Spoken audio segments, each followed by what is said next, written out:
Alrighty then. Happy Saturday, everybody, and Virtual Gamer, Johnny on the spot, clicking that notification.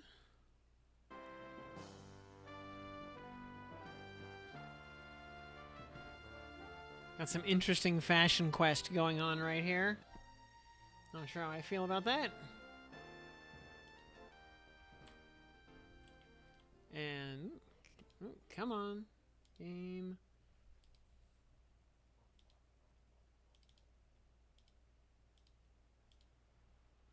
Come on, OBS. Find the game. You can do it. You can do it. Hey, Zaire and tinfoil hat, everybody. Why is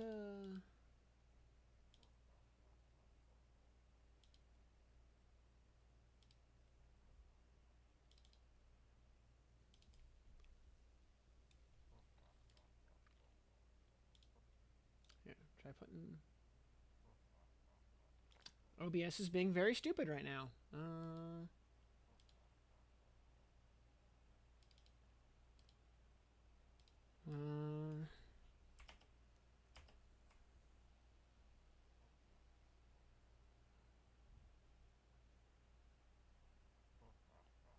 That just screwed up my UI settings.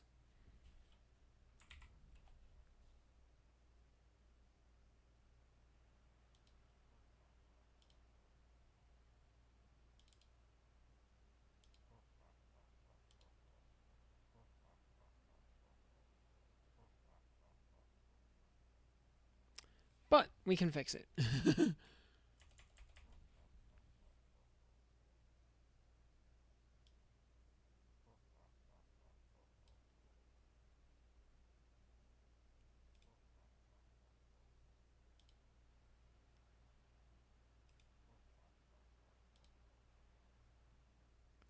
Oops.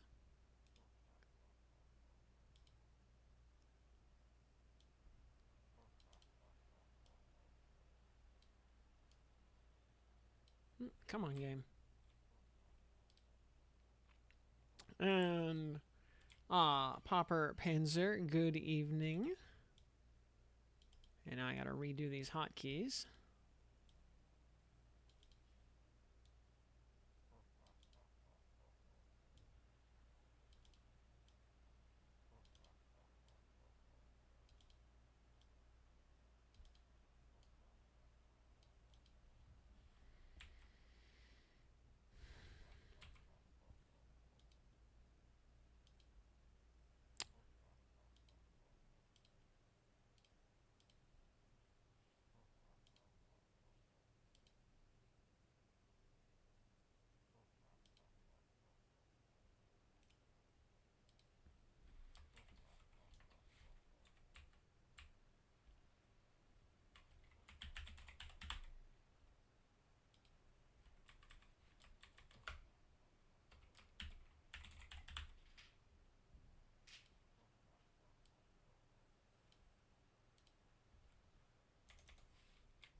So make sure.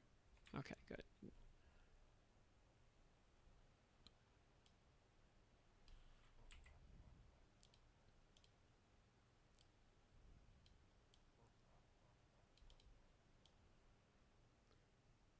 Brother Haley. With Brother Hale, and I'm going to guess you forgot to give him the letter. And so he ate your turn-ins. Or rather, you gave him some stuff with the letter, So he gave you the letter. So he gave you the opened letter back, and he ate your other stuff.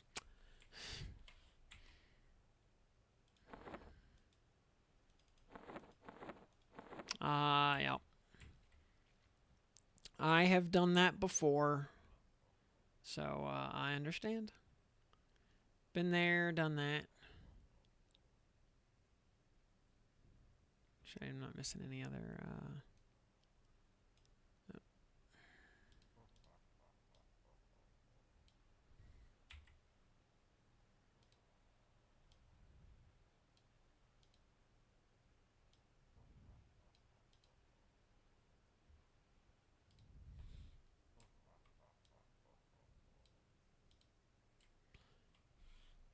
Also, you can see from the text. Oh wait, never mind. It already disappeared when we reloaded the interface. Otherwise, you can see that the game deleted all of the plain sky keys out of our inventory automatically because we don't need them anymore. And you have a Soulfire now. Very good. That's most of the progress right there.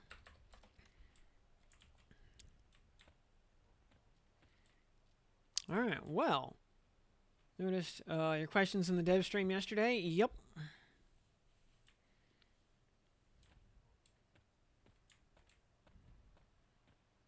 Yeah, only one got answered, but it was one of the big ones. Yeah, raid upgrade tokens. Though my question on then the raid upgrade tokens, and oh bloody hell, by the way, England just scored. 45 plus 2. It's just, one of those, until we score kind of deals. Absolute ref ball. I'm sure. Yeah, the idea of like how many raid tokens can we get? Because like, is it just like the real raid bosses, like Inaruk, Kazakh, maybe Vox and Nagafan? Like, does that include Yale and Finnegal? Because like you can do Yale at like level 40. He's a pushover. I mean, doubly so if you have Mage Bane or something like that. Or Mage Hunter, excuse me.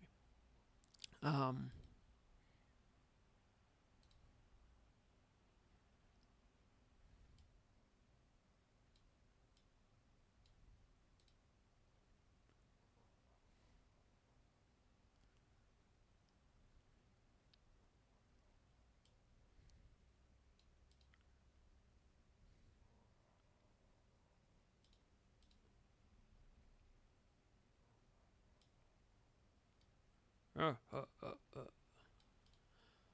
uh, so like, can you get like 5 Yale tokens, 5 Finnegal tokens, 5 Vox tokens, 5 Nagafen tokens, 5 Inaruk tokens, 5 Kazakh tokens per week?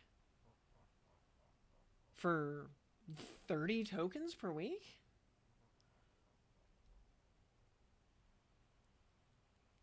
Like,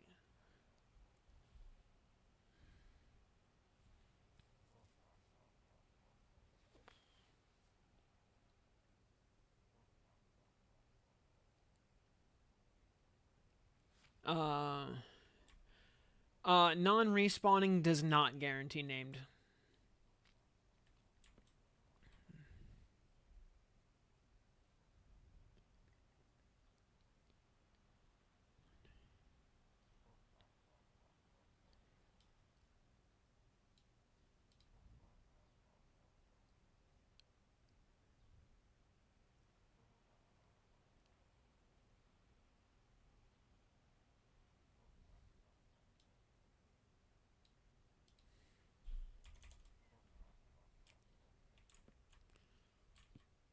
Also, by the way, yeah,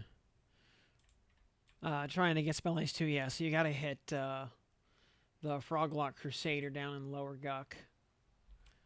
I think it's probably the best source of that.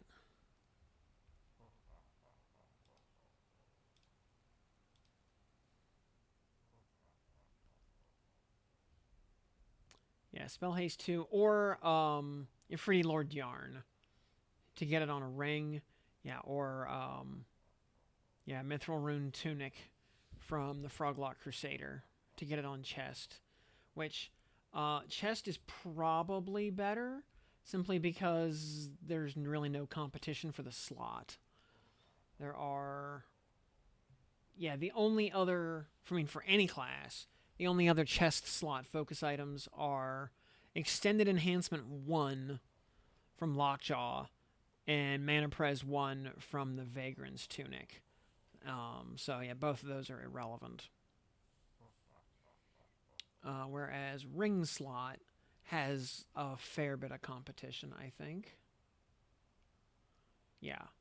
Let's see, because you've got Extended Enhancement 2 off the Clawed Knuckle Ring, Extended Range 2 off the Moonstone Ring,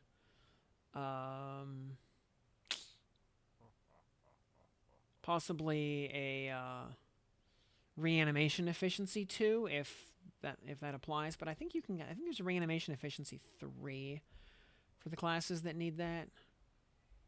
Oh, there is not actually. But that's a spell you mostly cast out of combat anyway, so it's lower priority. But yeah, the point stands. You know, Finger is a little bit more competitive slot than some other things. All right, well, since y'all are here, let's see, y'all want to go hit some bosses? We still have hate +4 to do, among other things, and I know Popper's probably getting close to a Fiery Avenger, so we'll need to do some Sky Keys to make that possible.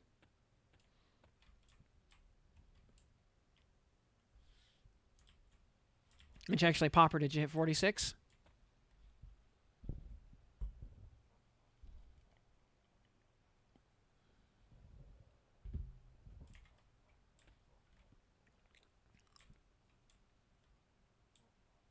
You might be daily locked for Hate 4. I mean, yeah, we'll, oh, and you did. Oh, very good. Early this morning, excellent.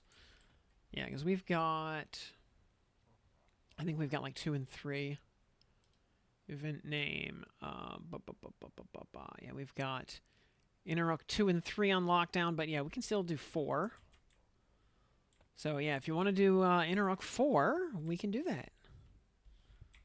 How's my inventory space looking? Actually, not bad. I need to also do what are my Voxes? 1 and 4. All right, I gotta actually also probably need to do like Vox 2 and 3. Actually, and yeah, which Lord Nagafen as well.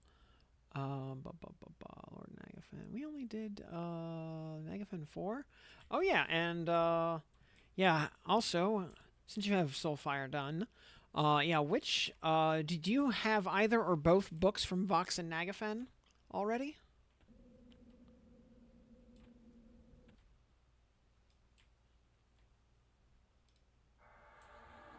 Because we can also totally blow up some dragons and get some books.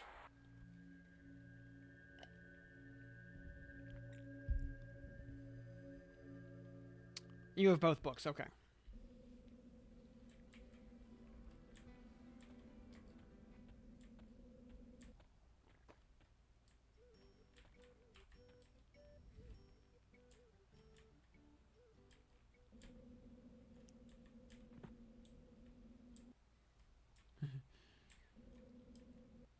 Phrasing?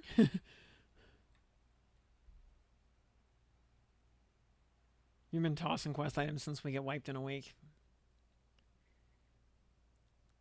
The only thing you don't have is Ghoulbane. Ah, the hardest part of the quest.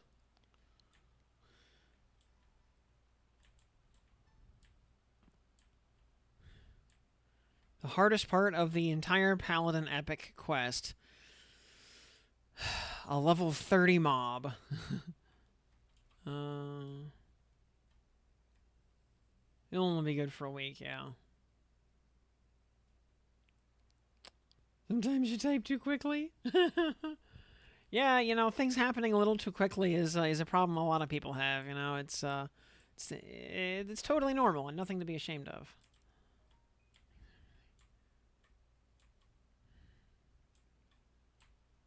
You know, sometimes you just you've been typing for like 10 or 15 straight seconds, and you just hit the enter key, and you didn't mean to, like you wanted to keep typing, but I mean, things happen.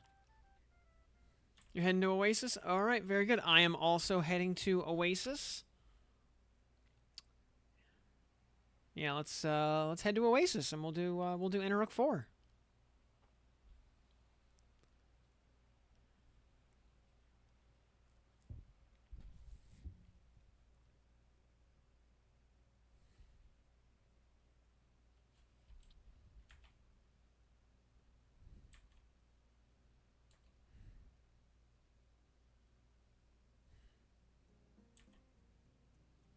See what kind of fun stuff we can get to drop today.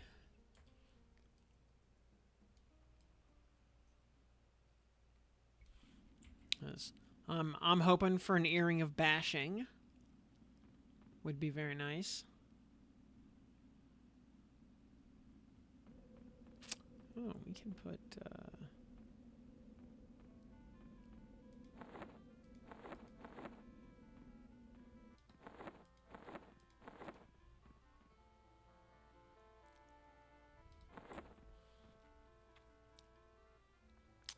Nope, it is not ogre only. Because all of the racial restrictions on everything are gone. So like the engineer's ring as an example, used to be gnome only, but now it's only usable by the classes that gnomes can be. Likewise, the earring of bashing is only usable by the classes that trolls can be.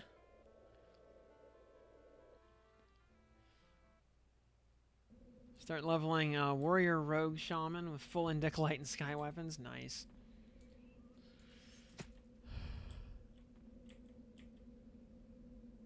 Just utterly unkillable. Yep, I believe it. Because even at even at level 15, say, you're probably pushing like 2,500, if not 3,000 hit points.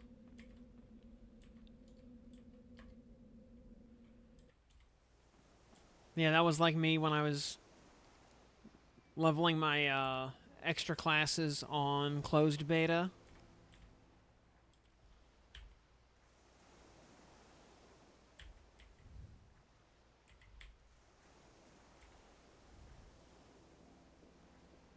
Yeah, 440 AC. That's about what I have right now.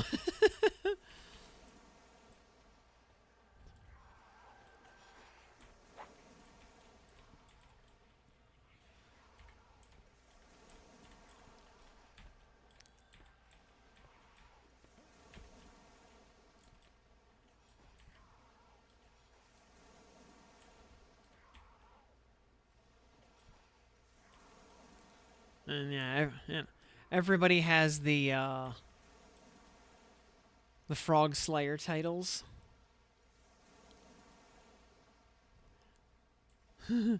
Frog Slayer leads Frog Slayer, the Frog Slayer.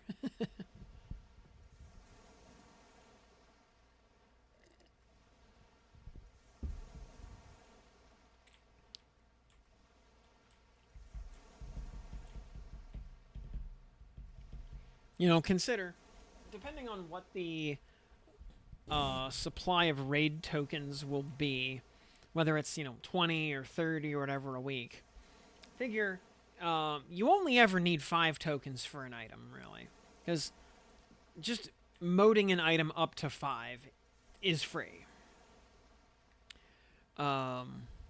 for all intents and purposes, free.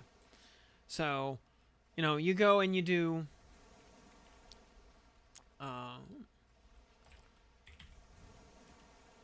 some.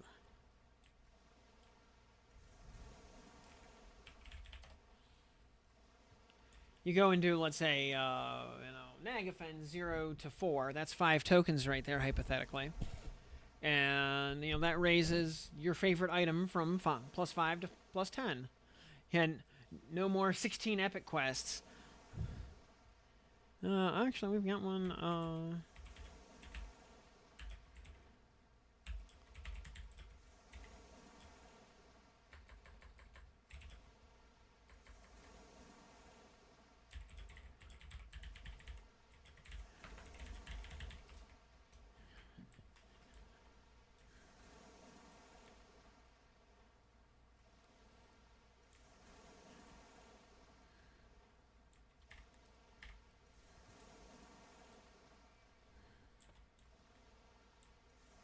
Yeah, very easy to get 5. Yeah, 2 4s gets you there. Or a couple of plus 5 motes that you pick up along the way. Yeah, very, very easy. Mm-hmm.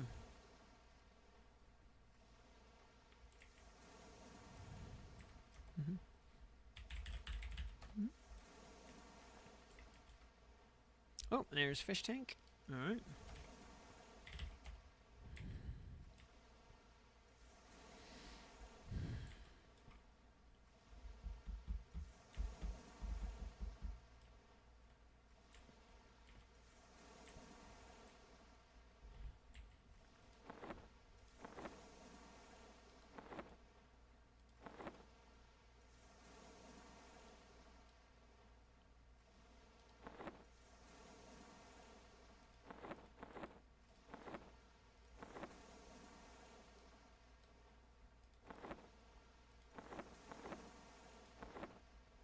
And Jarek on a 7 stream streak. Quality streaking right there. Yeah, I mean, considering all the power is just linear, give or take for rounding, you know, it's approximately linear. Yeah, you know, even by plus 5, you've gotten half the bonuses you're ever going to get. Being part of... Okay. Like to test, we could use some help. So starting around 3 hours from now, 9 p.m. Eastern, we'd like to get as many people as possible inside a personal instance. Okay, they're doing a stress test tonight. Okay. Can do. Well, we're gonna be in instances between now and then. And... Okay, well... Norway, England has resumed play. Alright. 1-1.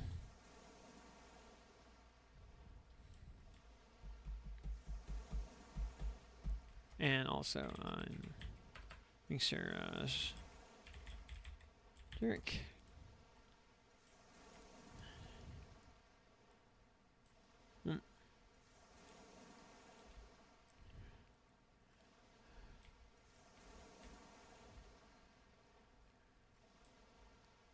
Yep, I was about to say, Jarek. Yep, we're getting in position here for Innerrook 4. I was just about to ask if you're coming along. Have everyone meet in the arena in Freeport and PvP it out. I think that would end up like the Moth raid in East Commons. There's about 150 people in the zone, with a lot of us wailing on Moth, and yeah, it ended up crashing the zone. But I got the kill shot on Moth, so it's all good.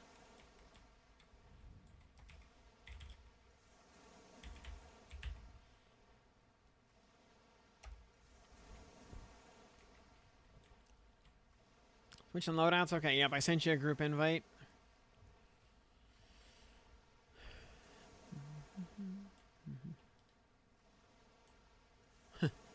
Auto hater. Hello, hello, Toadfall. Good evening.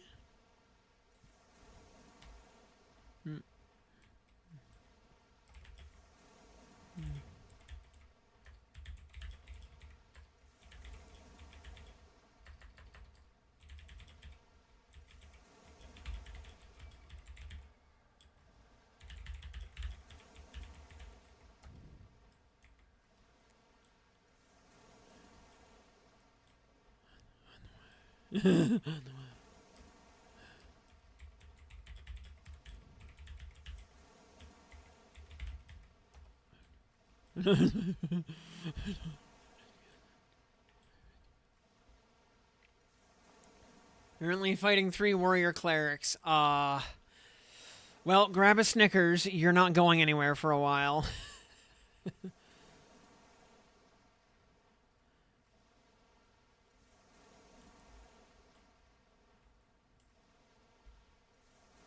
You know, with that many. Solo D0 Sky, yep.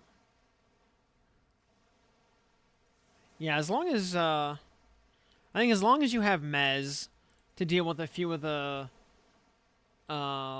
sketchy spots, like Wandering Azarax and whatnot. Yeah.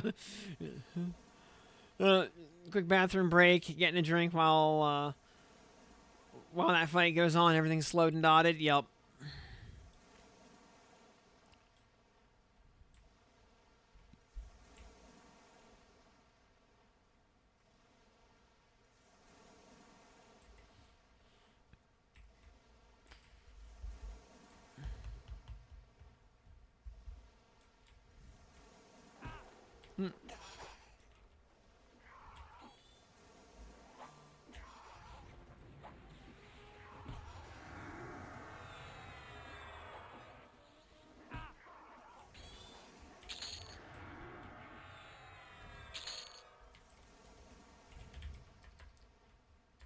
Oh yeah, and it's very handy that you do not have to charm Miragul anymore to do the book turn in.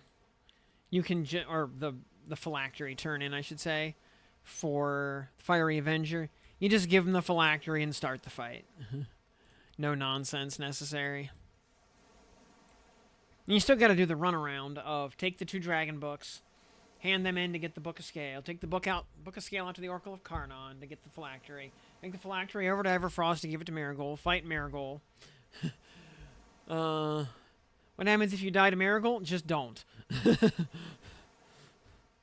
Yeah, just don't.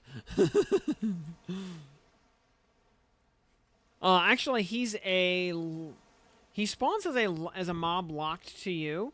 You should be able to just respawn in zone and go back and tag him again and re-engage.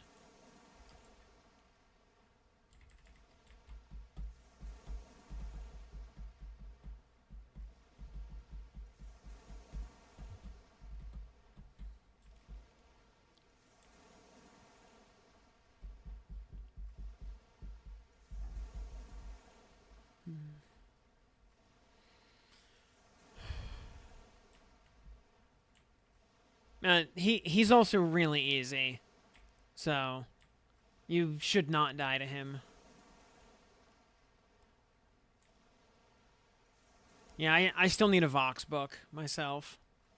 Nag was very kind and dropped one on the first kill, but Vox was a little bit stingy so far. And Toadfall at a 7 streak, 7 stream streak. Everyone's filling in their battle pass, getting their dailies done.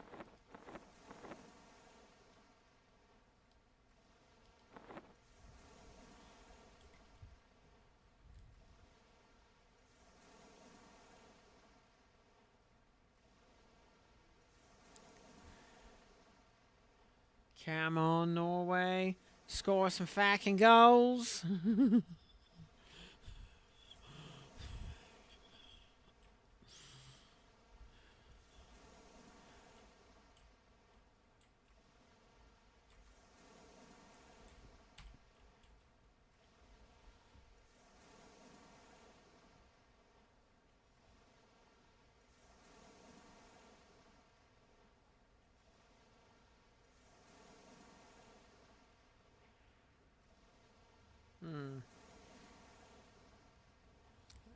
A France-Norway final would be pretty great, honestly. As much as I would love to just see France get stomped by Spain, I don't think that's going to happen.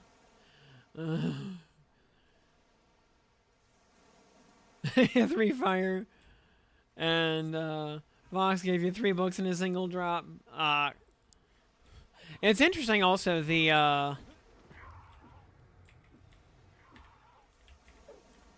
oh, I see Drax here. Okay. I see that you know, the base books are not tradable, but the Book of Scale is, which is kind of weird. All right, +4 multiplayer crate raid. Yeah, fish, you've got a lockout.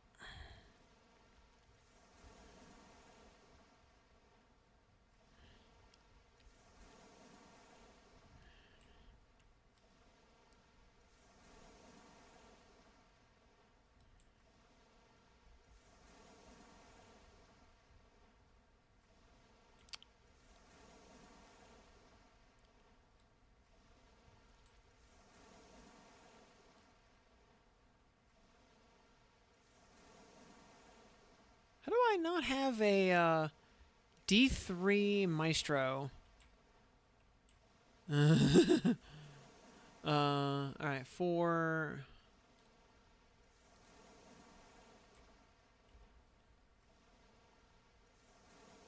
The daily lockouts should be showing up as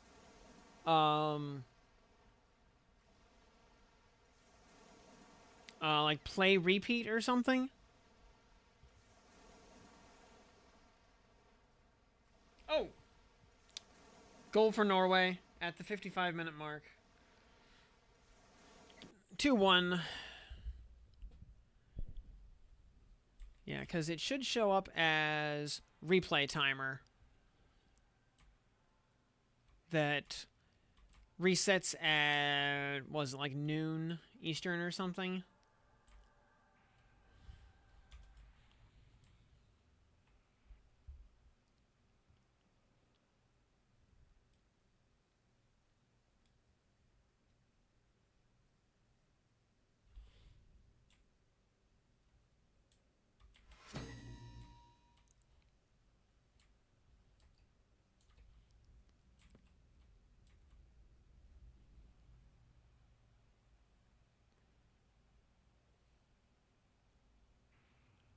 You created your own D4. Weird. Maybe, I don't know. Maybe. I don't know. There's I don't know, something screwy.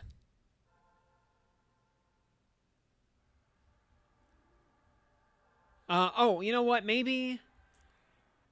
Oh, you know what? What level is Mistmore starting? Like low 20s at the front gate in the out in the yard, and then it ramps up into like the low 30s pretty quickly by the time you get into the actual castle proper. Yeah, I think it's probably a case of you have to create it, and then it. I'm curious if it actually has Inneruk and Maestro in there. I mean, maybe that's it. Like the person with the lockout has to do it. What about the courtyard? Oh, let me think here. You get to by the time you get to the ramp going up to the front door of the castle, it gets into like the upper 20s, I think. I want to say upper 20s. Or maybe like low 30s at that point. I mean, I have to actually do pacify, lol, level 30. I remember. Okay, it'll be low 30s by the time you hit the ramp, because lol is not good enough by that point. You start seeing like level 31 to 33 mobs by the time you get to the ramp going up to the front door.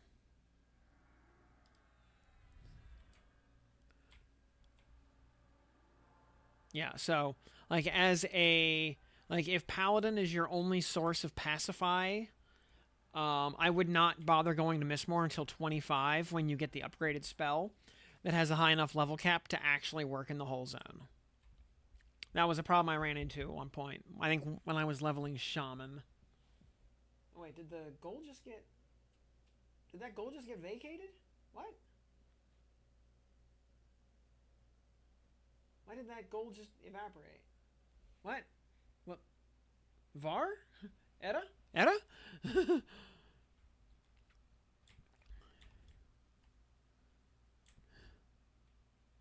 Working on a hard mode. Oof. What just happened?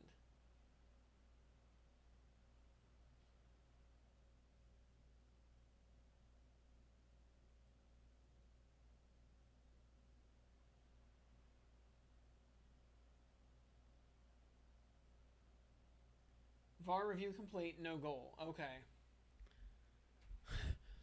Freaking VAR.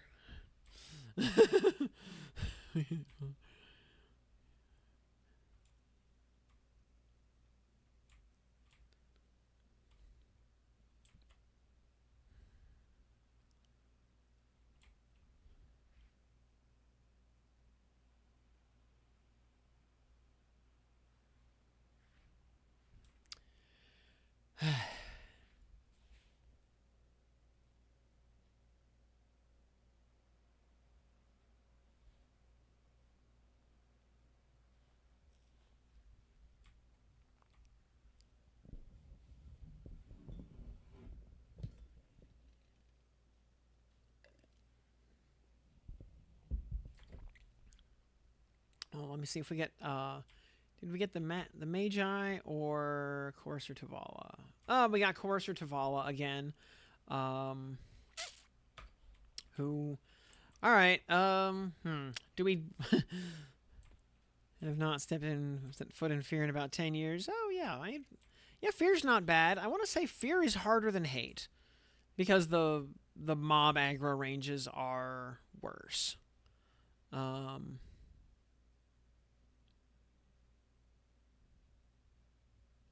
But otherwise, it's not bad. Like, the individual mobs are not a problem other than maybe Draco Lich. Draco Lich is actually a little rough for the... They only have 1 rank in Charm Resistance. Yeah, me too. Yep. I have 1 rank of Charm Resistance. Back, sorry. Okay. Yeah, I think we should probably just skip Courser Tavala just for safety reasons.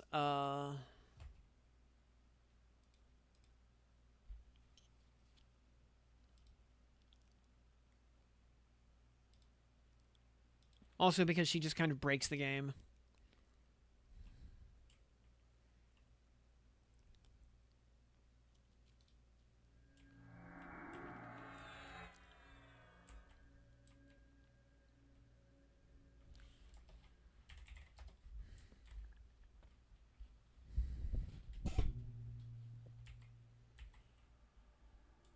Although, I don't know. I might have enough just, like... I might actually have enough magic resist. To just... Because I'm sitting on 207 magic resist right now.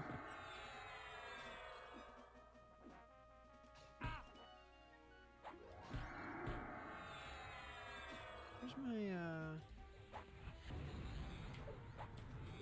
I say as I get Bard Charmed.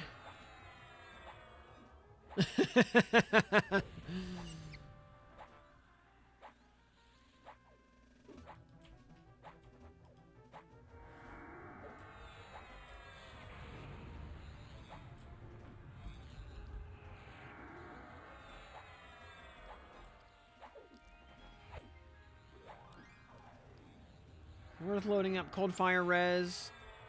I mean...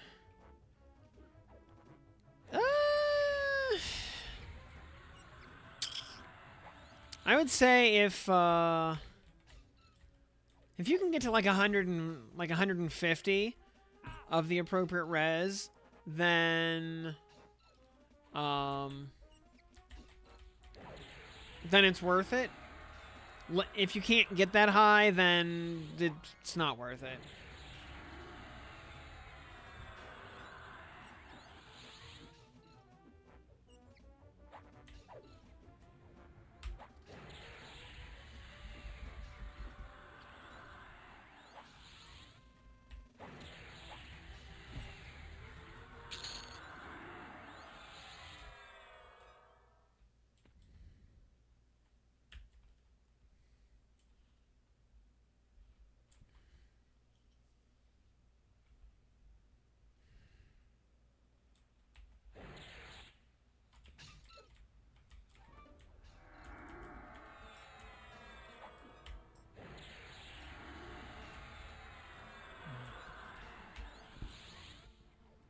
Mm.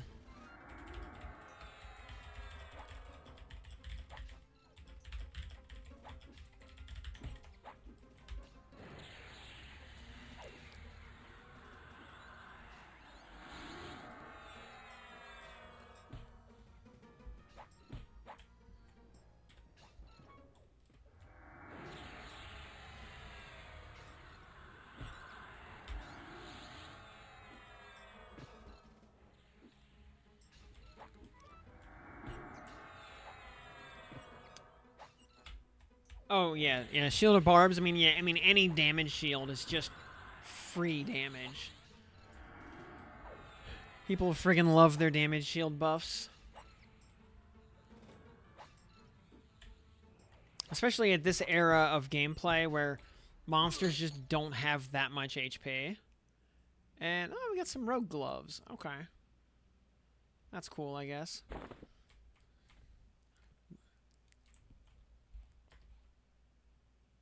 Oh, Avatar of Abhorrence over here. We can.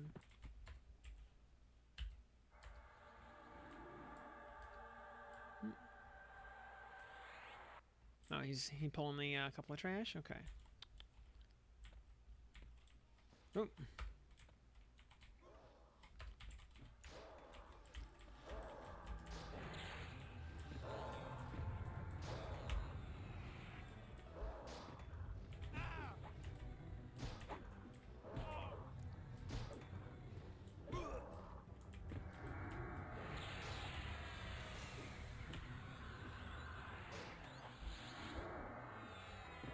Oh.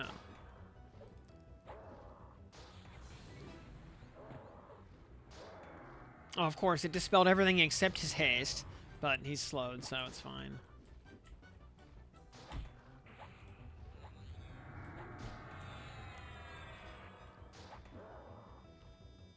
Common pets are now beasts. Yep. Beast Lord pets are also beasts.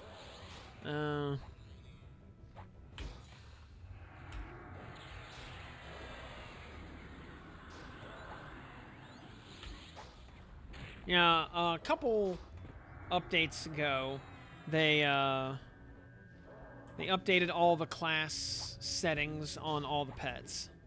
So so all pets are dual class.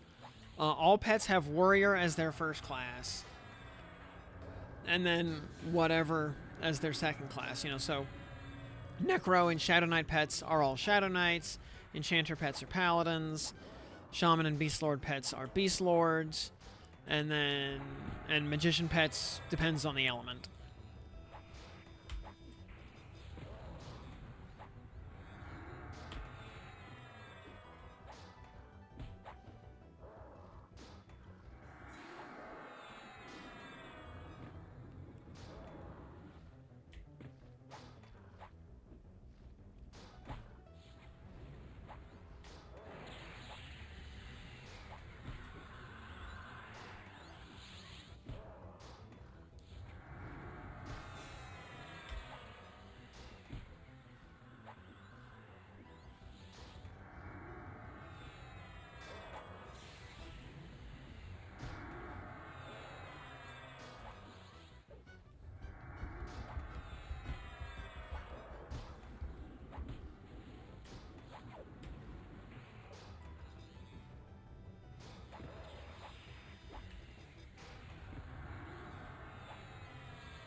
Let's say Avatar of Abhorrence has a lot of hit points.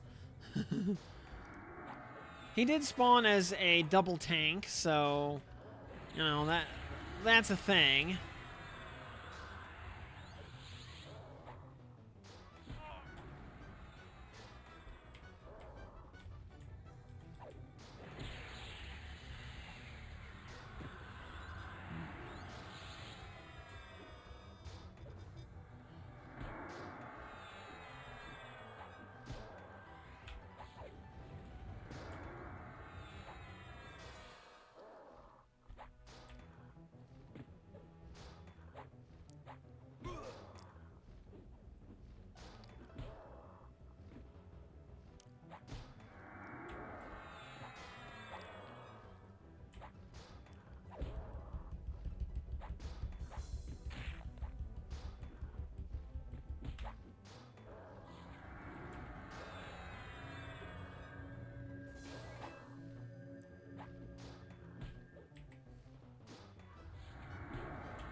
I will say I like having a pair of shields of rainbow hues right here.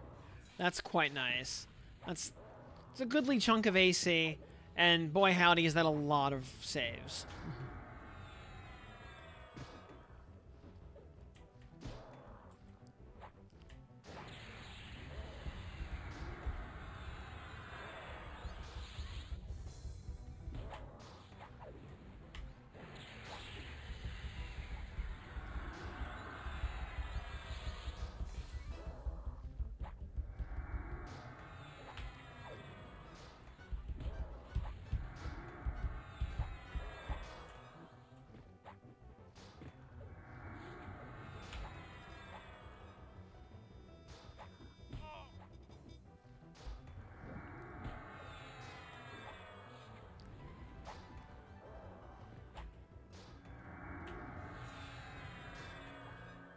Oh, hey, a rare triple smite.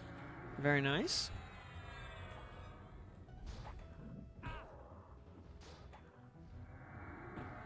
Though, man, my smites are doing about a third of what they did on closed beta, because I only have one class's worth of mana.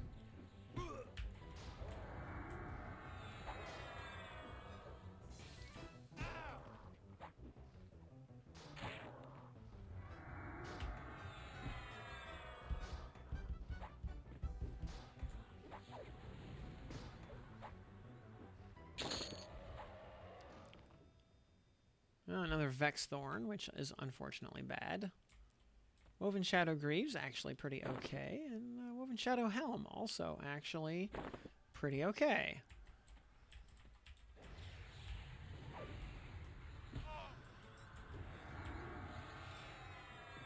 Actually, let me look at those Woven Shadow Greaves again. Compared to the Valorium Greaves +2, which are int and agility. Wow. The Rogue Pants actually have wisdom on them compared to the Valorium Greaves that have intelligence.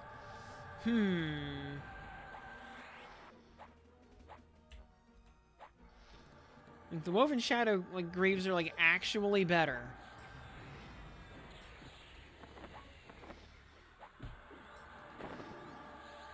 We lose 1 AC, but it's fine. It doesn't matter. Int. Some disease, 20 AC. The helm is okay.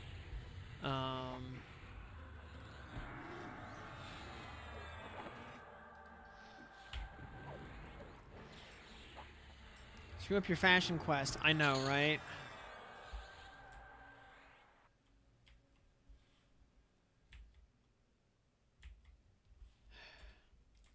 Some sacrifices must be made.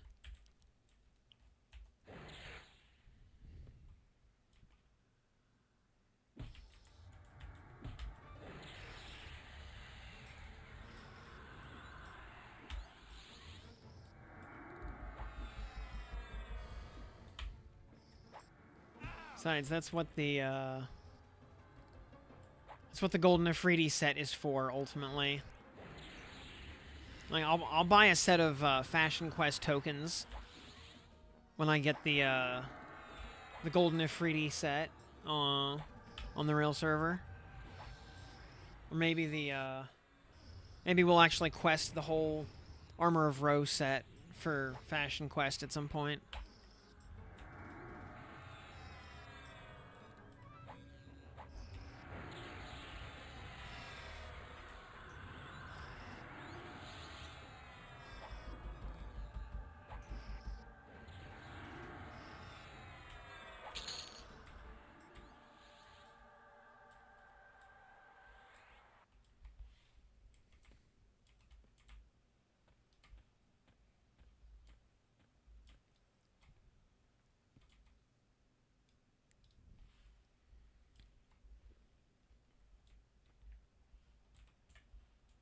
So I'm pretty sure this Inrux Chosen will probably just come by herself, but we'll let Jarek pacify.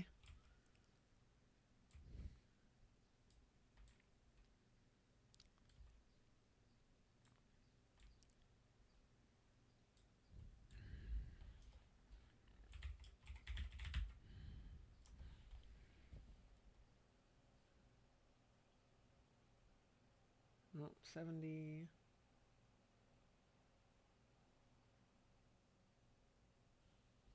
$75, still tied 1-1.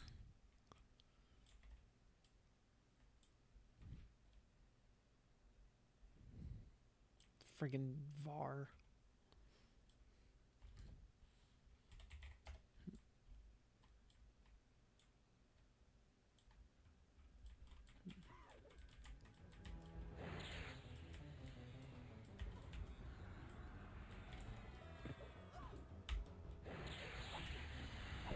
I am a little salty about that VAR call, as y'all can tell.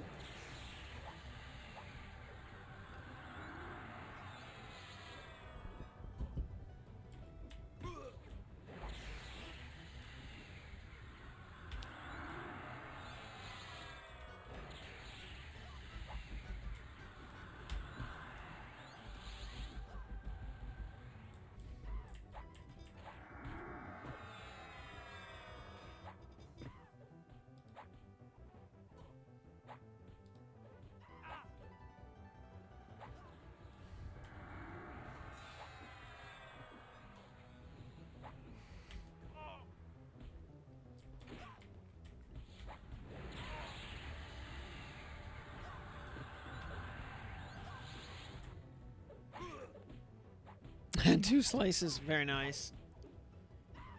Your Troll SK would look great in Armor of Roe. Hmm.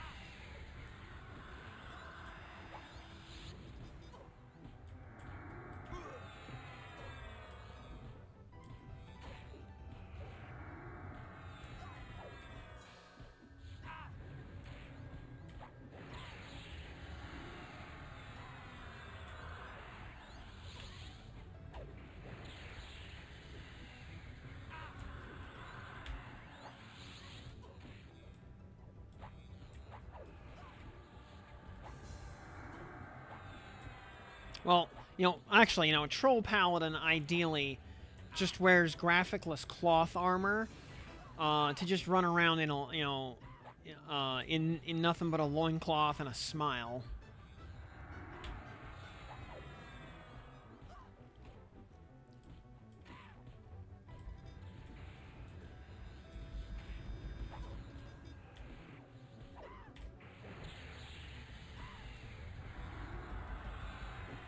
You have the Lanuga outfit.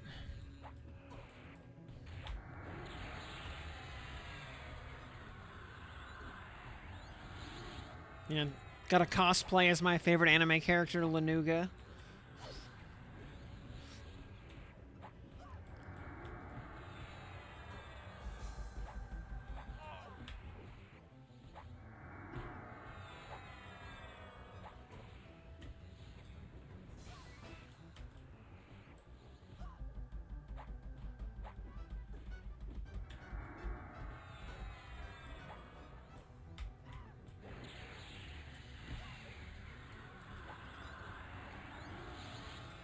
He said not a single person at the con handed you a ruby.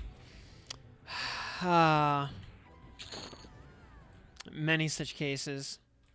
Yeah, all, over the course of what, an almost 20-year career, I've been to, like 500 or 600 anime conventions professionally, and not one person has ever given me a ruby.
Yeah, they just don't understand.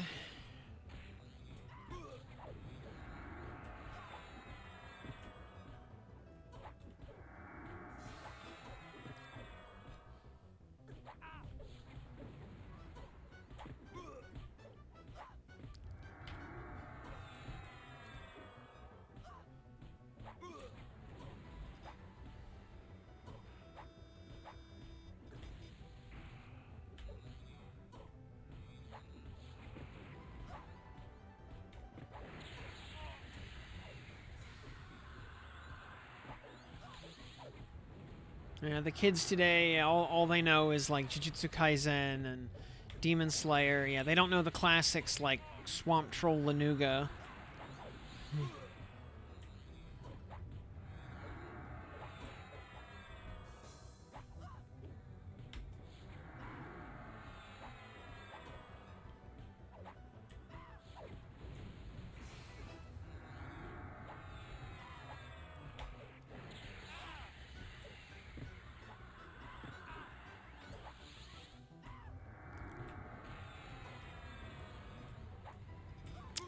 Vision of Escaflowne, good times.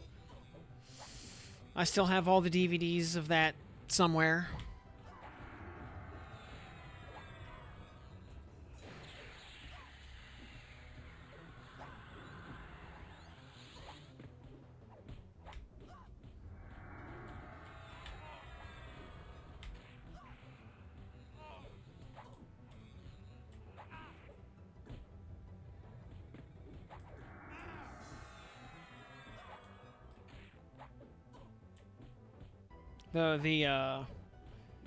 The mechanical designs are half the reason to watch Escaflowne.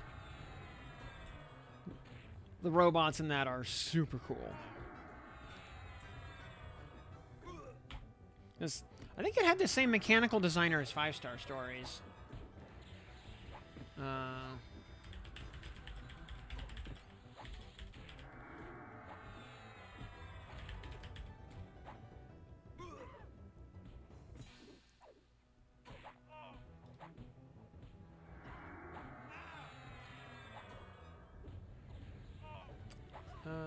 Let's see here.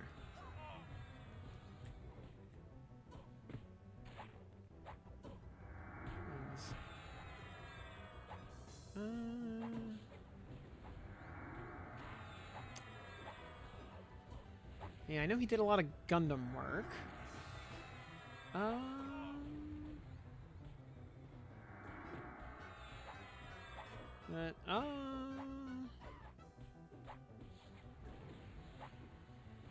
Did Overman King Geiner, Infinite Ryvius. Also did mechanical designs for Cowboy Bebop. Did not.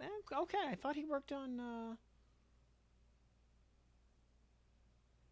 5-Star Stories, but no, he did not actually. Okay, I was wrong.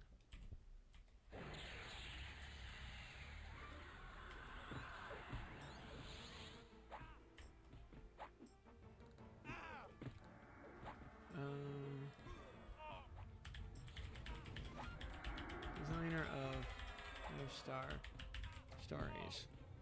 Because the mechanical designer of 5-Star Stories was Mamoru Nagano, yeah.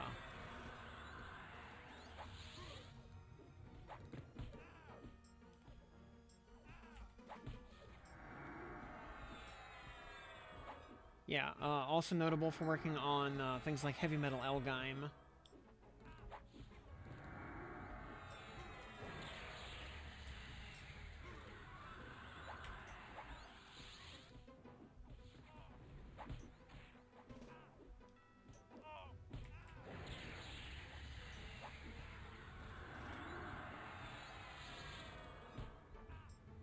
Oh, yeah, he also did work on Zeta Gundam specifically. Oh, he also designed some of Anna Williams' costumes for the Tekken series, interestingly. It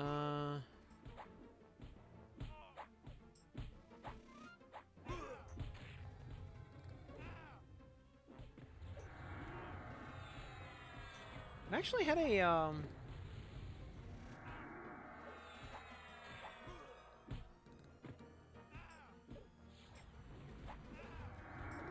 He also stands for Sailor Venus specifically.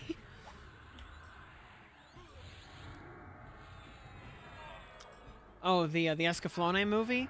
I mean, the production values were great, but what was up with the art style shift? Like, the older brother of who's the antagonist, I can't remember his name, but like, why in the movie, why does he look like Ziggy Stardust?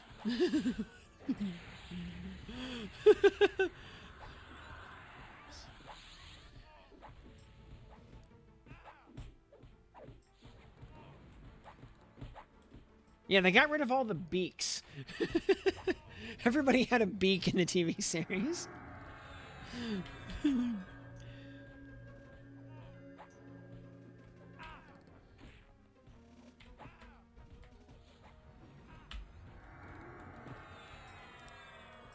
Yeah, the production value in the movie was just off the chart, but the art style shift was very jarring.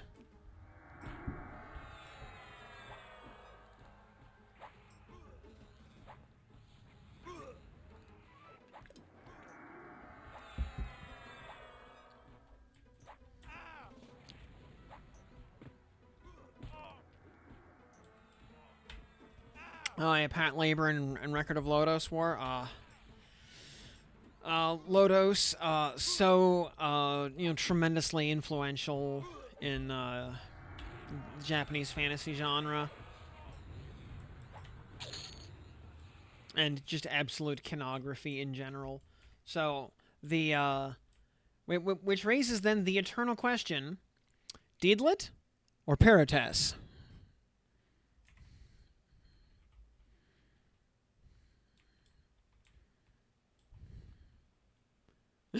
Parates, my queen. I mean, there's no wrong answer there.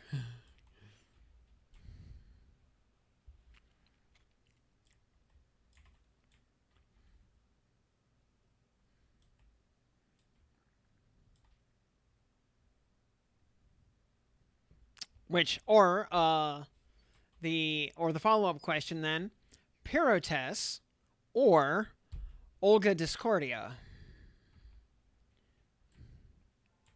Jarek says Deedlit. Okay, also totally, yeah, again, there's no wrong answer.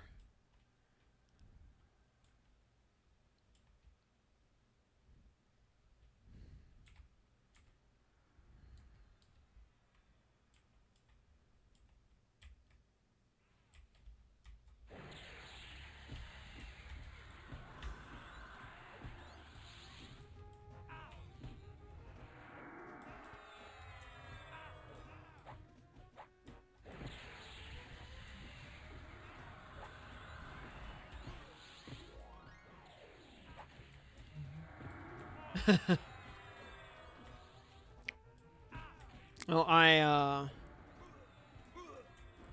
actually worked on the localization for one of the Kuro Inu games.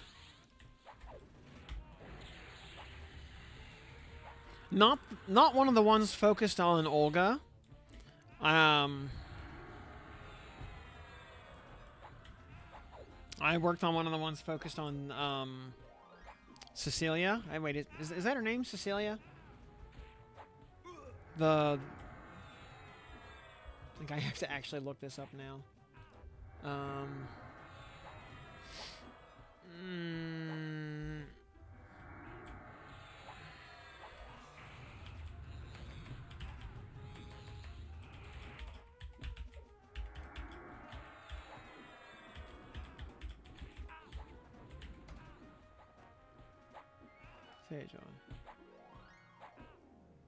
my anime. I have to actually carefully. I have to. Should be Alicia. Yeah, Alicia, not Cecilia. Alicia. Yeah.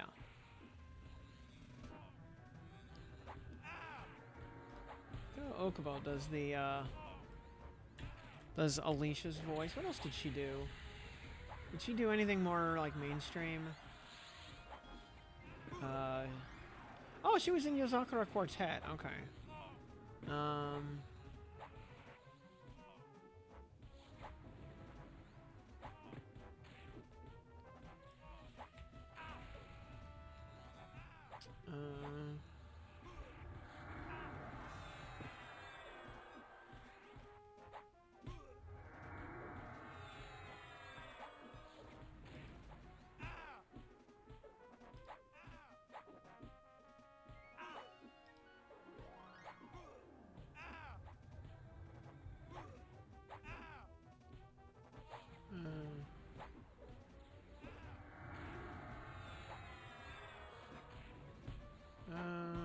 she was in, oh, she was also, I in Fault. Okay. Oh, she was, Yohei and Shutai in Shinko Hime Muso. Oh, Ethereal Mistbracer, we take those.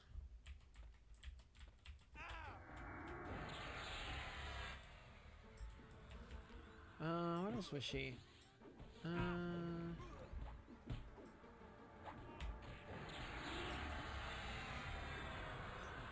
She was in a lot of VN adaptions.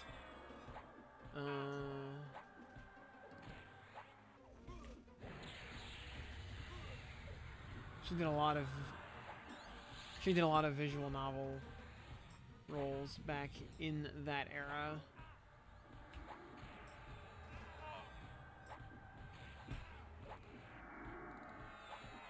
But not much besides that.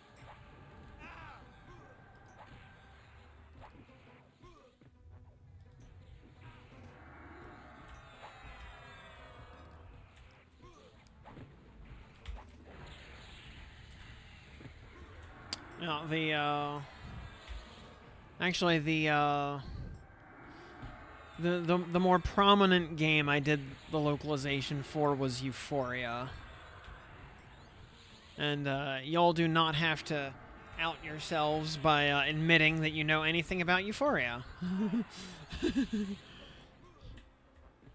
if you actually don't know what it is, don't Google it. Or if you do Google it, maybe do it in a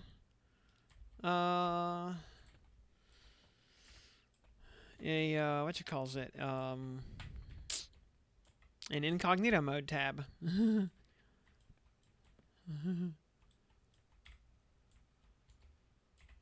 Or maybe just don't Google it in the first place and save yourself the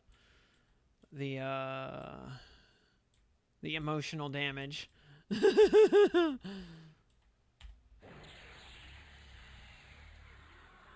Too late, just Googled it.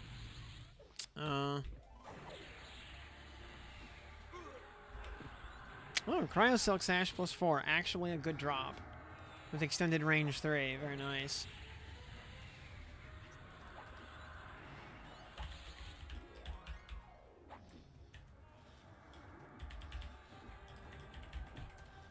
Yeah, I think that's the only extended range 3 focus.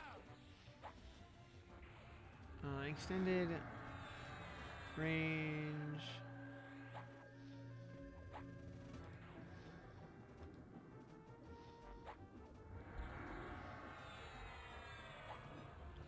Yep, that is the only one.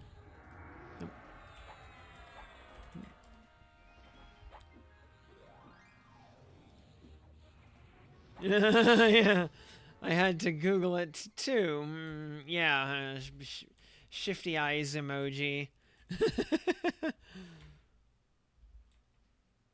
By the way, Nemu best girl.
is... Ooh. Right,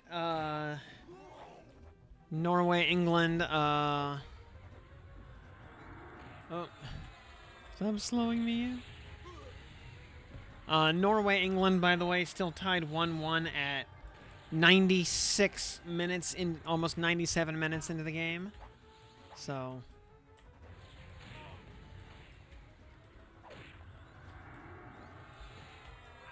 looks like we're going to be going to overtime. We had 7 minutes of stoppage because of that VAR call.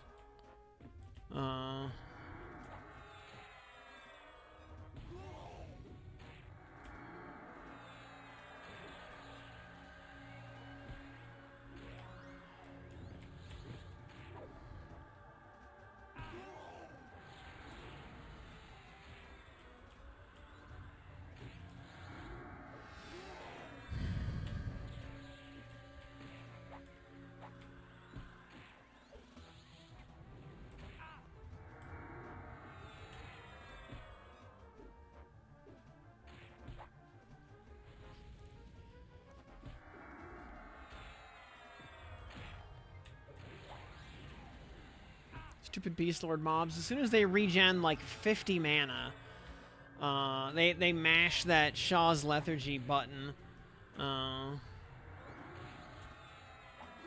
Like it's a morphine drip.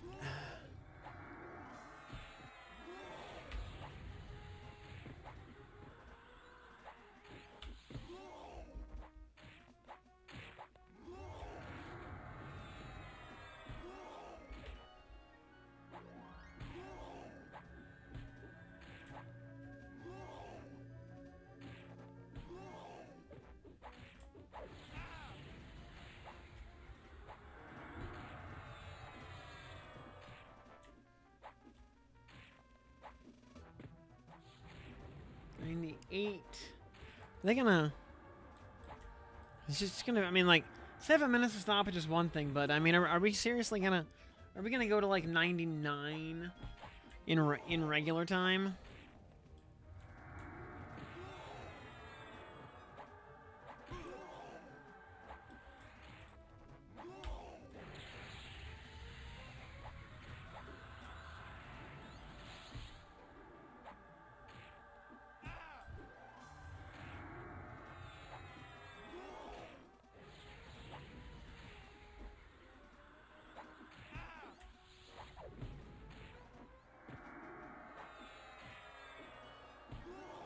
Okay, there's end of regulation.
Yeah, man.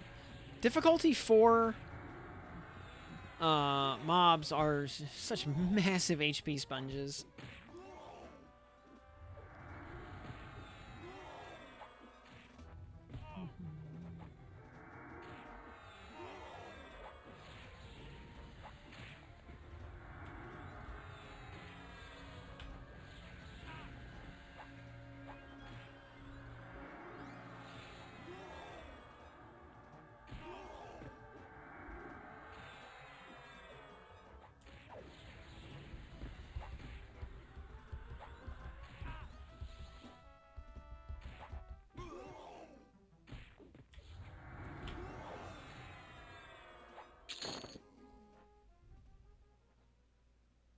more freaking bard gear.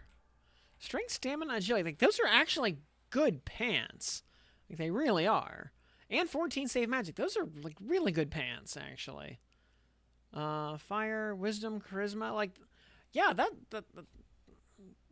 those are good pieces right there.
Oh yeah, don't forget, by the way, the new Path of Exile League will get announced on Thursday. So we will probably have lots to talk about that day. Also, Ainea with a 25 stream streak. Really filling out the battle pass there.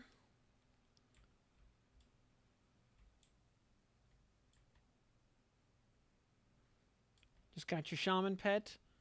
Your rogue ranger shaman. Much better now. Yeah. Now that you've got a nice little, doggo dot.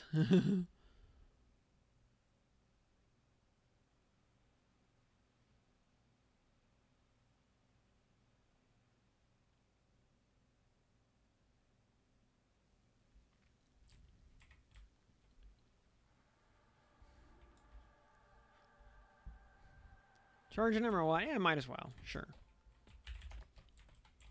Alright, Maestro. Oh boy, he's a shaman beast lord.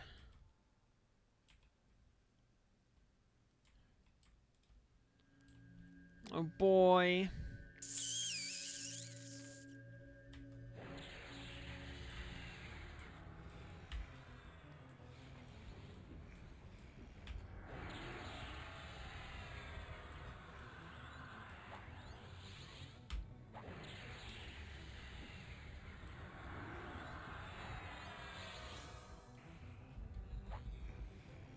Necro pet to plus 10 and has like 8k HP. I believe that.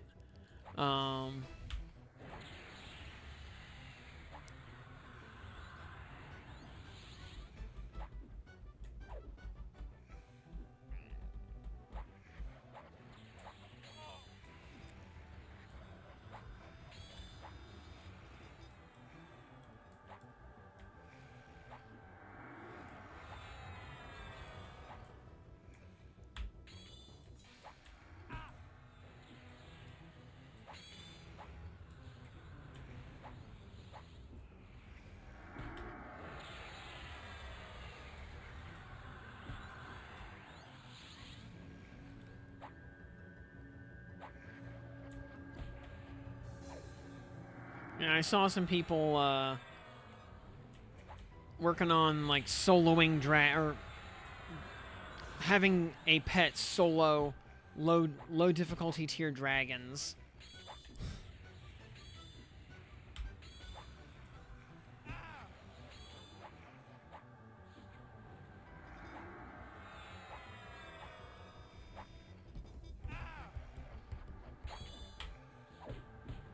Oh yeah, by the way, speaking of getting plus 10 epics via raid tokens from earlier, I also wonder if those raid tokens will somehow be like era flagged. As it seems a little silly to be able to, just thinking down the future here, as more raid bosses get added to the game, the amount of tokens you get per week would only increase. You know, like killing Master Yale 5 times to put 5 pluses onto your Vexthal armor seems a little goofy.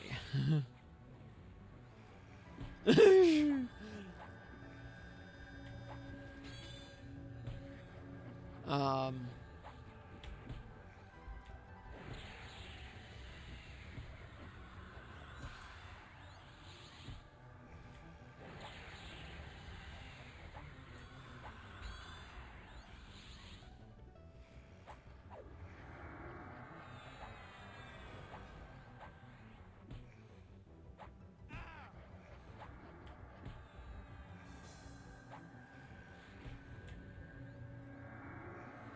You're planning to farm moats via charming.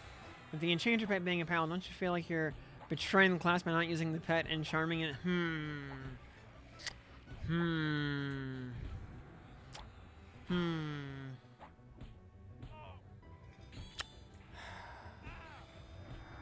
On the other hand, like I'm giving the pet like a paid vacation.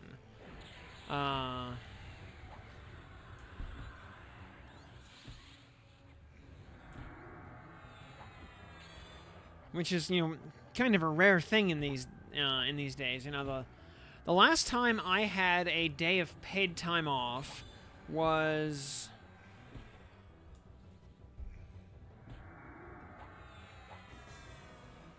wait, 005. Probably like 2006.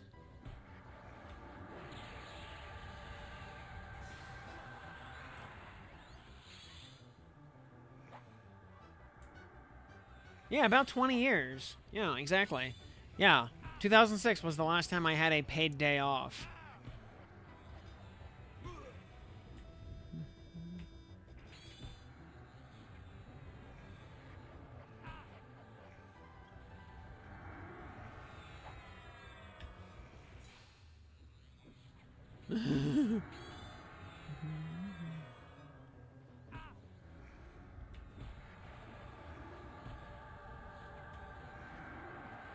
And man, I wish I were exaggerating.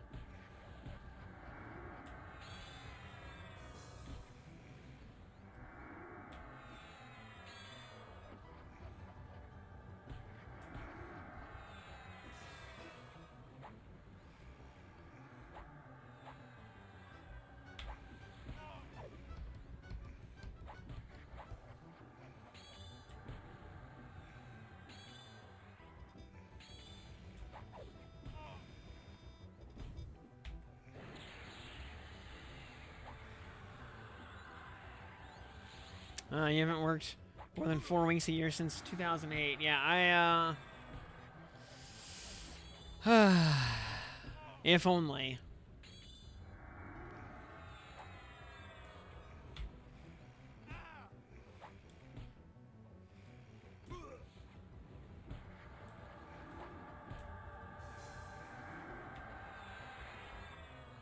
Yeah, also, here's a fun fact. I can't speak for Canada, but in the United States, while it is customary for employers to pay time and a half or something similar for people working on holidays, on actual legal federal holidays, that is not actually obligatory. Oh boy, another bard sword.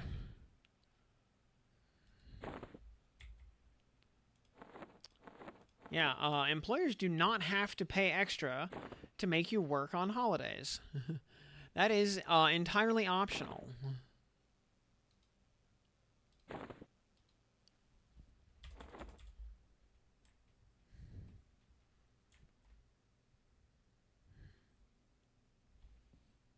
Four paid weeks a year, yeah. 5 paid sick days, 17.5% extra on holiday. Based on province, but it's the same here to an extent. Hey, Sith. Yeah.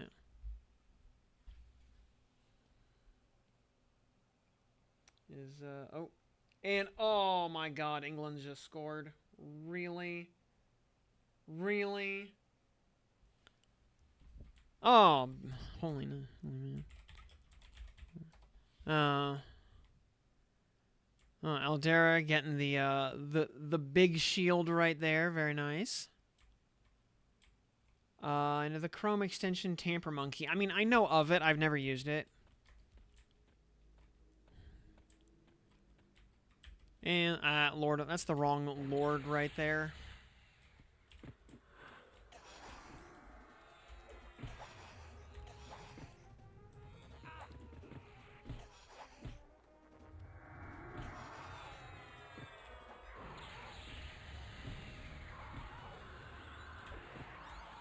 And, also a fun fact, the United States has fewer federal holidays than pretty much any Western country.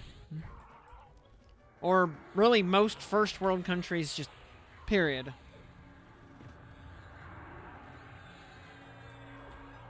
Because we have what? Thanksgiving, Christmas, 4th of July, Labor Day, Memorial Day, Juneteenth. And that's basically it.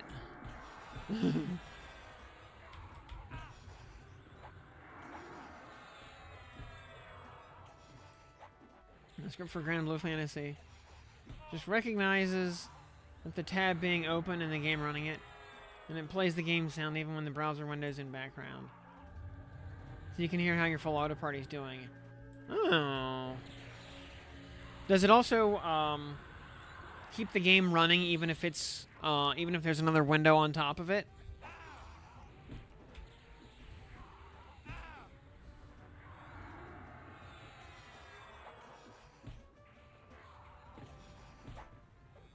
It's like window occlusion is a big problem for Rubble. Well, and I'm sure England is now going to park the bus, and rightly so. I mean, it's objectively the correct thing to do.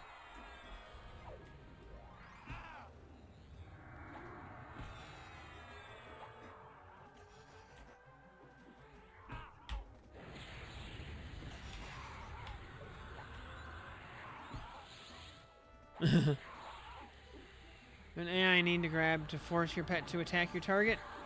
Nope. You just, you know, hit the pet attack button.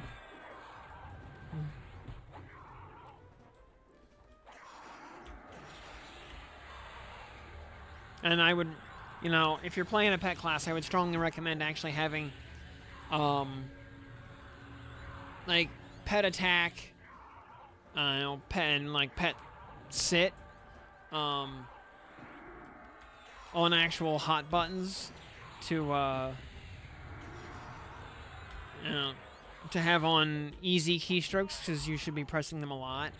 Because, really, your pet should be on hold all the time, so it never attacks unless you specifically tell it to. Inserting a small command line into the... You can use to start up Chrome.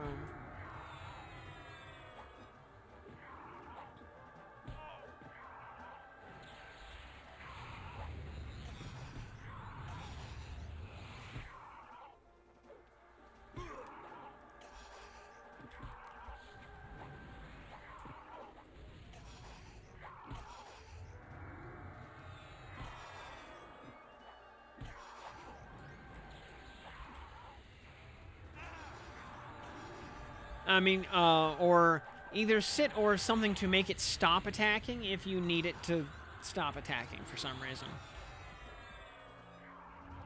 You know, like if it's in danger of ganking aggro or something.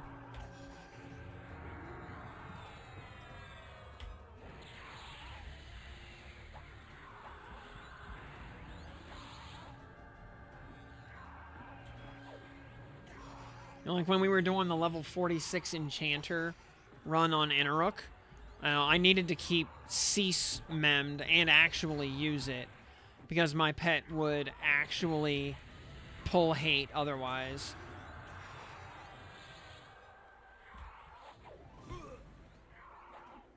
And yeah, if you don't, well, no era. Absolute ref ball.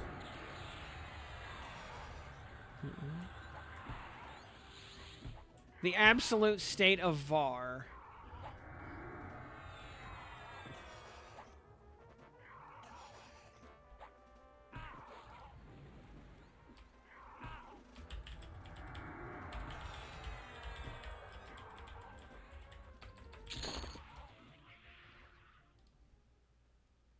And, diamond skin, which, if it didn't have a,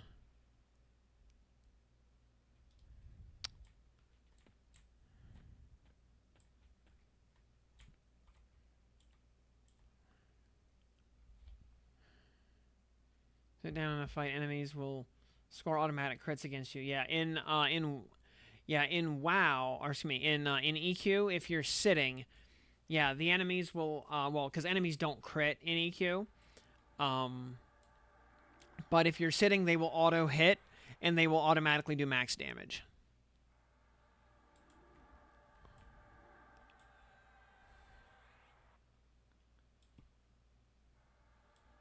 Also, for players sitting, sitting also causes enemies to aggro you from a much further distance away, and causes you to be to act as if you are much higher on the aggro list than you really are. So it is entirely likely that enemies will drop what they are doing and turn around to whack a person who tries to sit down in combat.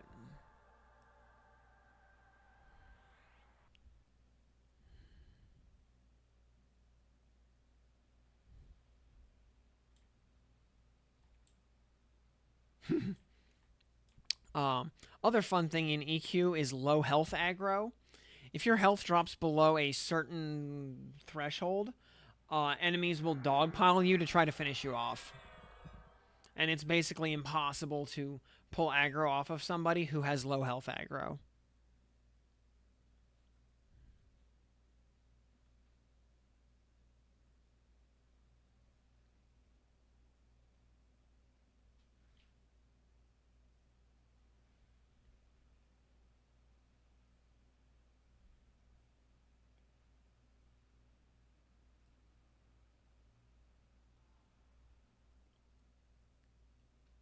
Executioner's Instinct is something like that.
You know, if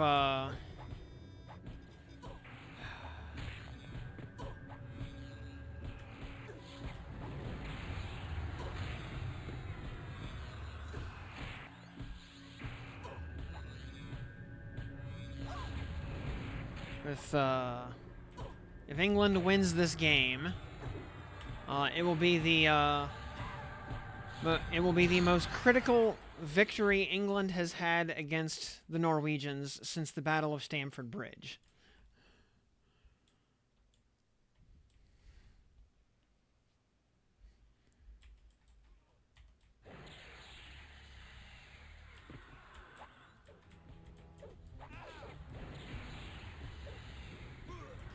And if you understand that reference, good on you. You actually know your history. Or you play a lot of Paradox games. Or both.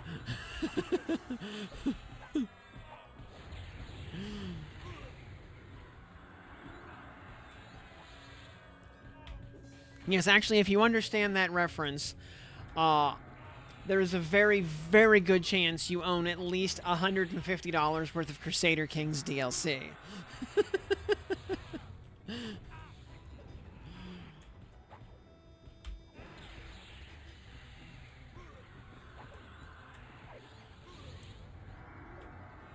Yeah, because, I mean, it being the immediate precursor to the Battle of Hastings, and yeah, ultimately leads to the Norman, or is a precursor to the Norman conquest.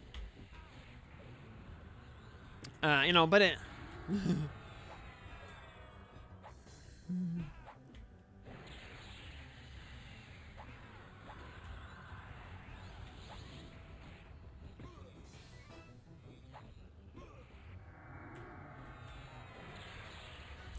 You know, Harold Godwinson fought off the Scandinavians just long enough to get obliterated by the French.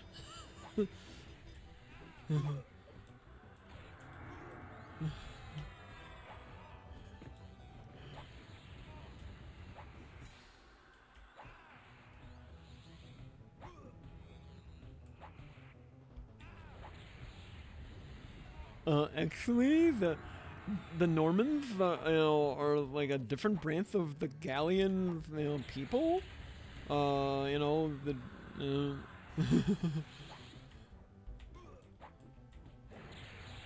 it would be like calling the Burgundians the same as like the Parisians or something.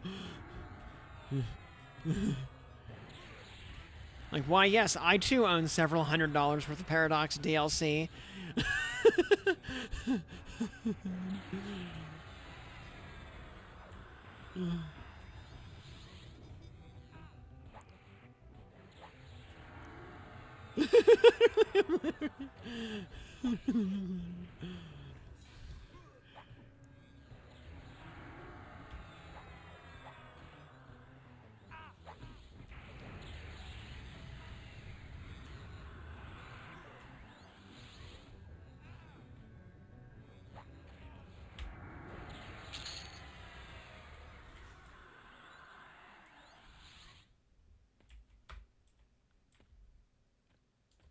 Alright, just Inaruk left. Let's see what.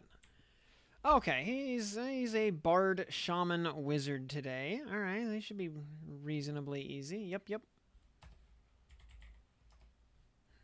So, oldest son, 16, loves Paradox games.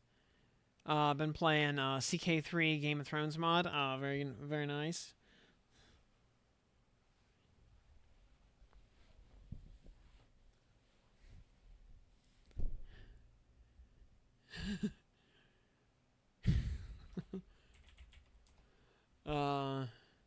Now, does adding a Game of Thrones mod to Crusader Kings 3 actually cause it to have less incest?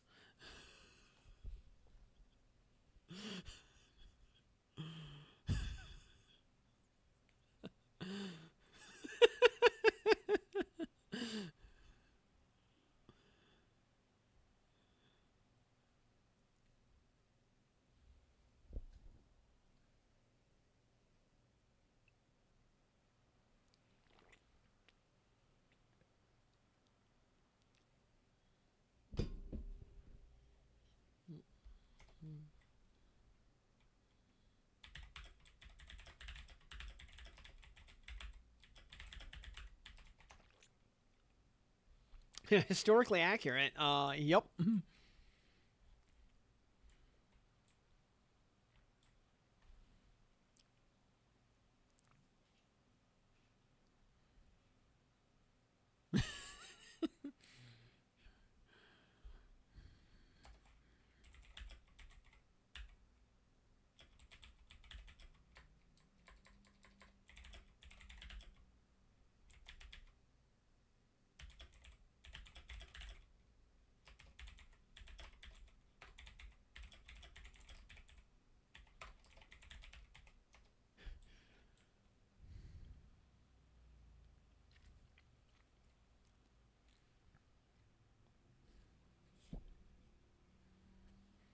So, people love to talk about how the Habsburg family tree is really more of a straight line, but you know the Habsburgs have nothing on the Ptolemies in that regard. Holy cow! Cleopatra was her own cousin about 15 or 20 times over.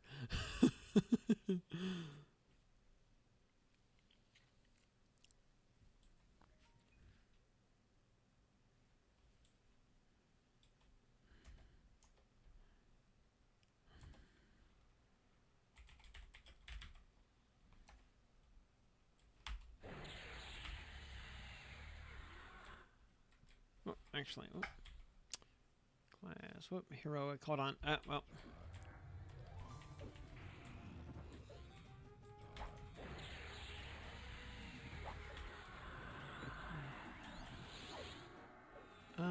Where's heroic leap? There it is.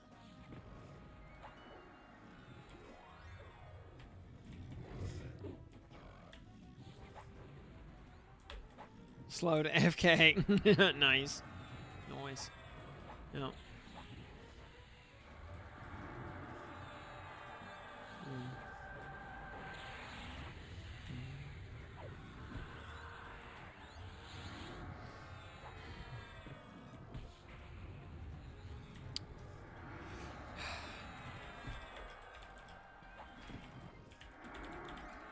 In group chat here, we're talking about Blockbuster Video, and actually there was a up until like right before I moved to where I live now, a couple miles down the road, there was actually a video rental store.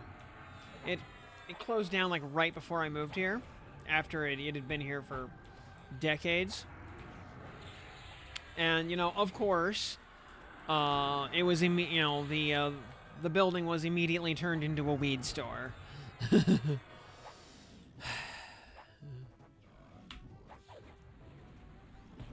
And then the dry cleaner next to it, in the last couple of weeks, shut down and got turned into a vape shop.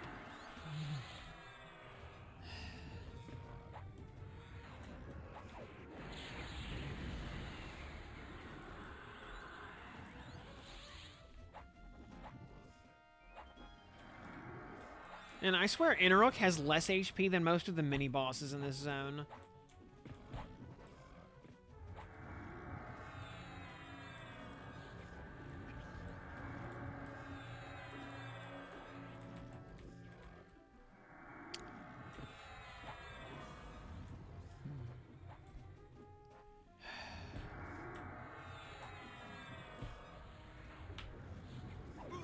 This one time I was driving up to, I think Montreal, and I was driving through upstate New York towards the Canadian border. And Google Maps took me on this really weird route.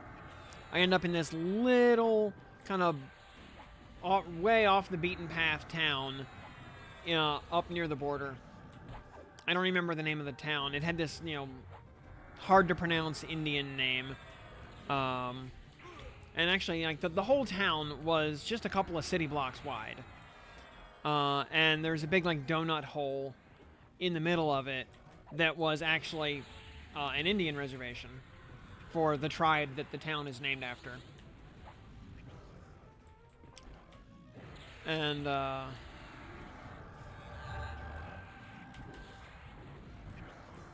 I swear, this town that couldn't have had more than a couple hundred, maybe 1,000, 2,000 people tops, had more weed stores than I've ever seen in my life. And I've been to Portland.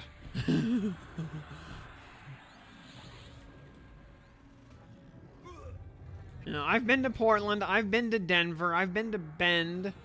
I've been to Houston, I've been to LA, I've been to San Francisco. This little town in upstate New York, I swear, like, there were more weed stores than just buildings in general that were not weed stores. Like, they made... Weed stores made up, like, for real, more than 51% of the total man-made structures in the town. No casinos. Yeah,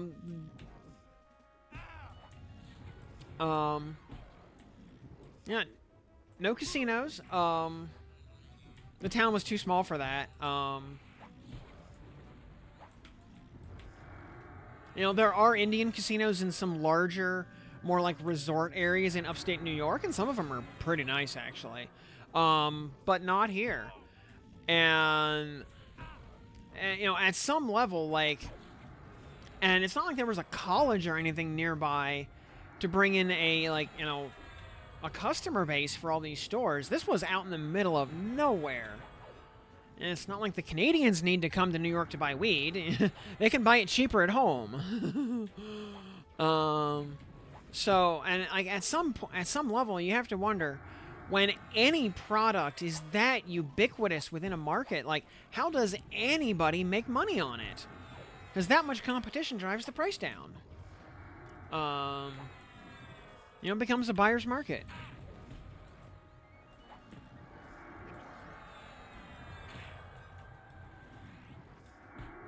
It's like there were more people in that town, like, selling weed than presumably buying it. How is anybody staying in business? And it doesn't even matter, like, what the product is when you have that level of market saturation. Like, nobody will make money when everybody is trying to sell the exact same thing. It was bizarre. And when I actually crossed the border into Canada, because I was, crossing the border near this town, and it was this very, very tiny little border crossing that was, like, I've seen bigger guard huts at truck depots. The road was barely even paved. There was nothing there. I was crossing the border out in the middle of nowhere.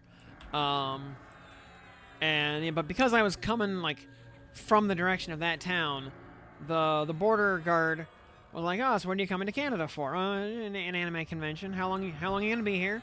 Oh, let's see, it's the Wednesday night now. I'm gonna be coming back Sunday night. And he's like, "Hey, do you have any weapons or guns or anything like that on you?" "No, sir. I know better than that." Do you have any drugs on you?" "Nope."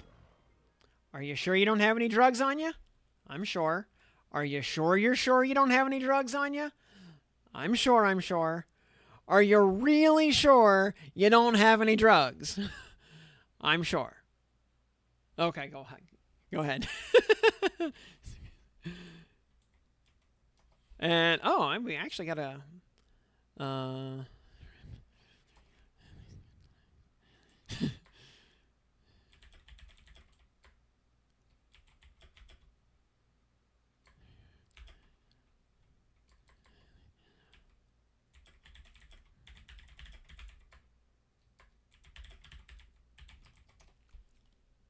We got another engineer's ring. That's awesome.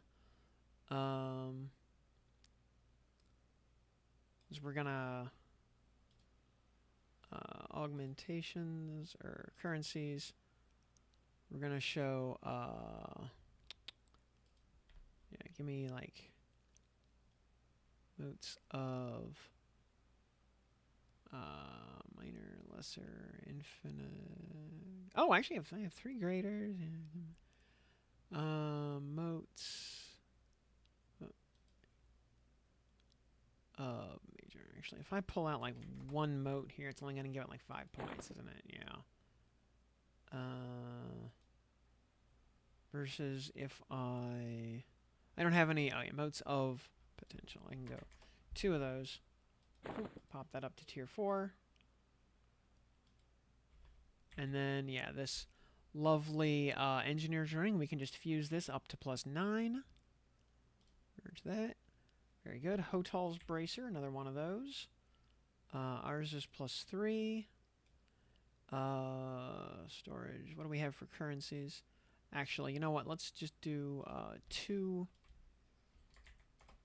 of these. Merge those up to a +4. Then another Hotal's bracer. Boop. Shattered Emerald, we can sell that. Yes, Bloodstar Pendant, excellent. Love to see that. And a Triumphant Mask, love to see that. Yeah, good. Yeah, Emissary's Mask. Sorry, you had a good run there, bud. But this is where we part ways. Put the. We'll, however, put the effects in. Yeah, Triumphant Mask. Nice upgrade there. Yeah. Big pile of magic save. Nice chunk of stats. Huge upgrade there. And then, yeah, the Bloodstar Pendant. Absolutely, yeah. Polished Mithril Torque. Had a good little run there for a bit. We got a little bit of mileage out of it. But, yeah, now it has served its purpose.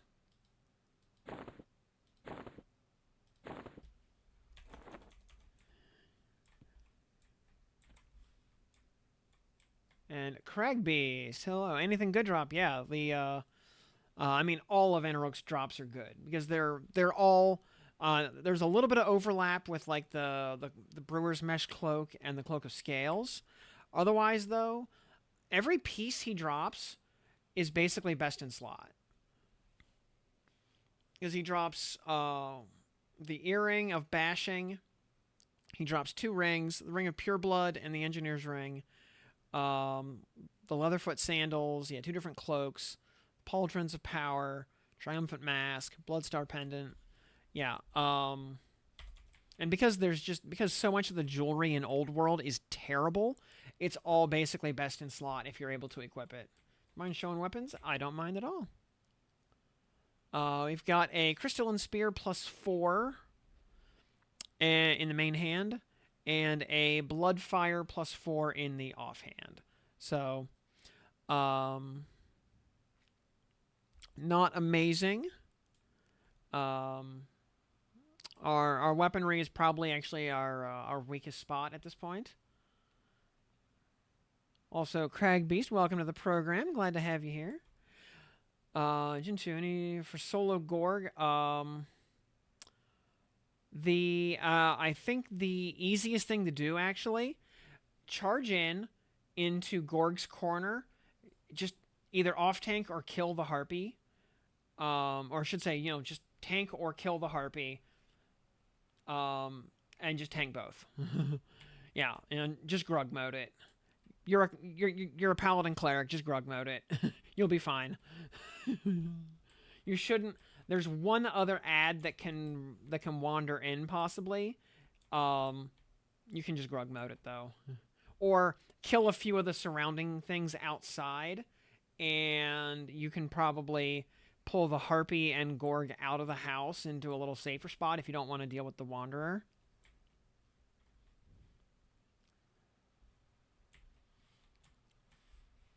Moonstone ring +6 lives on. Rip.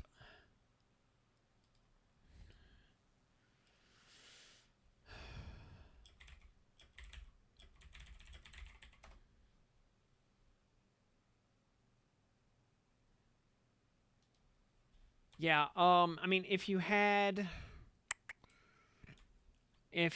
like Harmony, you could split those guys up because I think the Hard Harpy I want to say is too high level for Pacify because I think it's like 56 or something. It's like a little too high for that. 58, yeah. If you had Harmony, you could do it. If you had a Mezzer, you could just Mez it.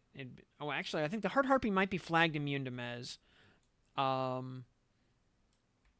Also, if you've got a non-respawning Sky instance, you could just Grug mode the Harpy down, just like burn down the Harpy, die, respawn, and come back and fight Gorg solo.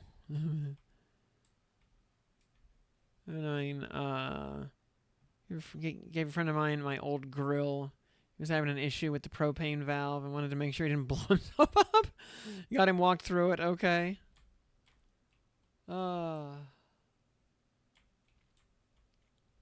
yeah.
Actually, no, I think it might even be. We'll just origin up.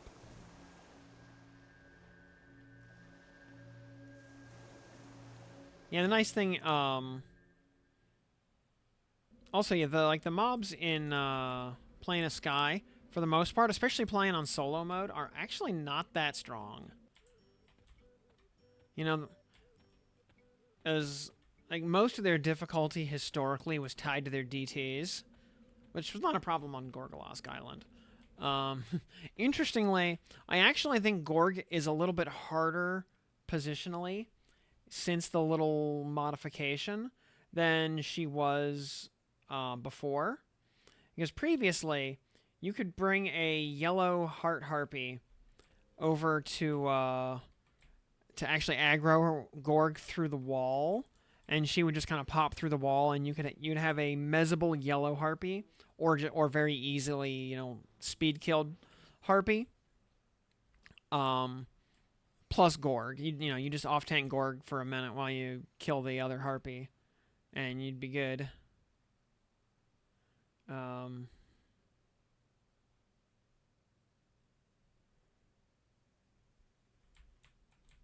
Also, yeah, tinfoil hat if you want to join up for some Sky action. That is where we are headed next. The land of no big lockouts. Likewise, anybody else in chat that is at least level 46 on Freeport server and wants to come do Plane of Sky, by all means.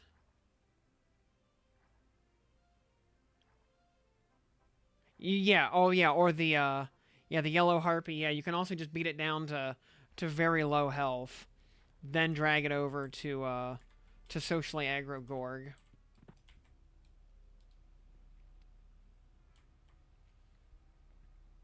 Gonna take your kids to Taekwondo. Okay. Hey, whoa, yeah, if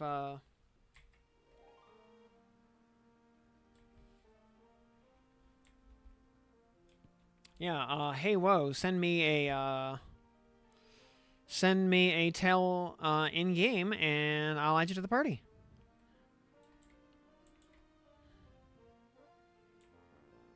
You can absolutely come along. Yeah. DFO, happy Saturday to you. Yeah, virtual gamer, sadly. Yeah, Norway is out. Rip in piss.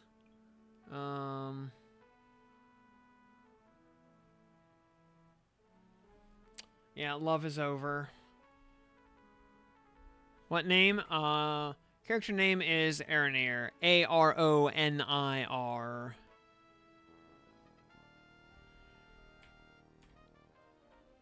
Or, maybe it's easier to see the name right there. And,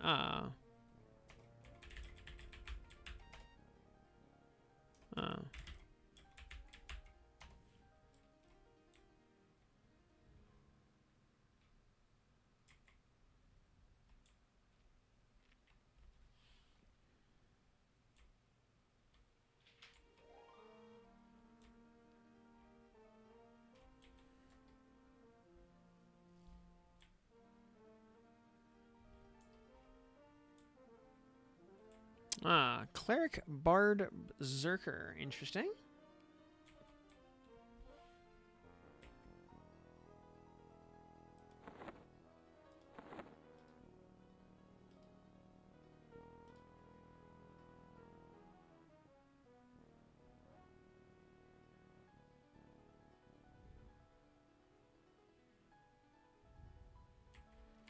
On your way, yeah. If anyone, yeah, I'm just chilling at first island here in the base zone.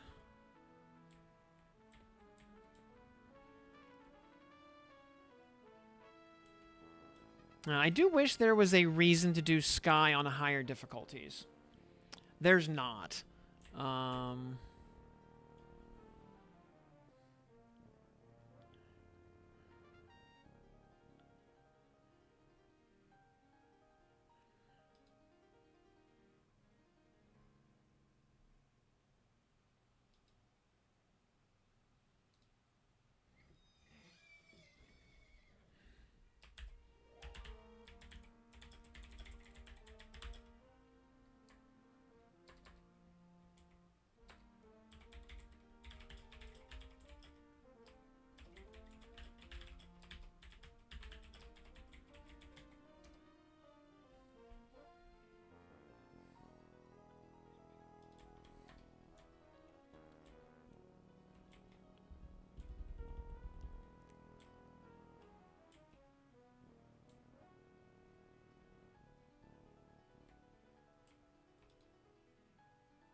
And,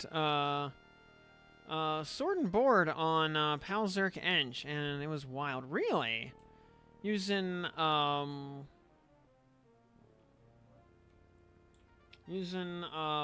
what, like Aldrin? I mean, Aldrin's a good weapon, and being able to have something like, though...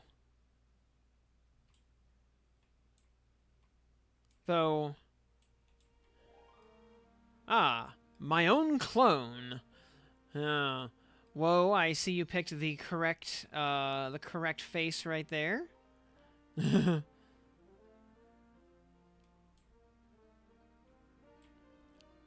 Using Baron's Blade +6. Need that Magnum PI stash, absolutely. Oh, and party's all here. Let me get some songs in order. Okay. Well,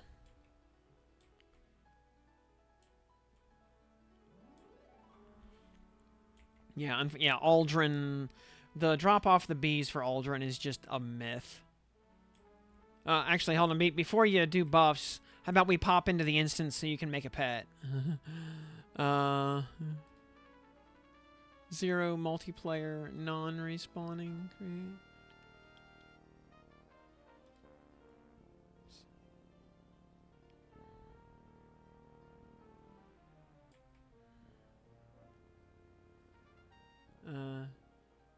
Yeah. Looks like Man-at-Arms from He-Man. Also, yeah, hey, Dark Templar, you got a 42 SK Zerk Ench now. I bet that is a lot of fun.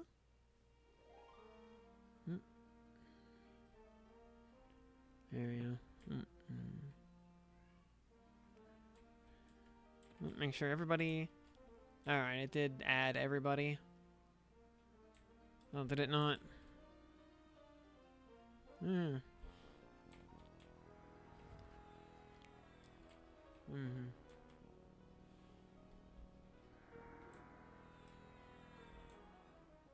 Grinding 42 to 46. I mean, there's always Guck. Yeah, because, I mean, Sol B, Guck, or the Hole. I mean, those are basically your choices until you hit 46.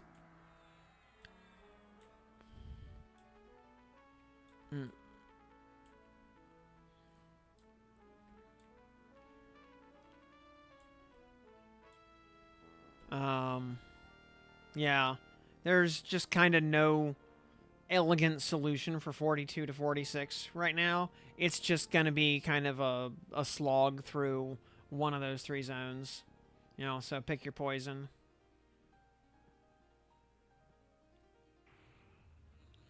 Alright, yeah, manage D0 and D1 nag. Very nice. Well done. Which means you can probably do Vox as well. Okay, well, there you go. You did D0 and D1 Vox. Okay.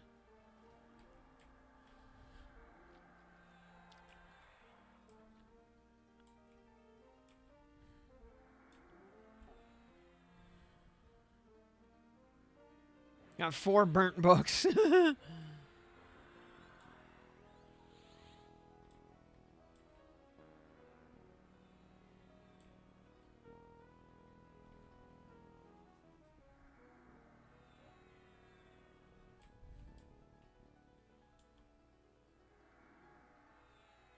Hey, then RBB. Okay, well, there you go. There.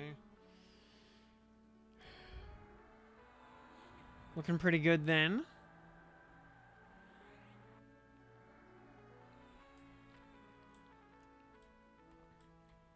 Also, yeah, reminder for Aldera here. We no longer have to talk to Siren the Lunatic. The boss on any given island just drops the key that we need to go to the next island. So, like here, all we have to do is kill Thunder Spirit Princess, and we get the keys. Committed to this random build? Yeah, I mean, at least for, I mean, you know, closed beta is just a short time. You know, we can just screw around, have fun with it. We're gonna probably, in the foreseeable future, level up another kit just to play around with it. Like, I want to see how well Beast Lord runs.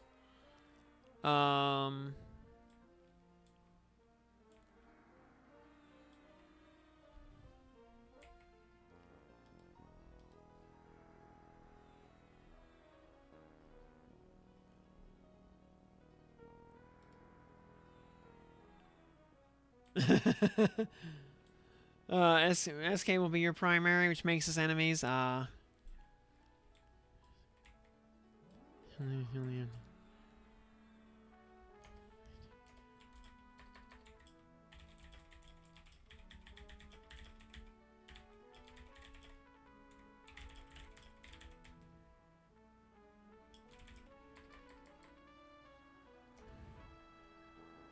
Found some friends. Yep, we got a party going on here.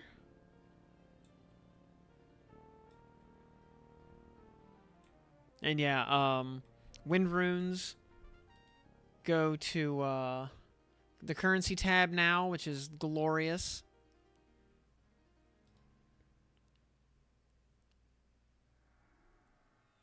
We got a pretty good mix of runes from the first run.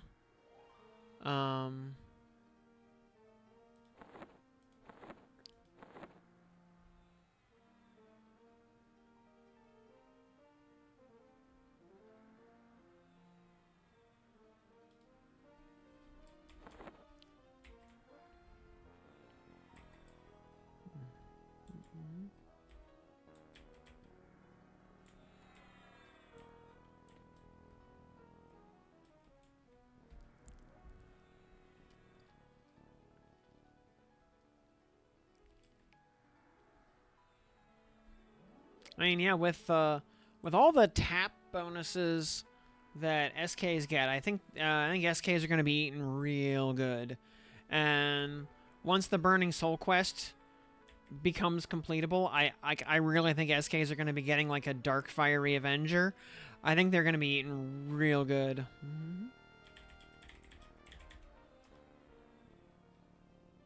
Oh yeah, AoE Mez is just crazy good. And the fact that you get mesmerization at 16 and it lasts forever. Mallet quest is completable. I've seen people. I've seen people link the Reaper, so I'm pretty sure it is.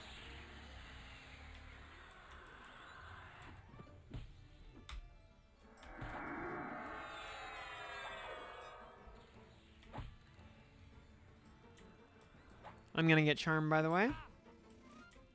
Oh, actually, I probably won't get charmed because my MR is just so high. I have 244 magic resist right now. I will probably not get charmed. But you know what? Let me go unyielding just in case.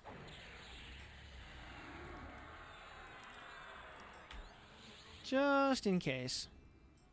You never know.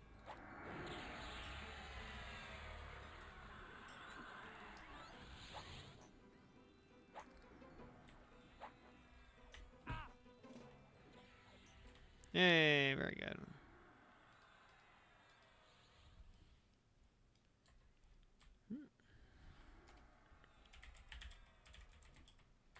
Mm-hmm.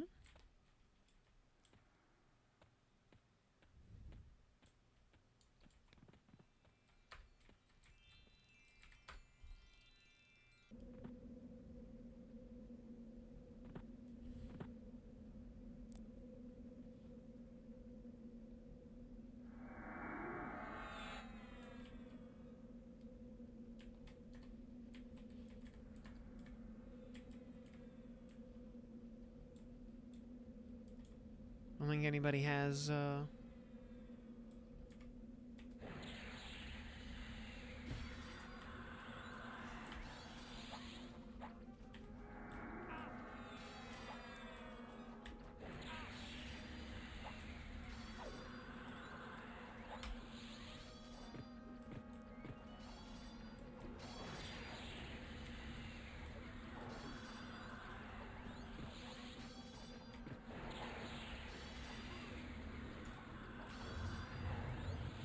yeah, I don't have to... I'm gonna say I don't have to turn off attack here because nothing is mezzable.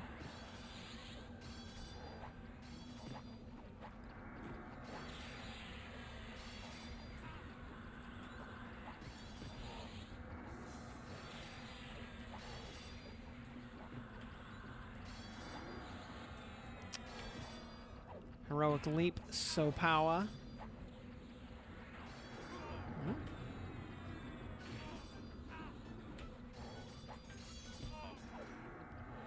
Rune Anna, very nice. Auto store. Yeah, being able to just auto store all those runes, so handy.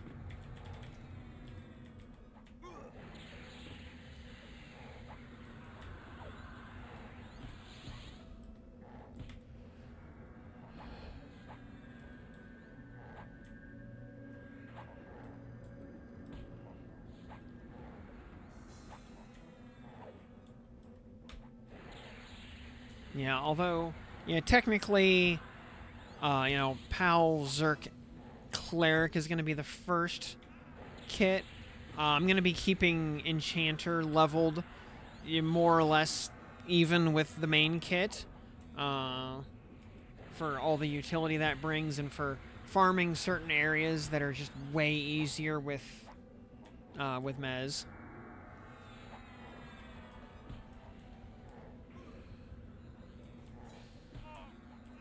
Like Runny Eye. Or the Spa in Mistmore.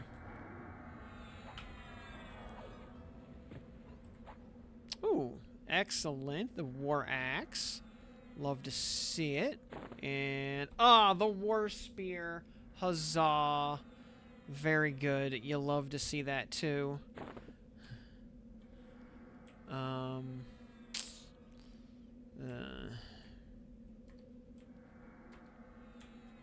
Oops.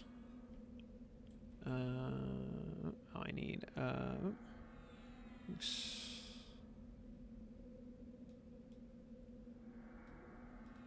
Need, sneak. And hide. Okay. Next.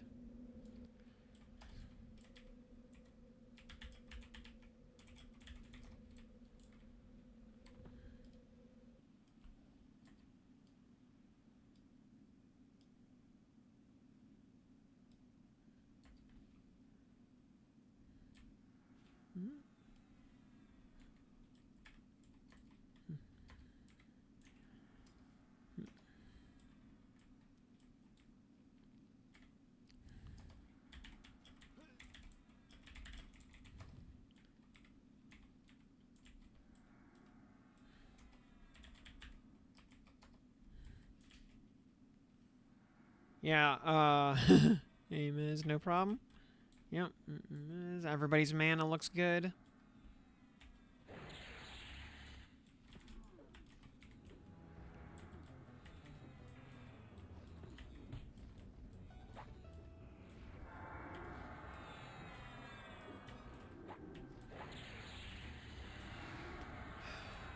Yeah, Runny Eye with AoE Mez, though, is a cakewalk. Because the mobs are very weak. There's just 50 of them crammed into, like, every square inch of that place.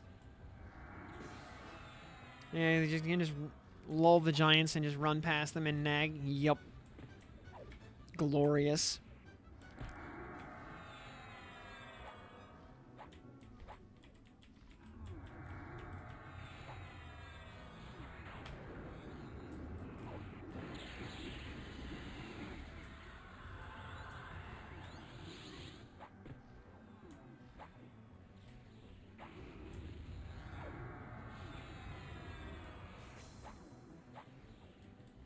Enchanted Bastard Sword +6, though. Which is still a really solid weapon. But, yeah. Go get a Babs in Runny Eye. It's a very common drop. Ooh, excuse me. Or, like, as soon as you hit, yep, it's super common, actually. Off of, Battle Lord or War Master or whatever his name is. The fighter named on the bottom floor. He drops it, like, almost every time.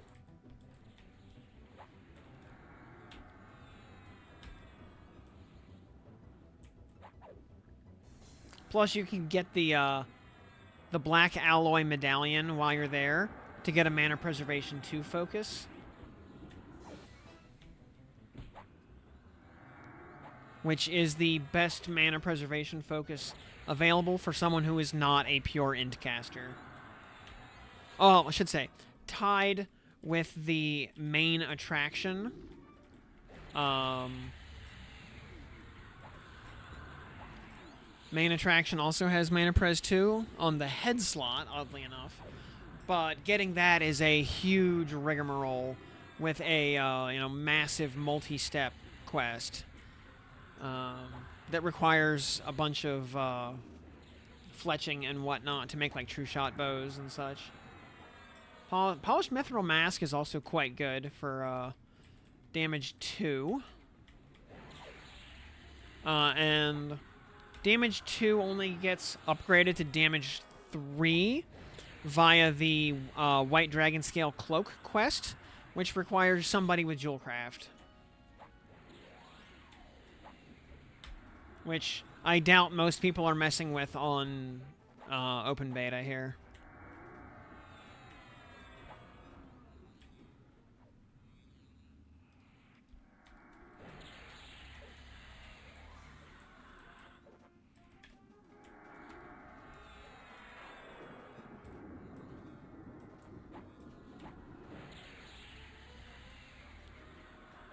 Yeah, you get the White Dragon pelt, but unless you have somebody that can make blue diamond or diamond jewelry, yeah, you're kind of out of luck. Because you got to make the diamond wedding ring and whatnot, or buy that from someone else. The Red Dragon Scale Armor quest you can do entirely yourself because you buy a gate potion off of a potion vendor. And you know that plus like 1,000 platinum or whatever solves the quest. No trade skills involved. Oh, Protector of Sky is here.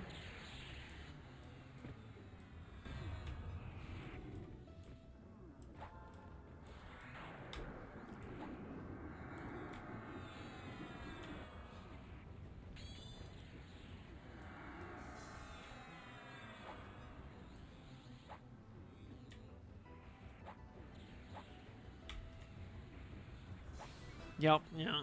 Honestly, I would probably say, you know, yeah, between Sol B, Guck, and the whole, pick whichever you find, you know, least boring at this point after having, and just, you know, just grind it out.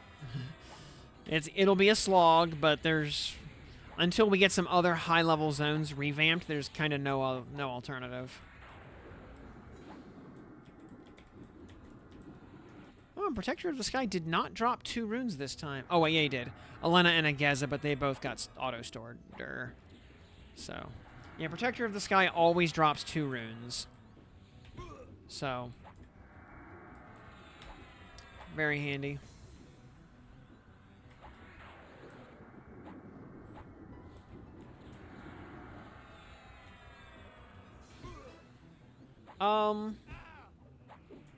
Either way, I mean, yeah,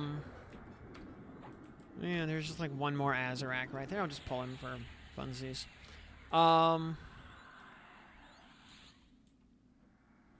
You know, you'll need to do just like the regular zones, the regular planar zones for class armor.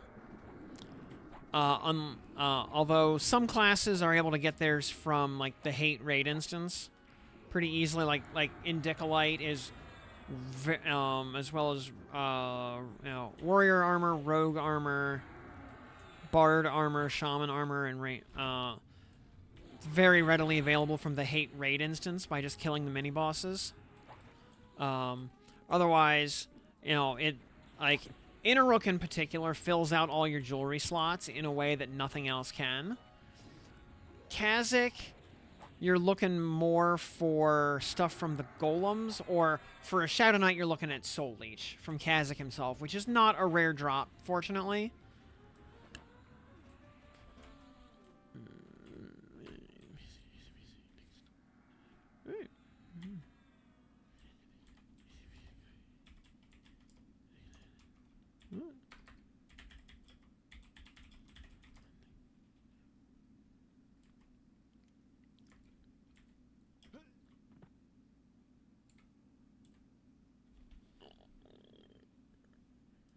Yeah, on closed beta, I was getting Soul Leeches left, right, and center.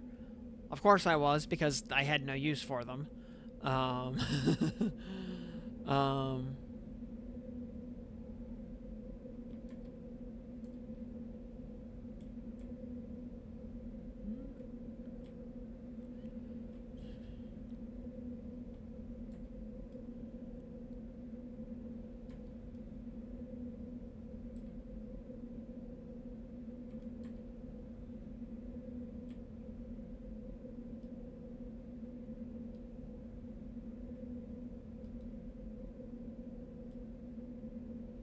Where did, I see Woe, I see Jarek. I'm not holding the key. The...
use the find item?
Yeah, Aldera, any,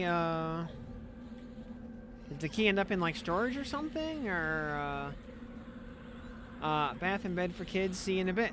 See ya. Alright, well, thanks for stopping by. Hopefully the kids cooperate and, take their bath and go to bed on time.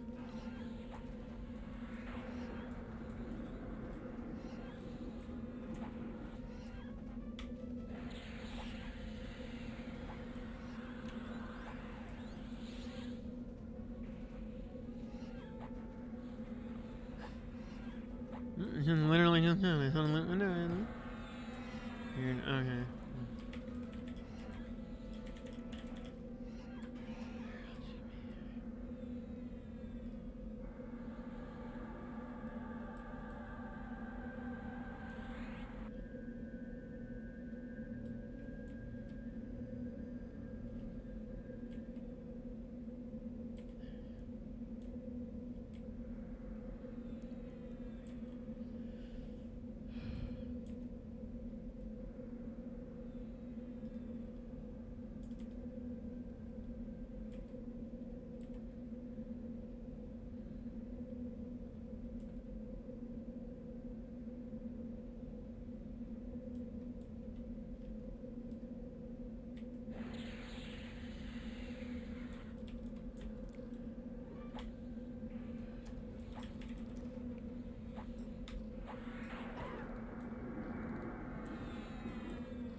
And yeah, hopefully Keeper of Souls actually does spawn where he's supposed to tonight. And last night, he just was not on his island. It was very weird.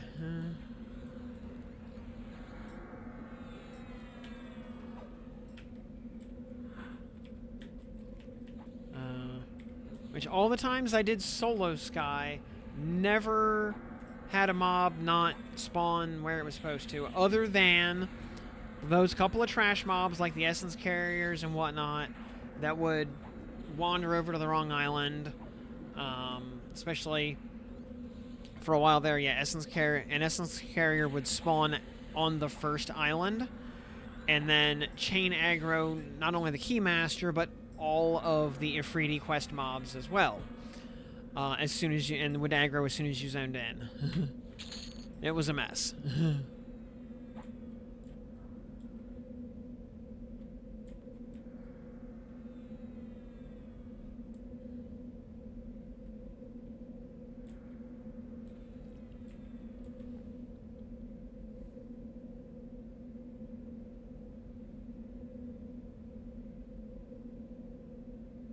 But we dropped the instance, we got a fresh one, and everything was fine.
Just got blown off the island, and I am charmed.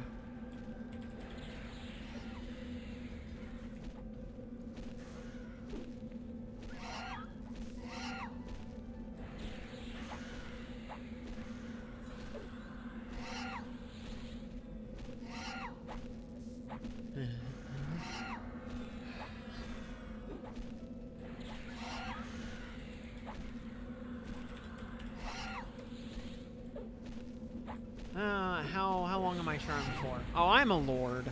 Wow. 200 something magic res and I still got a lord. Glorious.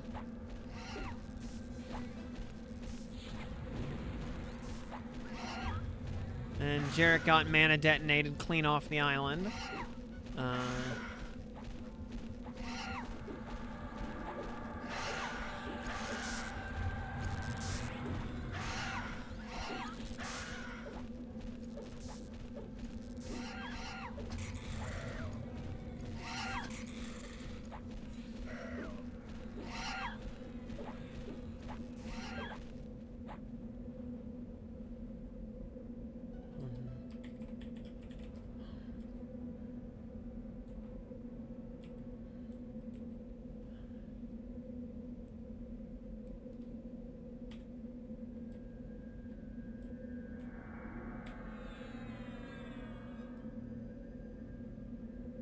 Stunned for only 90% of the fight.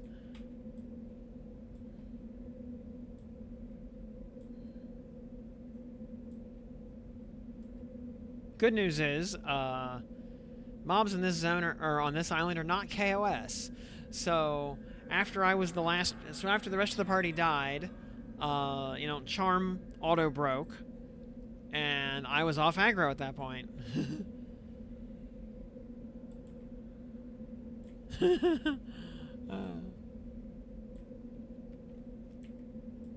Yeah, 212 magic res, still got a lord.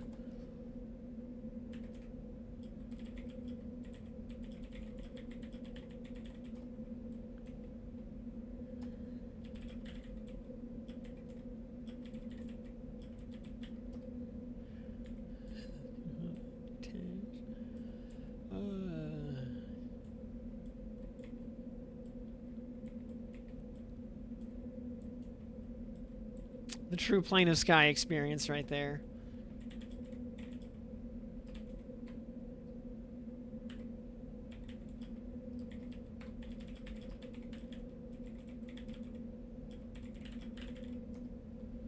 Well, I mean, except for all the DTs, since those are gone.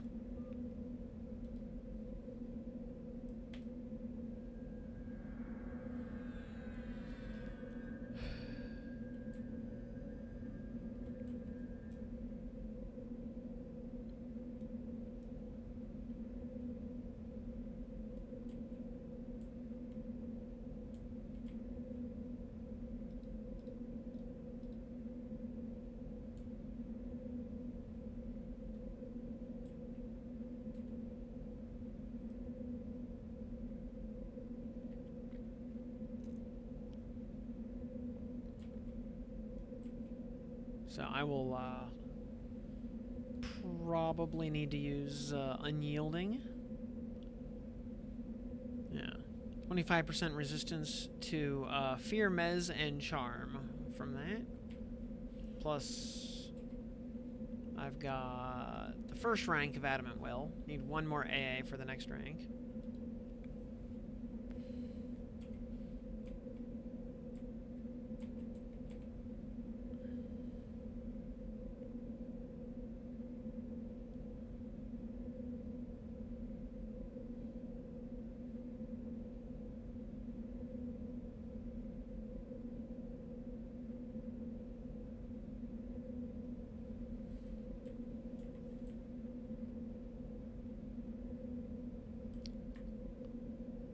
Alright, Jarek's back.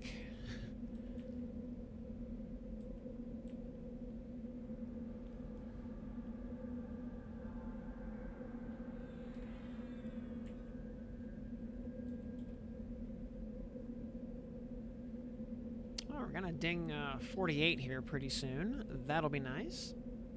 Do we get anything decent at 48?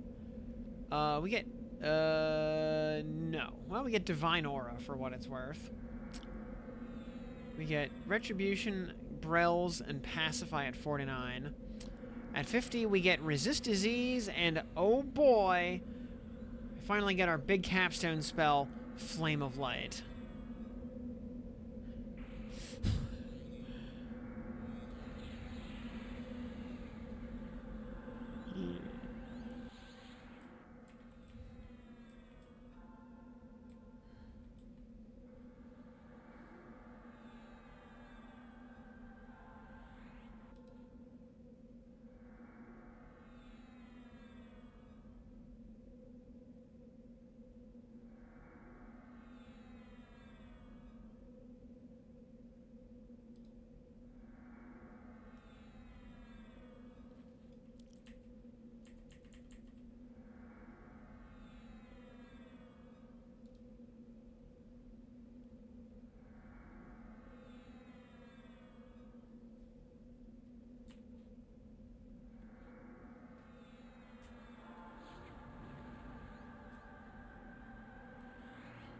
Was Discord utterly meltdown?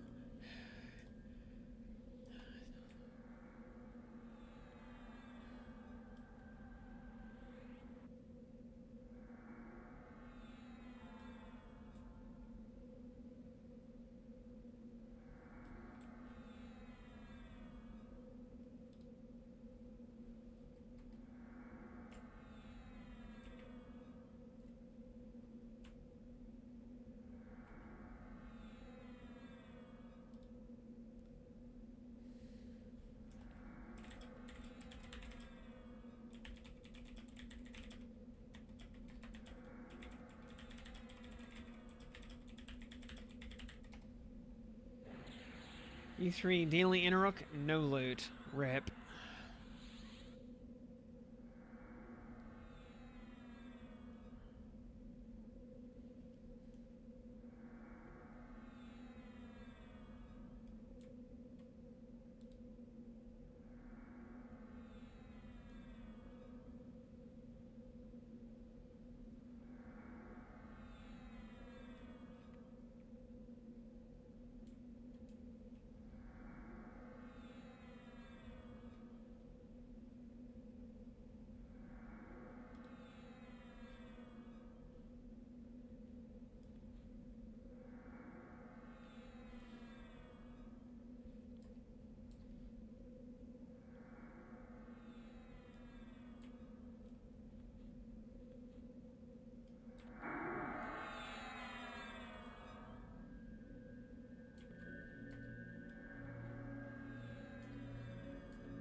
And Gorgolosk is just a warrior, so no worries there.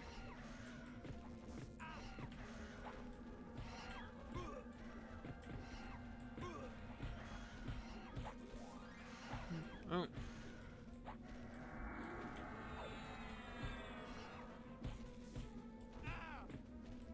I guess the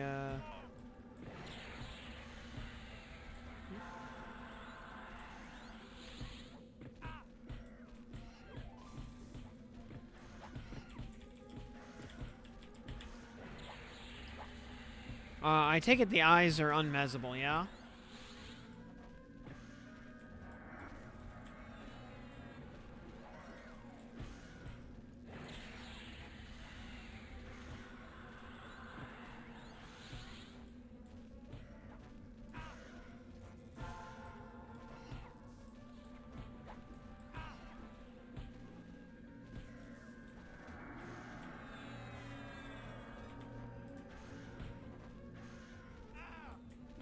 Yeah, also mana draining, yeah.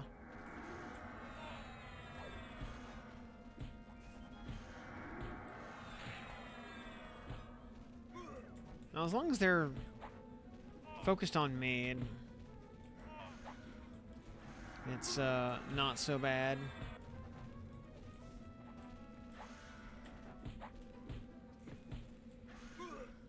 Yeah, oh, I think you got him? Okay.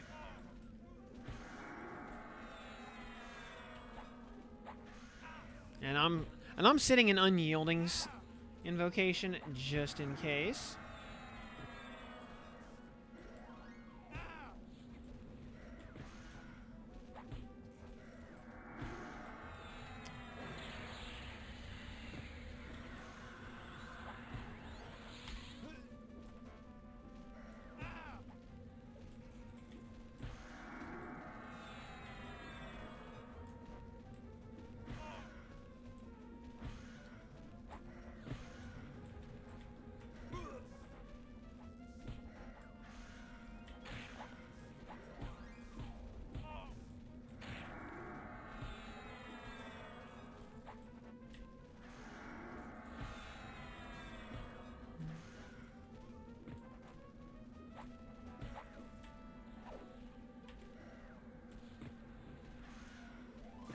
Yeah, once Gorg goes down, we're gonna move on to the eyes next. I see this. There's an Avenging Gazer. That will be next on the list. Blade of Abrogation. We do not need that. There's the Key of Beasts. And Druid Mask. Druid Mask, I don't care. No, don't care. There's your day, Ben. Hey, Stashtastic. So far, so good. Doing some more Plain Sky up here with chat. Oh, I absolutely... oh, I absolutely worked all day.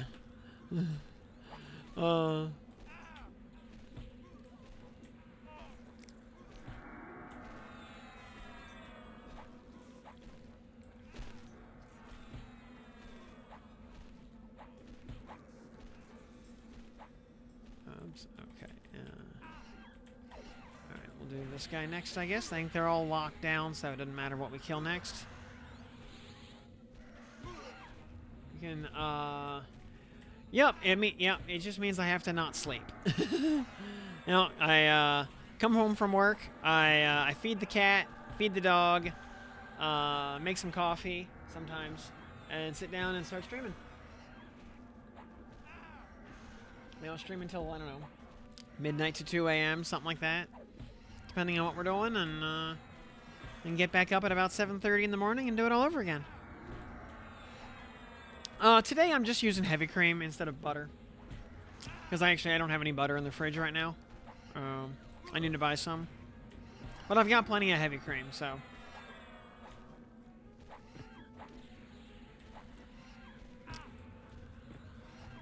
Actually, we can probably switch to inversion, I think.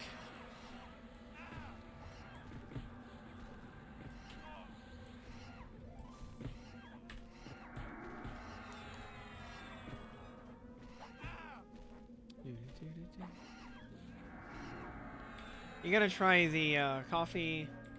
Yep. I mean, with heavy cream, that's just basic cafe au lait. With butter, it's a little different. Also, I highly recommend you use unsalted butter. Because salty coffee is not good. Yeah. And get good quality butter like Kerrygold.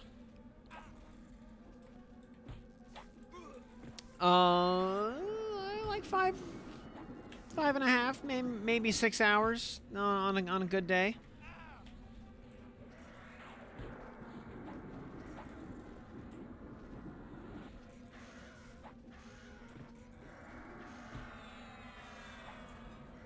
I think last night we didn't wrap up stream till like 2:30 in the morning or something, and till I took the dog out for a little potty break and everything, it was I think it was like 3:30 a.m. till I actually went to bed.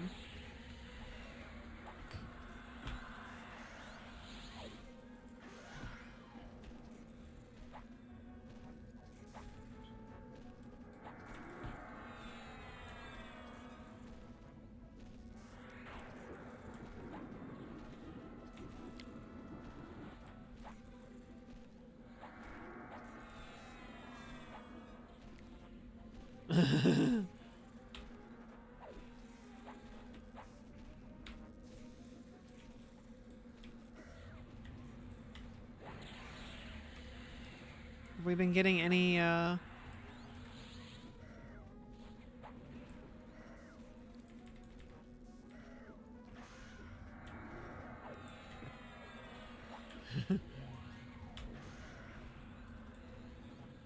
last combo you're gonna choose on live? We're gonna it'll be Paladin Cleric Berserker, which is what I played, or which is what I started with on closed beta, and what I had been theory crafting for a while before getting closed beta access, and it was very good.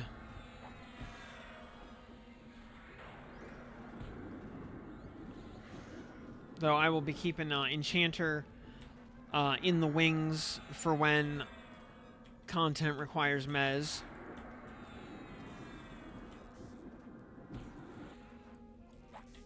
Oh, I mean, I would always main Paladin. It's the class I played for 13 years on vanilla EQ.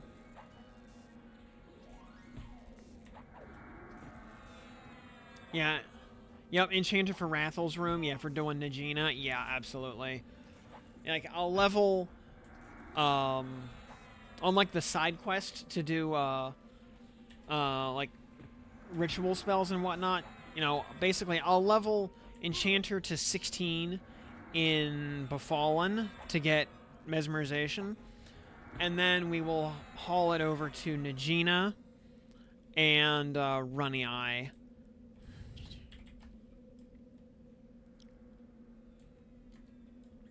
And basically get drops out of both of those zones. You know what you'll stream when this game shuts down? For a week before launch? Yes, actually. Wondering about a pure healer support combo like Claire Ench Bard. I mean, you're not gonna, I mean, you're gonna be soloing at the speed of smell. Until you, unless you have, like, good charm pets. But, you know, you'll be utterly unkillable, and you'll be able to, you know, you'll be everybody's best friend. Zarathan. And yeah, for the week between when this goes off, when beta closes and before live launches, we'll do the Path of Exile League for a couple of days, because that'll launch on the the Friday before Legends launches. So we'll have like a weekend. Have about 3 or 4 days of Path of Exile, and before that, we'll probably screw around. Maybe, oh, what are we gonna? We'll have a couple of days to kill. We might do, depending on what kind of like patch notes and updates we get on Path of Exile. We might be doing some prep for that. We might do like a we might do like some Link to the Past randomizer, or some Final Fantasy V randomizer, things like that. Now let's see here. Is Keeper of Souls up like he's supposed to be? Oh, good. He's in full don't talk to me or my wife's son ever again mode. So yeah, yay, he's not bugged.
Where'd Keeper just go? Did he just evaporate?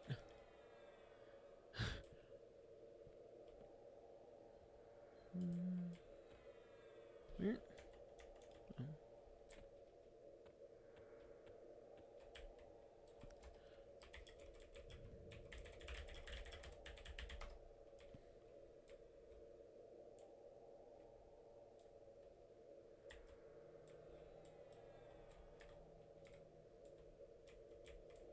I mean, he isn't it?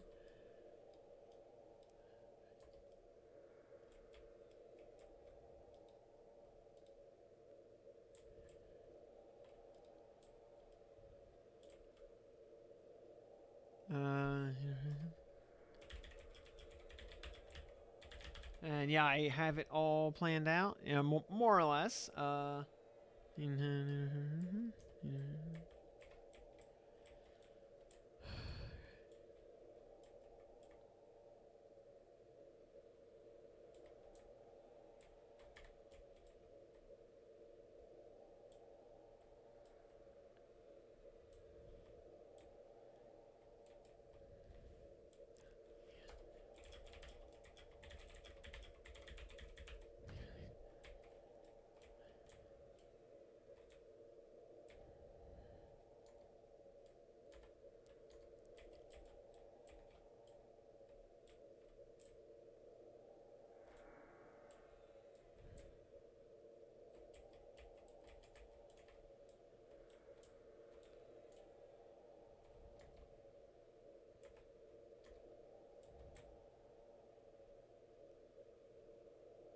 Double backstab for 650 total, level 15.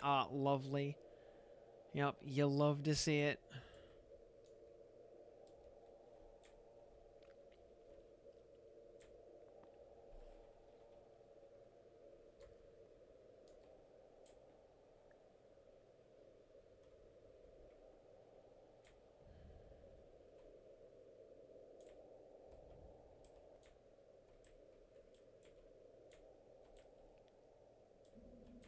Overseer at least is, yeah.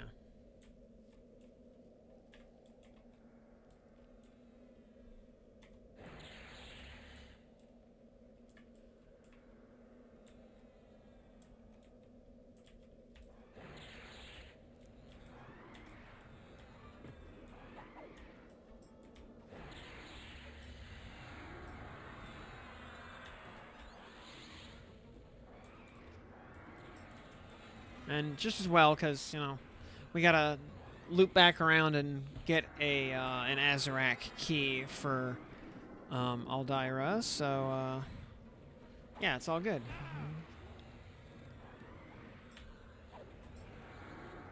Yeah. Chance to get more drops, so it's all good.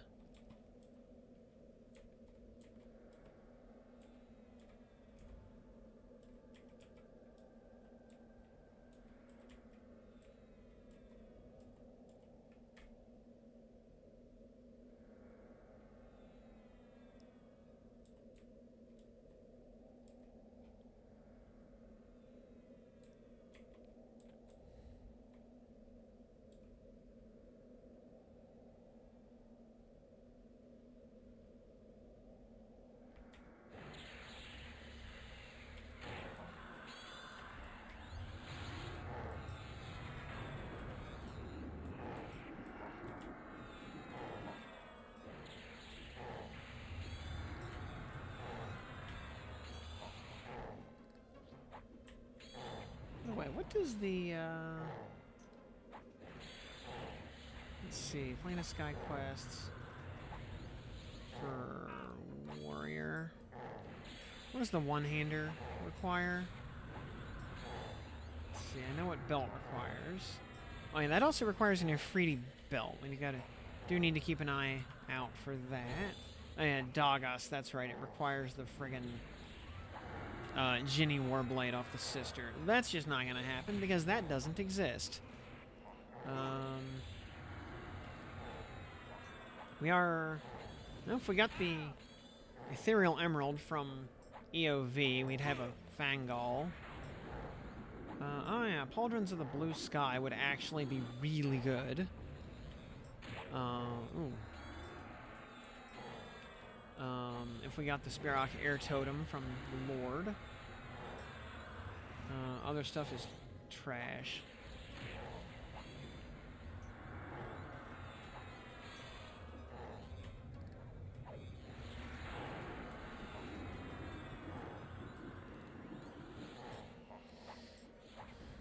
We can,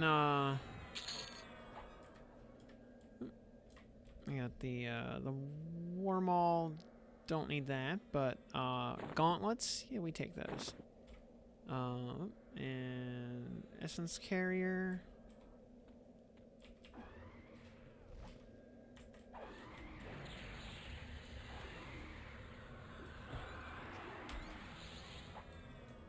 Can proc double backstab. Yep. All attack skills like backstab, kick, bash, cleave, etc.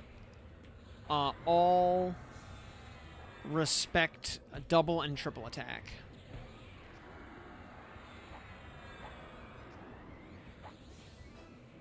Was I not backstabbing this whole time because of...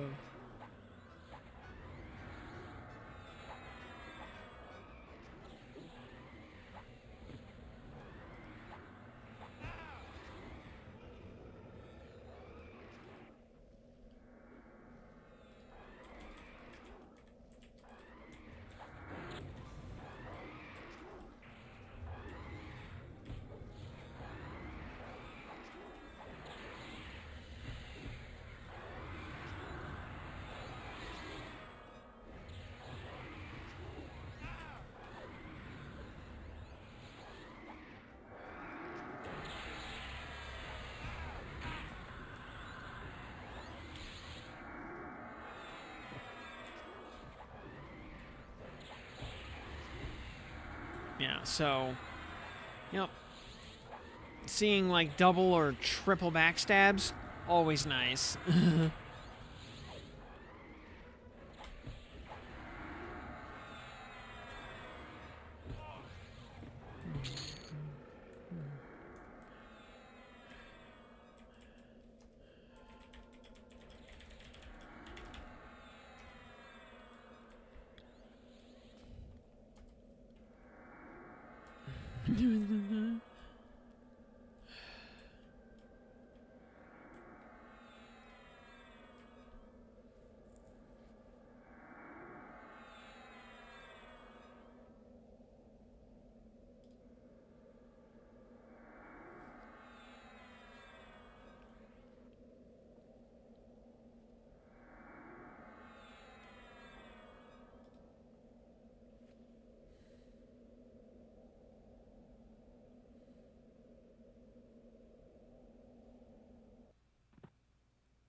Alright, new instance, and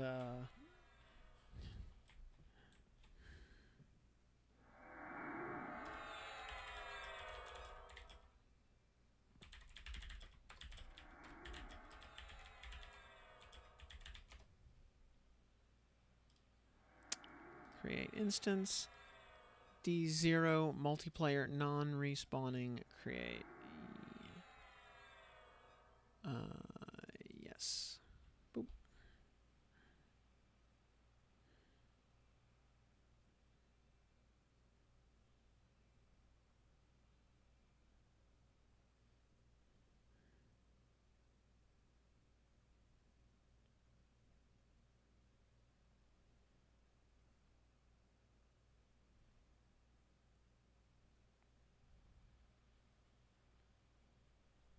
Imagining dragons.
Yeah, I think Gorgolosk Island on multiplayer is a little...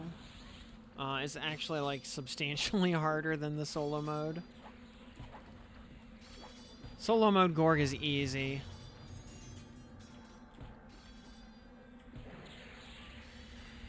Multiplayer Gorgolosk Island actually fights back.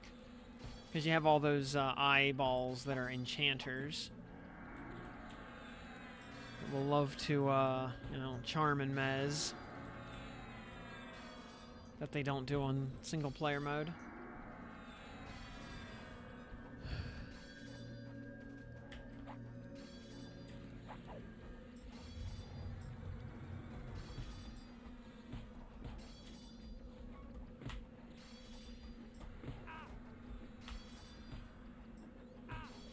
Yeah, when we get to the appropriate level here, yeah, we will definitely spend a lot of time grinding Ifritis just for their armor, just for fashion. No.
Oh, get the Magi staff. I don't really care about that, honestly. And another War Maul, which we already have one of, so we don't need that one again.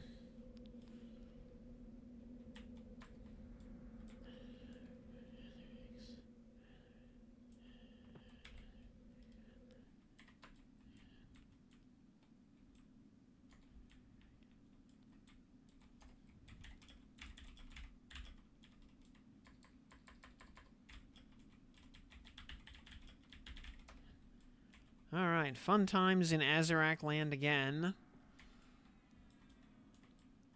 Which, still better than, way better than Cleveland.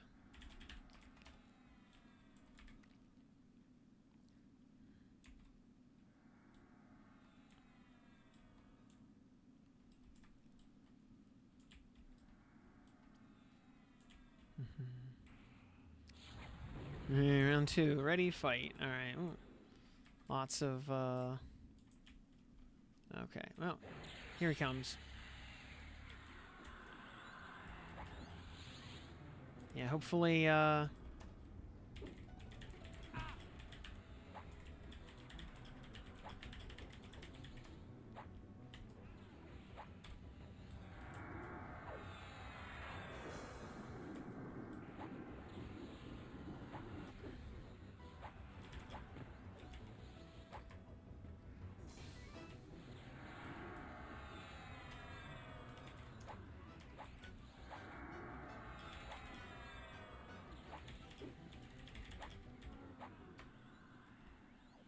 Windrune Fauna.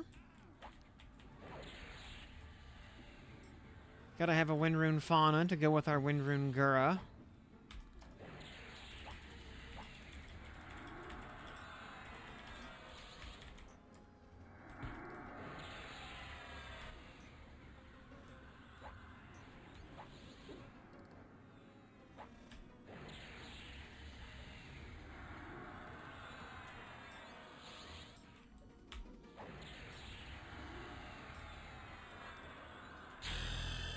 A ding 48.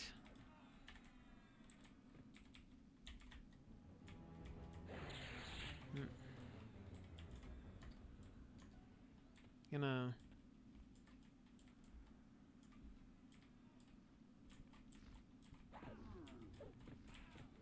Oh, okay. Protector of Sky. Alright, well.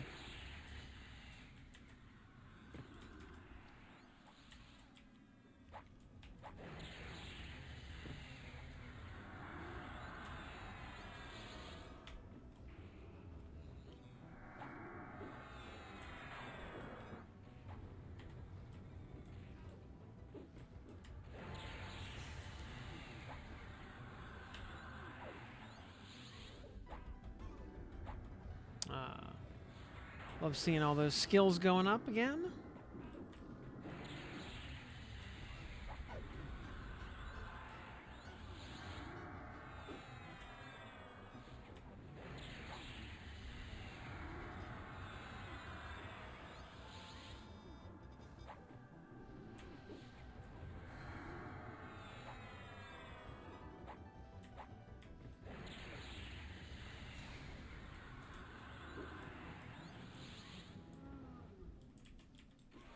Oh, we got a new Wind Rune.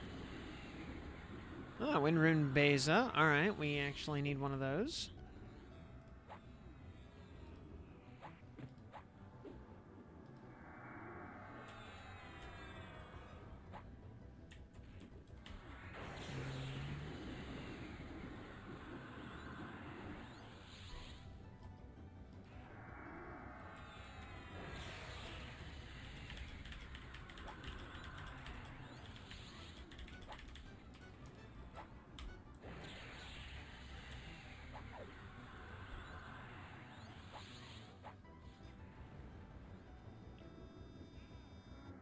Yeah, double backstab. How? Yep, because skills just do that now. Now, bash, kick, backstab, cleave, smite, reave. Yeah, all of those damage buttons will respect your double and triple attack skills. We can also think Monk Shaman for leveling and switch to Palette 45. With Unfortunately, yeah, the Shaman FD ring is not super hard to get. The drops are relatively common. Yeah, you're double kicking now. See, if you were a centaur, you'd be quadruple kicking. This is why we need centaurs as a playable race. You know, everyone talks about like the dwarf flying kick animation or the ogre flying kick animation. Imagine the centaurs flying kick animation.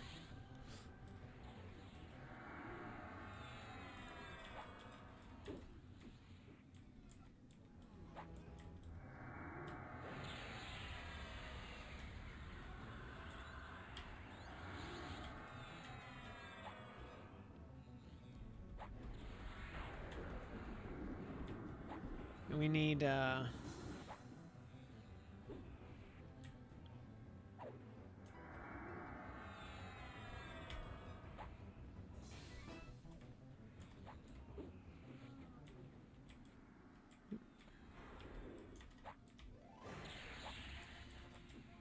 turn and rear kick. Yeah, do the...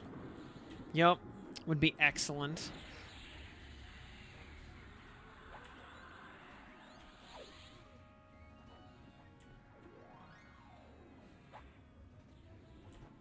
I would 100% switch to Centaur immediately, if that were ever added.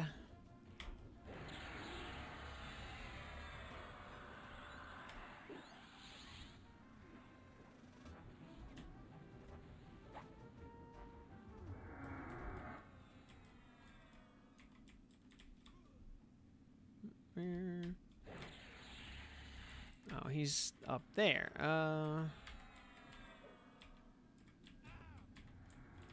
Gotta let it come down for a landing.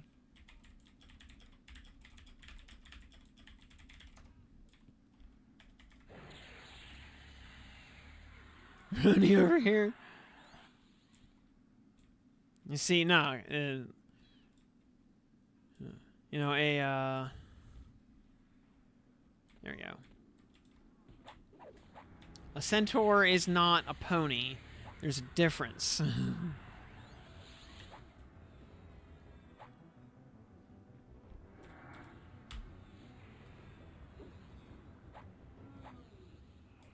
Oh, I couldn't move to get him down.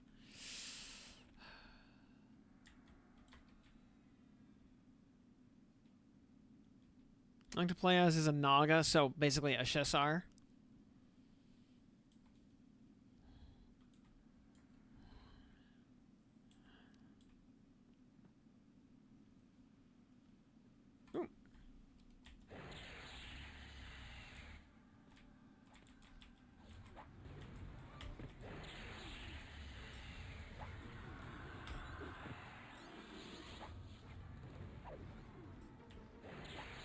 Or more of like a Lamia with like a, you know, half snake, half human.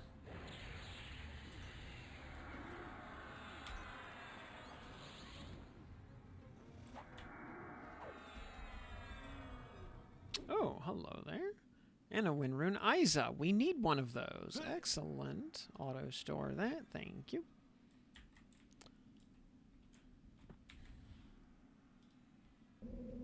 Alright.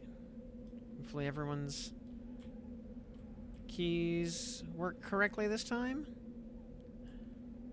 Okay, good. Yeah, I see Aldera was able to click up correctly. But we get to just skip this island this time. And you actually don't even need Invis on Gorgon Island. Nothing on this island is KOS.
Yeah.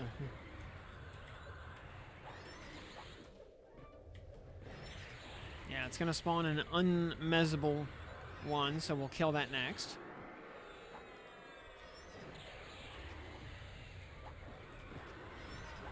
And Keeper is a total gimp, so we don't really have to worry about, like, anything.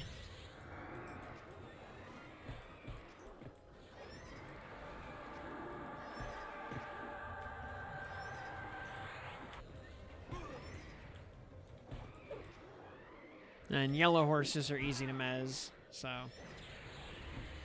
no big deal.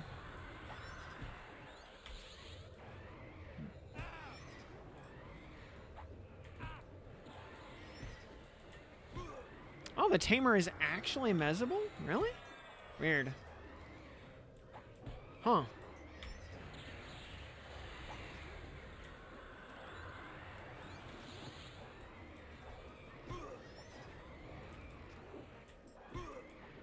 Oh, I thought it was actually flagged immune. Huh.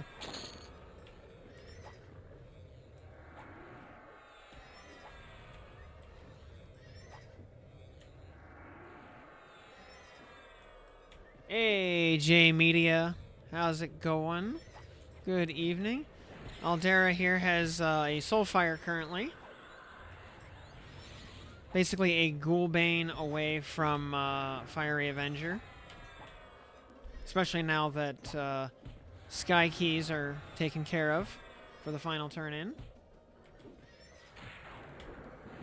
Yeah, I still need to do Zacatl, and I need to get a Vox book.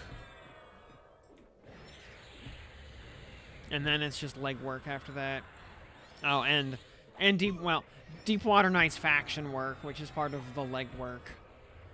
I think there's honestly something to be said for just doing newbie levels like 1 to 10 in the Warrens to to do the faction grind in there when it's actually level appropriate.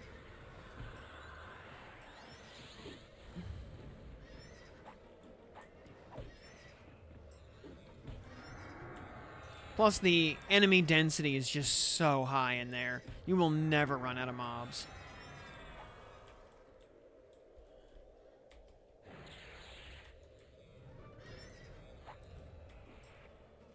Alright, Avian Key, I do not need that. Ceramic Mask, I am not going to get around to doing mage stuff. Monk Eye Patch, I don't need. Cloth Mantle for Chanter. I'll grab that for funsies. Silvery Ring. Didn't I get one of those yesterday? I don't remember. I don't think I'll need it, but I'll pick it up.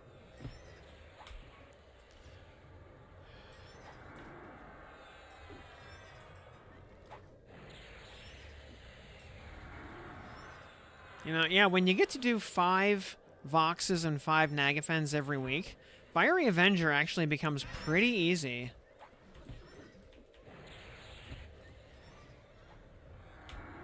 Like that, the time gate on those drops is really the big stumbling block.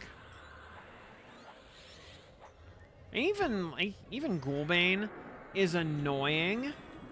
You know, you might have to dad camp that for a day, but you know, it's not that big a problem.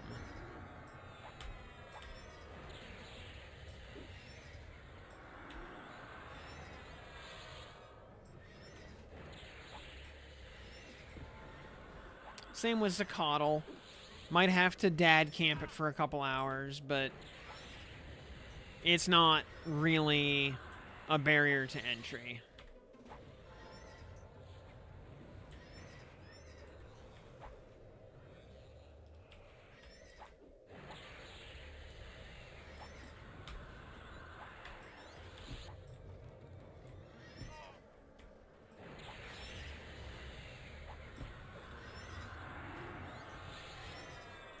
And it is possible you could just get completely boned on your RNG with the dragons.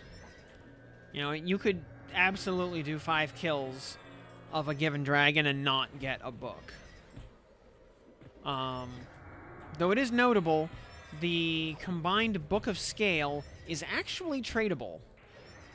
So, if you take some friends, as long as somebody gets gets a working pair, that part can be traded.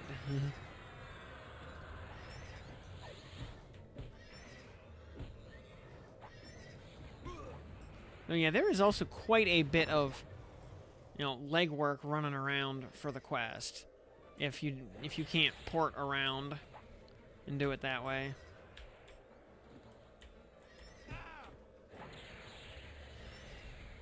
All the more reason to level Druid and Wizard.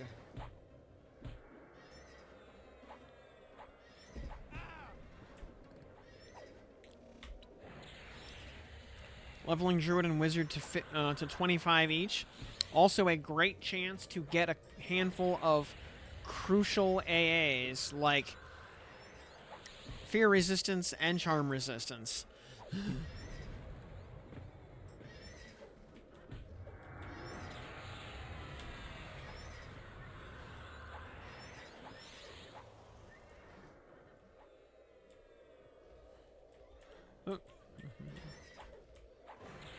Oh yeah, the new Druid heal, yeah, is really good. The Flowering Heal line, yeah, super good. That and Snail's Heal on Shaman are pretty much exactly what both classes needed.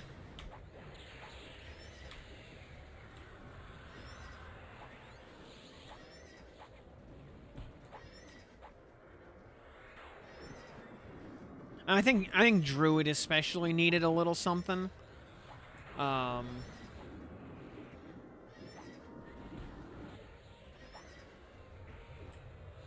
Shaman can always just fall back on Togors as its and Puma as their defining spells.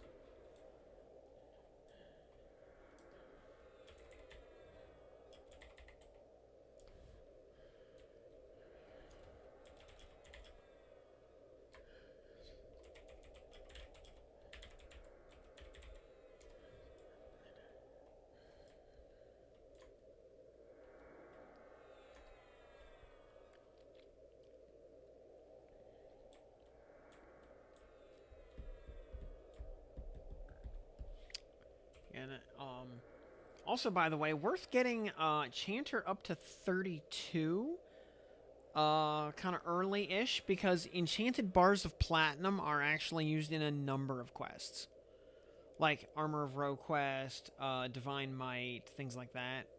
And you need a level 32 Enchanter to make those.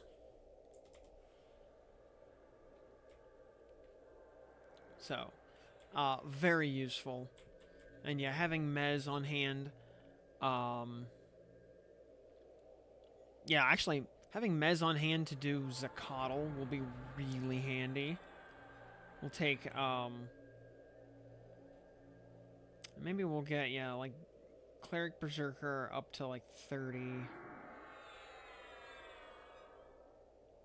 And we take, or maybe 28, call it. Because at 28, the Baron starts to be a white con. Maybe even 29. I mean, either way, we're splitting hairs at that point. But take those to 20. Let's say 28. That's the level, yeah, again. To where Baron turns white. Then swap over to Druid or Wizard, either way. Level those to 20. Level those each to 25. Switch in Enchanter. Go level to 16 in Befallen. Hop to say Runny Eye next, because I think it's the lower level zone, honestly. Go to Runny Eye, get a Babs. Get a Babs plus 5 at least.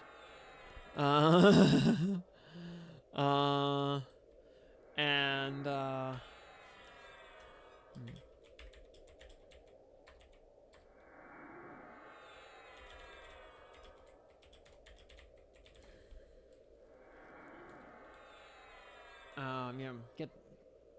get Babs, get the, the Mana Prez necklace. Anything else that drops along the way, like Black and Alloy Coif or whatever, I mean, is a nice bonus.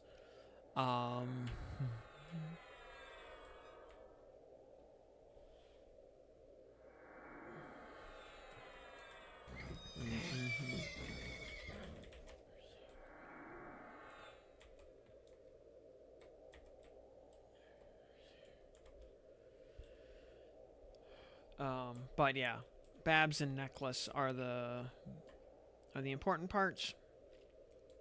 Get those. Go to Najina. Get J boots and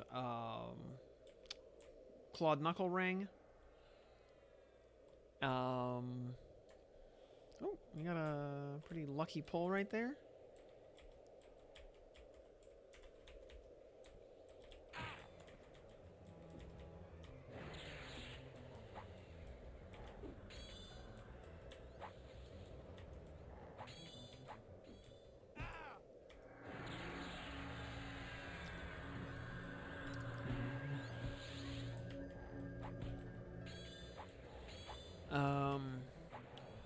Then by that point, probably actually ready to take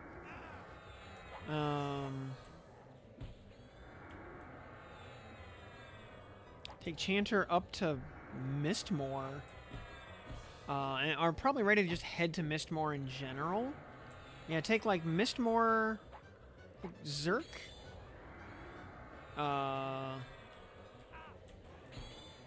Yeah, take Enchanter and Zerk up to Mistmore. Get Zacatl.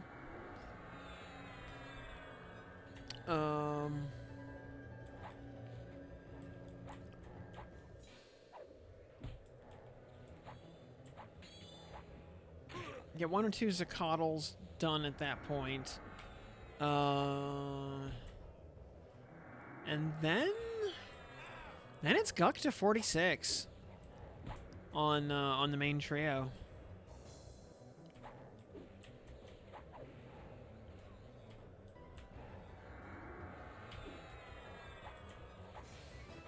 And then oh,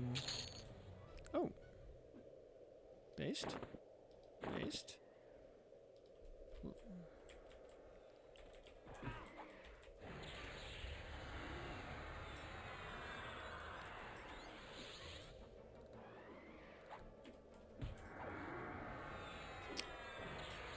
Let's see.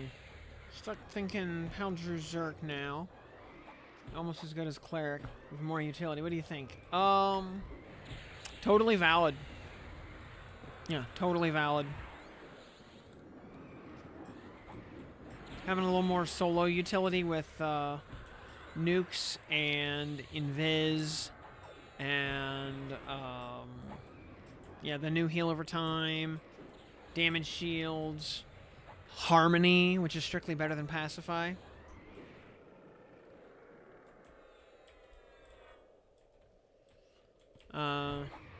Yeah, Druid's got a lot going for it, actually.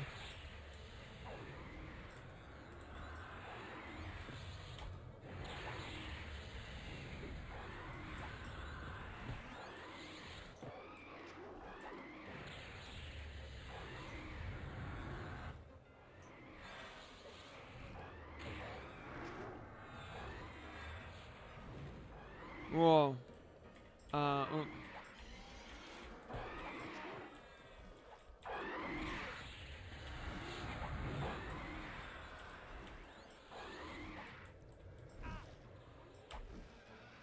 Yep, Drake.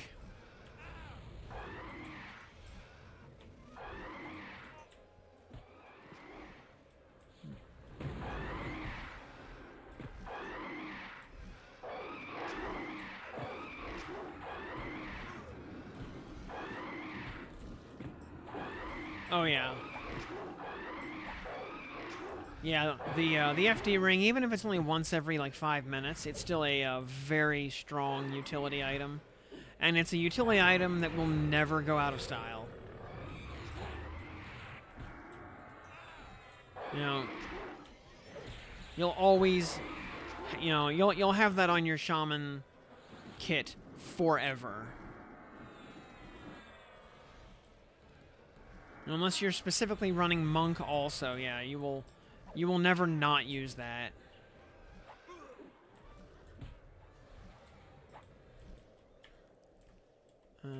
Okay, Essence Tamer. We start with this guy. And killing more trash mobs in here, never a bad thing, because we get more runes. Oh, and...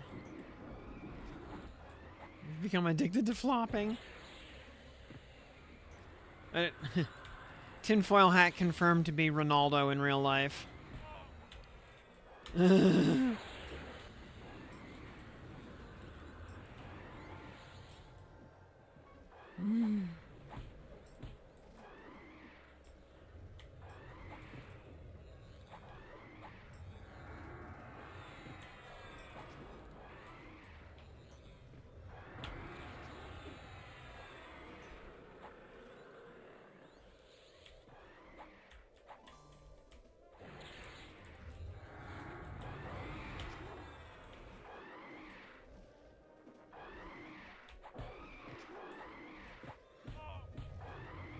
Men Candy 5, yep, 20% free mana, yep.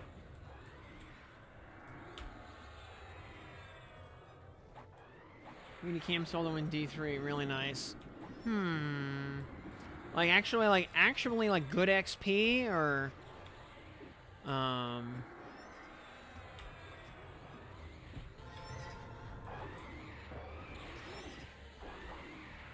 because I might actually look at doing Ifriti, maybe, at like 42 or something. Getting Ifriti's focus items. Yeah, plus the all-important Gebs for Fashion Quest.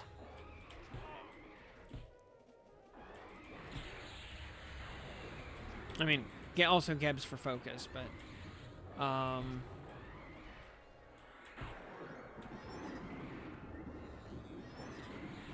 Farming Mo, it's a Ifriti Ring and XP.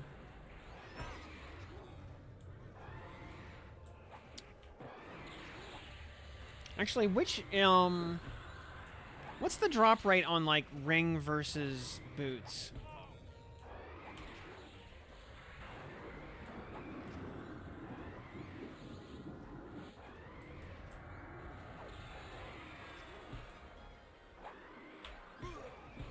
Five boots for every one ring.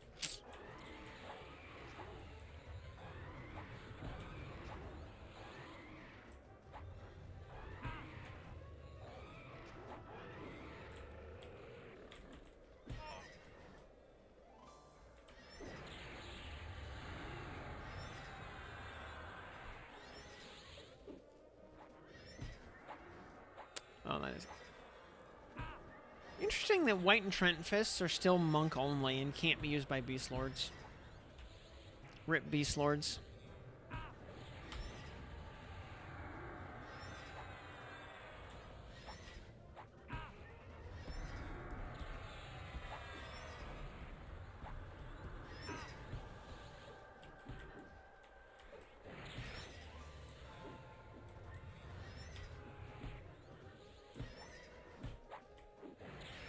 Nerf Beast Lords.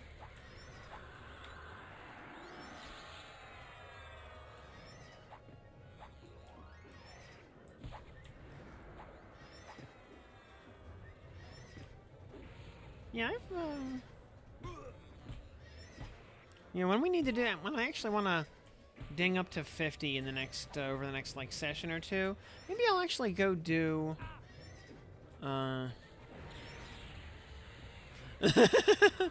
maybe actually go do a Ifriti Lord just to kind of get a feel for it.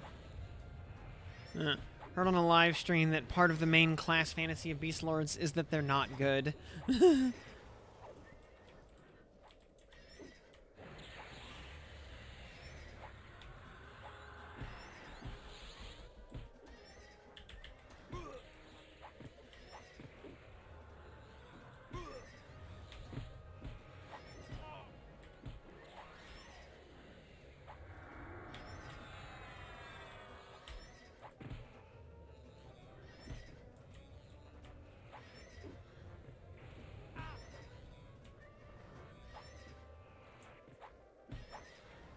Oh, yeah. Yeah. Beast Lord enemies are really annoying. It's like the one class that's actually better on an enemy than on a player.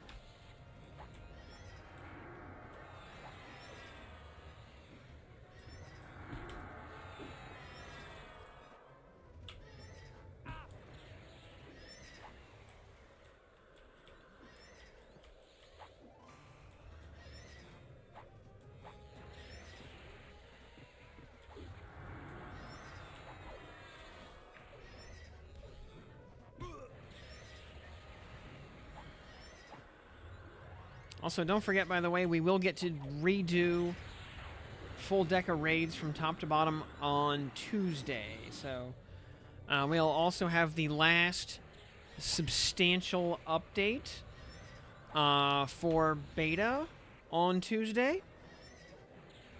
Babs with haste proc from Ashenwood. Oh, very nice.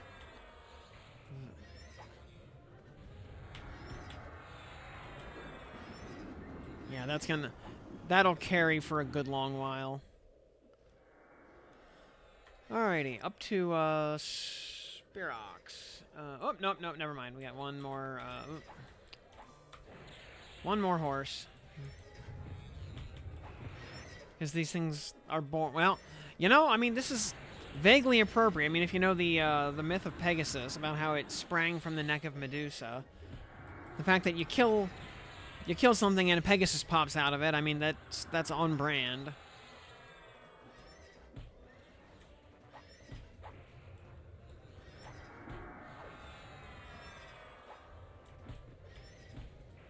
Yeah, Babs carries hard for a long time.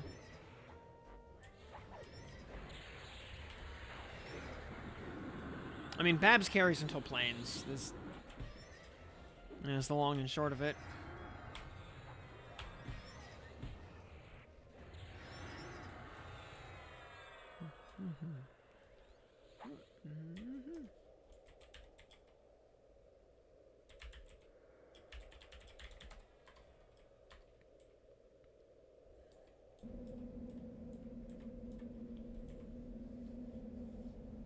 Fortunately, Bird Island is quick and dirty.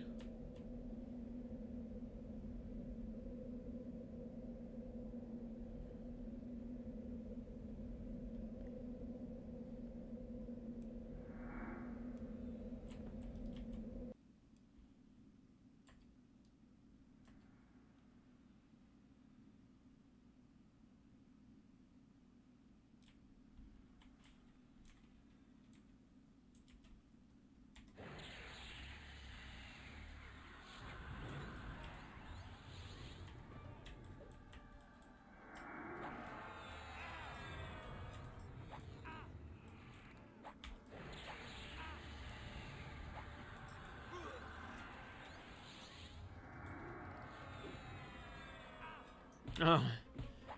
Yeah, you get used to dual wield. Yeah, suddenly going back to two-hand. Babs is best until Fiery Avenger. Yeah. Or, you know, or equivalent planar tier two-handers. You know, like for Warriors, Shadow Knights, and Berserkers, they have access to Soul Leech from Kazakh. I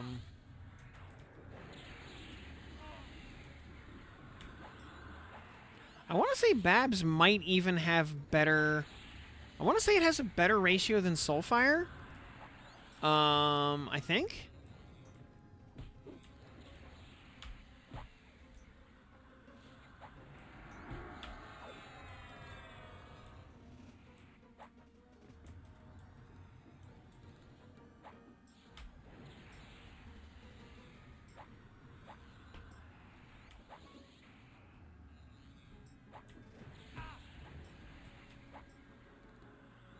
Pet's dual wielding two Nullhide Lariats.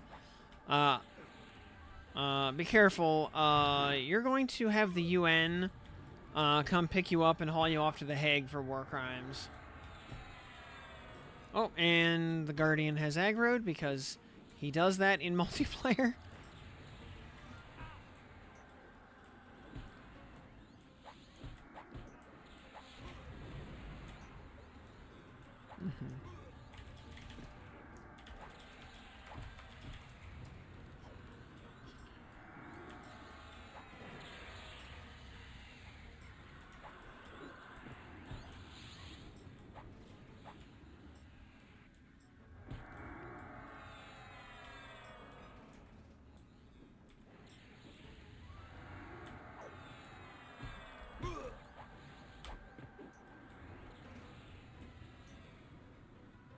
Oh, yeah, Raising Sword of Scarlon is actually pretty good.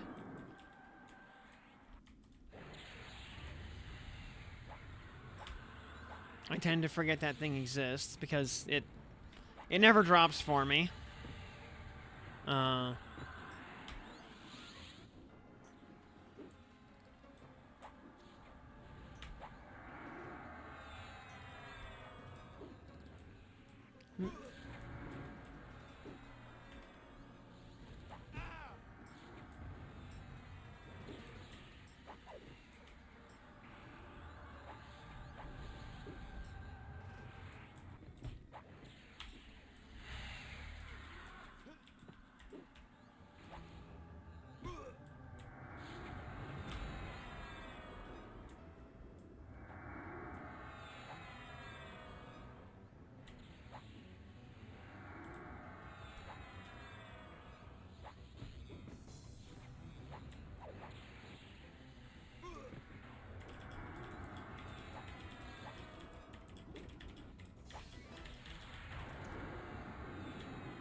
Birds keep auto-pulling.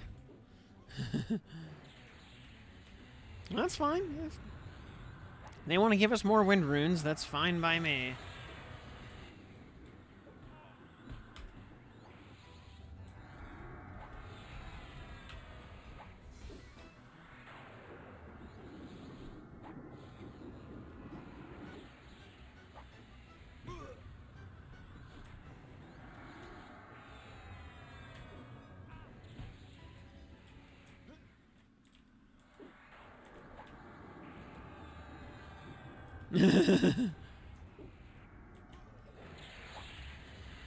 In the Soviet sky, mobs pull you.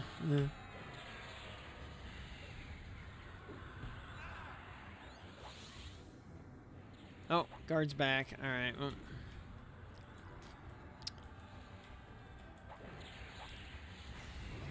This dumb parrot has an aggro range of just, like, half the island.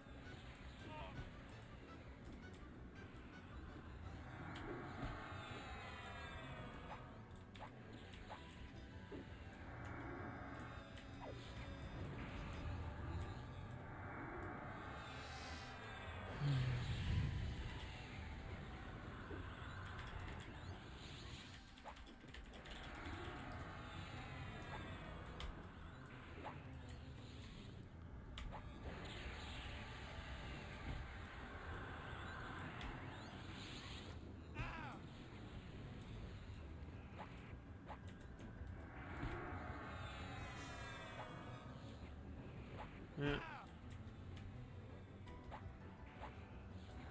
Learned a lot, was able to make a decent leveling and farming route. Oh, very good.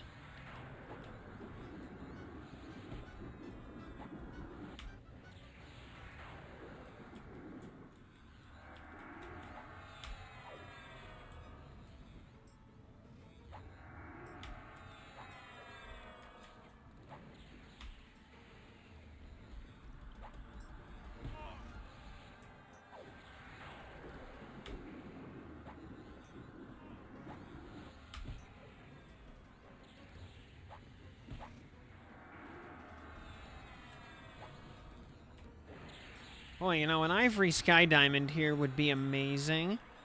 I don't expect it to happen, but it would be amazing if it did.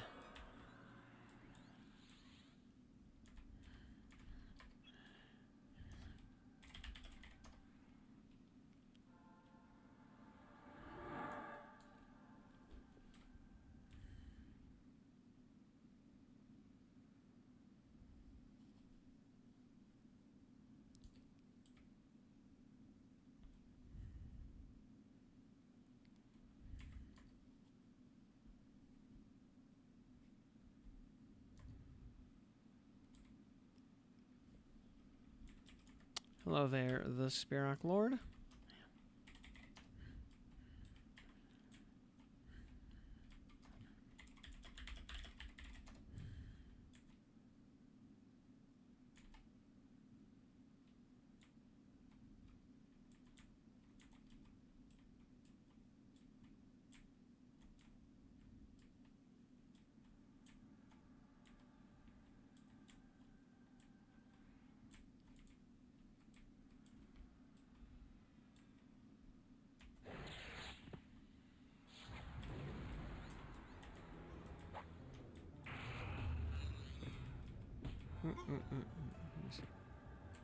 There we go.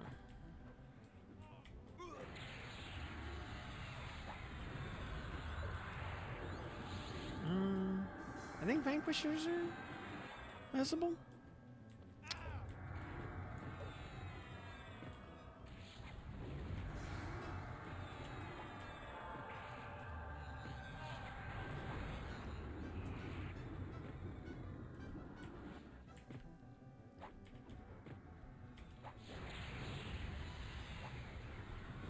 Is there much undead in the game after Kunark? It really depends on the era.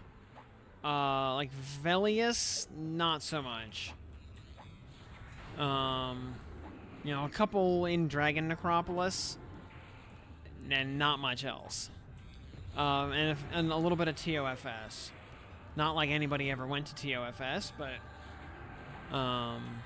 boy howdy, that TOFS was such a cool zone. Tower of Frozen Shadow. Such a cool zone, but so inconvenient to go to that nobody ever wanted to go there.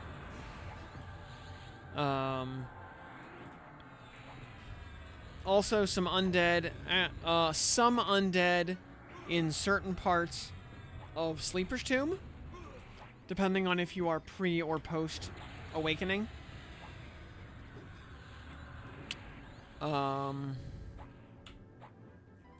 And honestly, if Hate is now an XP grinding zone, I don't see why Sleeper's Tomb wouldn't be also. Because Sleeper's Tomb is just a really long hallway. It is a purely linear dungeon crawl. Alright, Spirok Wingblade. Unfortunately, we don't need that. Shaman Shoulders. Sure, we'll grab that, I guess. Where did the... There he is.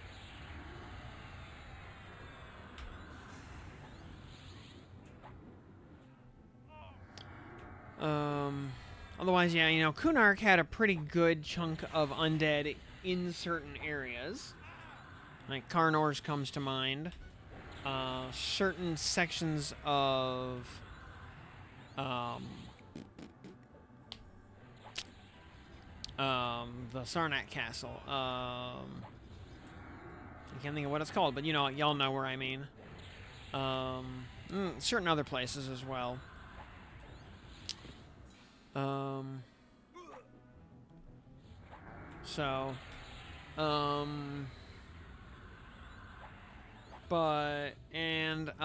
Old Cebalus, sections of Old Cebalus are undead, so kind of hit or miss there, depending on what part of the zone you're in.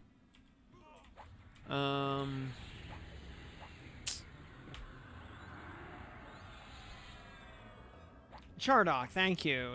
That's the name I was looking for. There are some sections of Chardok with, like, skeletons and stuff, but it's mostly Sarnax, so... You know, and the mobs that matter are not undead.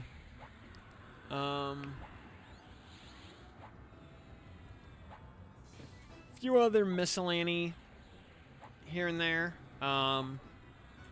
Plus you've got, the lower like the low to mid tier zones, like down ears and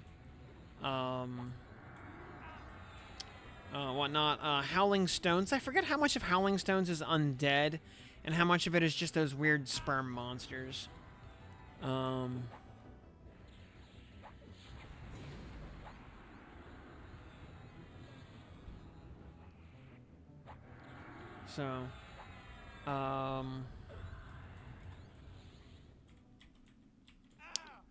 But there are, other than maybe like a necromancer pet, there are 0 undead mobs in Vishan's Peak.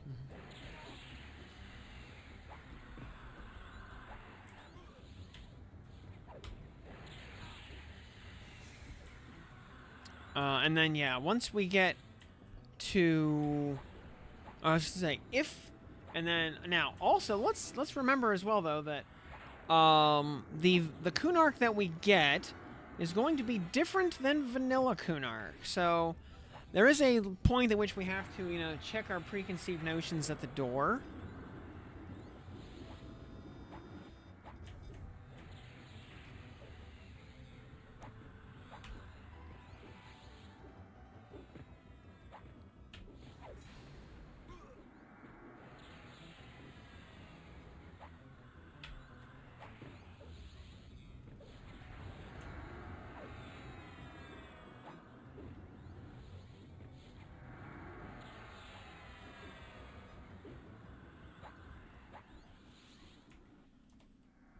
Mm-hmm.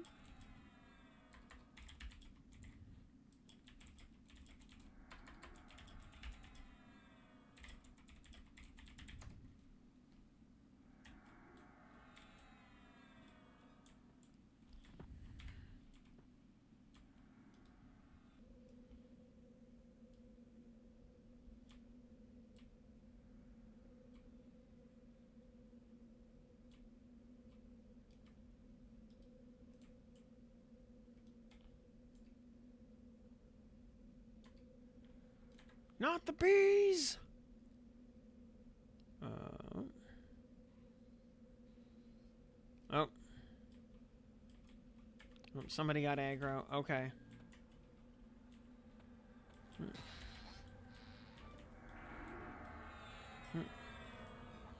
That's fine.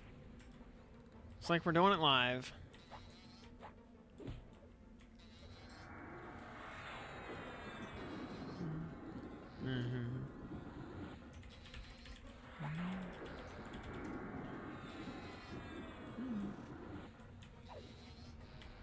Yep, it happens.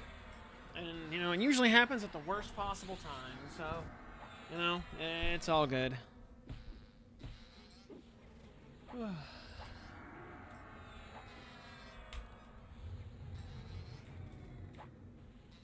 Honestly, Bee Island, you know, gets, you know, a reputation. Reality is, if you have a Mezzer, Bee Island is no big deal. If you don't have Mez, then Bee Island is unpleasant.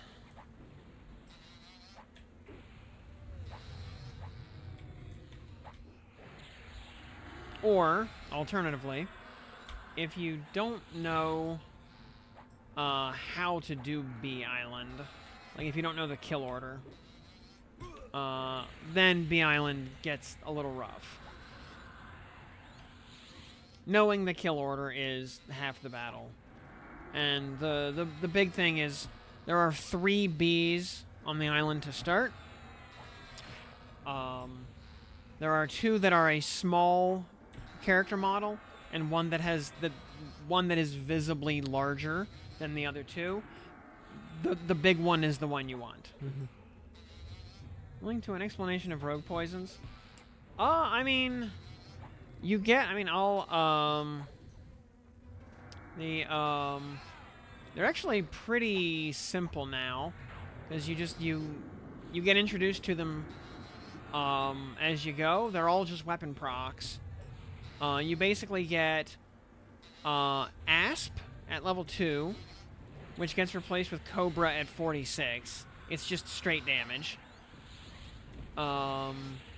Draw Blood, or you get Blood Siphon at level 1, which gets replaced with Blood Draw at level 46. That's just a life tap dot.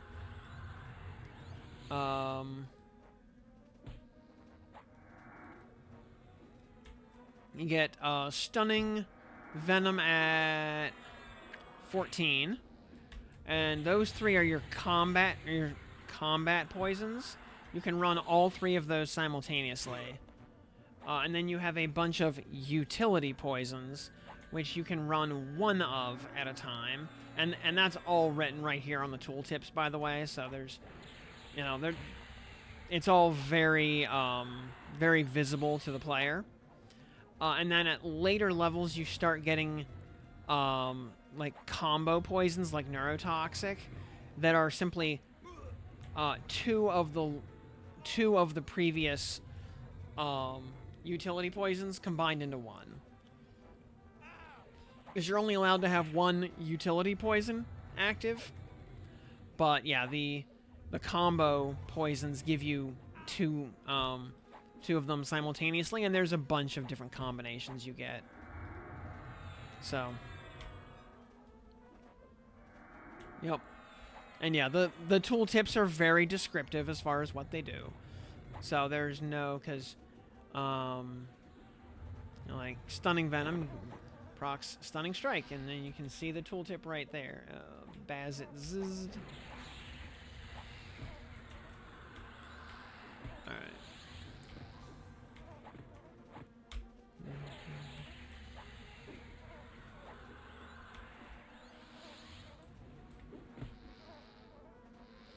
Yeah, and yep, and there's no materials or anything.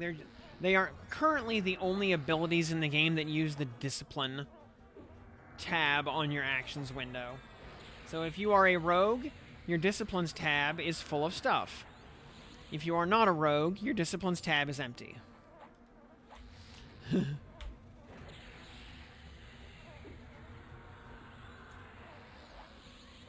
Yep, and they're all just permanent duration self-buffs.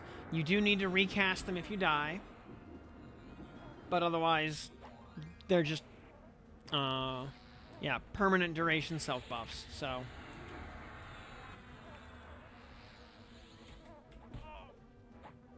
Yep.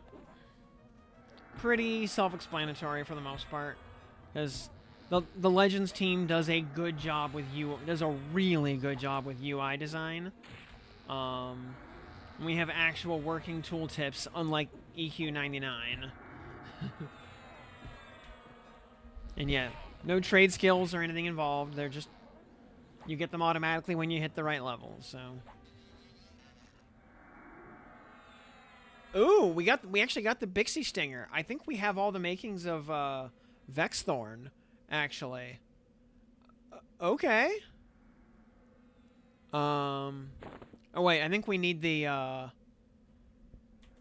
can you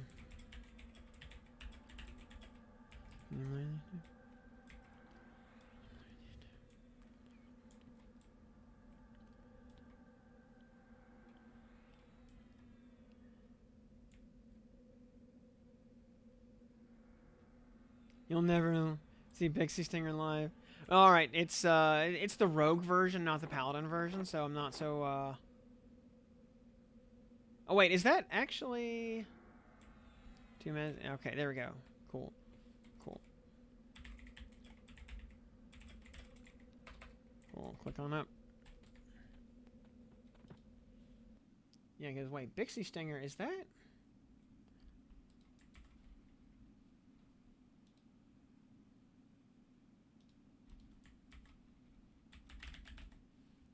Bixie Stinger is used for Thorn Stinger. Okay, yeah, that's one of the rogue weapons. Which requires, yeah, the Blood Sky Sapphire. Alright, that requires the Eye of Vision drop.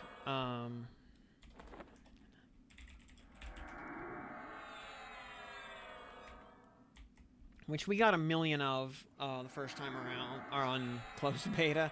We had so many Blood Sky Sapphires, we were throwing them out.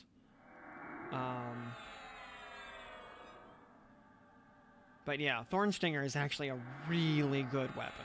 Because it procs Rampage, which is amazing.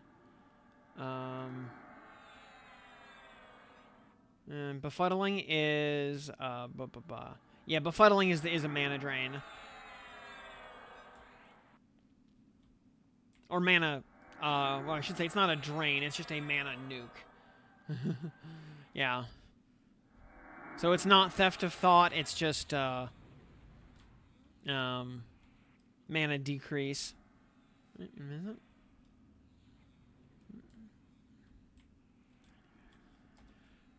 Yeah.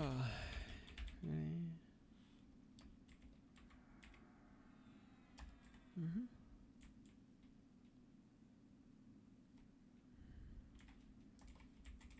Mm-hmm. Mm-hmm. Mm-hmm. Mm-hmm.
Oh, I'm super stunned.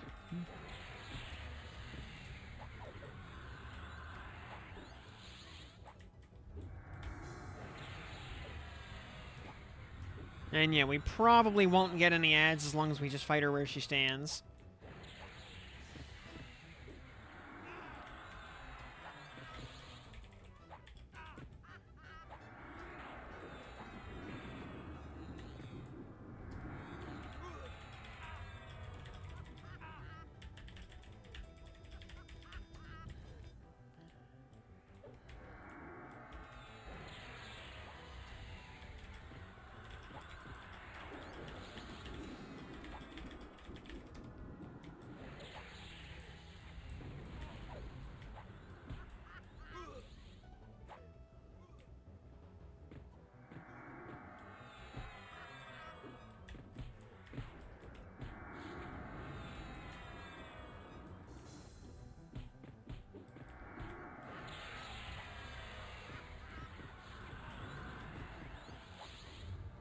Yeah, don't even bother trying to dispel her. It doesn't work. Plus, when the enemies rebuff her, she gets massively healed by it. For, like, bizarrely healed. So, yeah. Just let her be hasted. It's fine.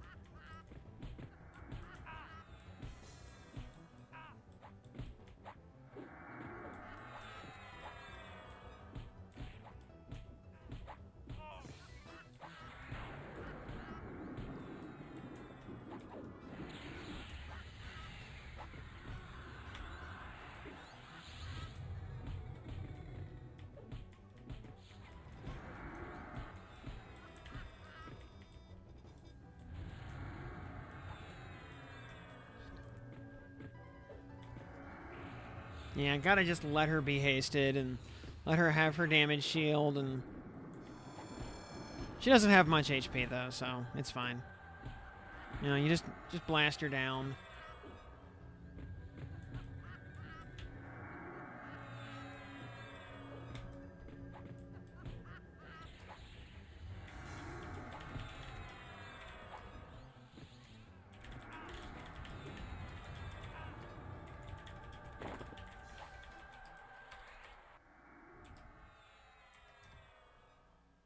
And Shaman Ring. Or, not Shaman Ring, Shadow Knight Ring. The other Shadow Knight Ring. Alright.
Oh.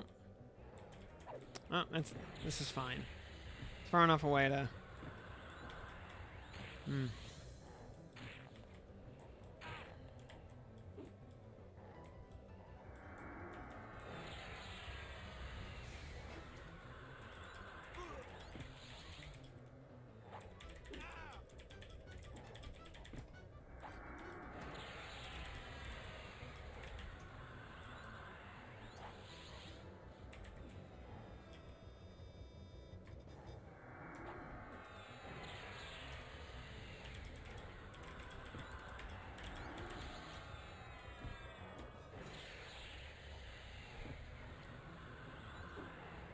Yeah, well, what you generally want to do, just to be safe, and on difficulty 0, it's not a big deal, but more generally, you want to set up basically back by the teleport pad on the back of the island.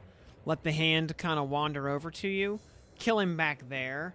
That way he's in no danger of chain aggroing the Eye of Vision. But yeah, here on D0, the aggro ranges aren't out of control, so it's pretty forgiving.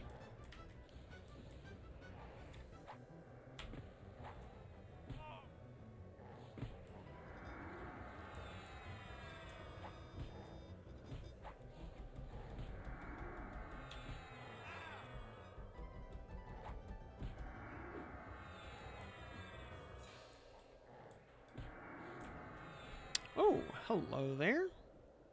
Another War Spear, yes please. Another War Axe, yes please. Statuette, sure. And, oh, I thought it was the Ifriti belt. It's just Belt of Virtue. Rip. Okay.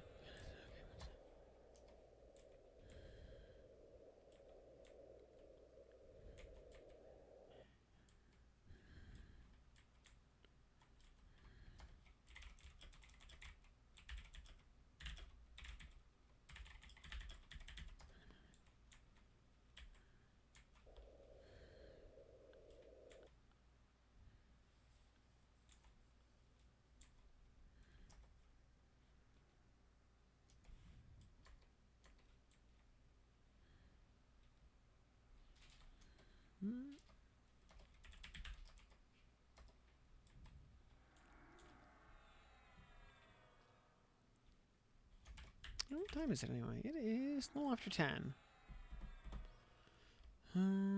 Alright. Hit evasive.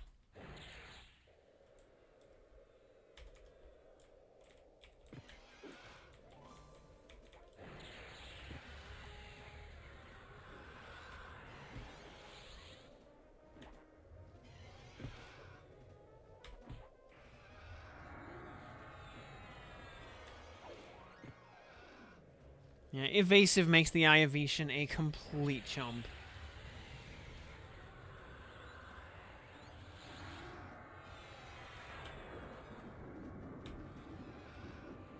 Leveling, do you recommend zero? Recommend. Not sure what you mean there, Jay. I recommend O's. I mean, I always recommend the Orioles. Oh, I mean difficulty zeros? Generally, for leveling, I would say if you can do D4s, do them. But for pure X, I mean, or I should say, if you want to get motes while leveling, do D4 if you can. Otherwise, do D2 for maximum XP efficiency. Because D2 is not really that much harder than D0, but gives 40% more XP.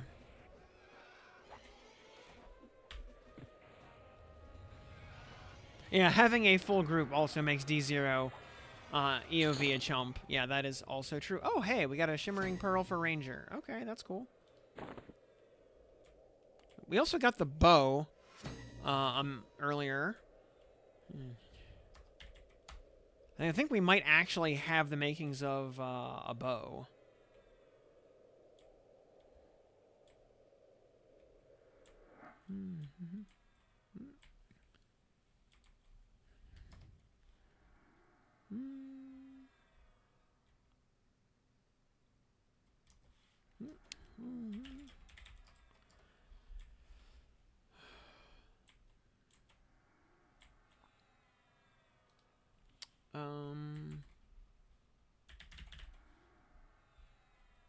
Let's see. Dark Cloak for the Sky, Earthshaker, Griffin Tail, and Thunderforge, Windstriker.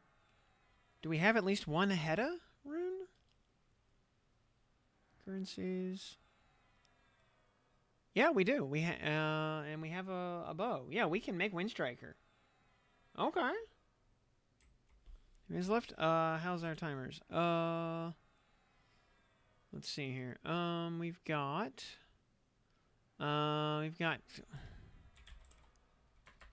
can do Kazakh 01. Dread Fright Interrook.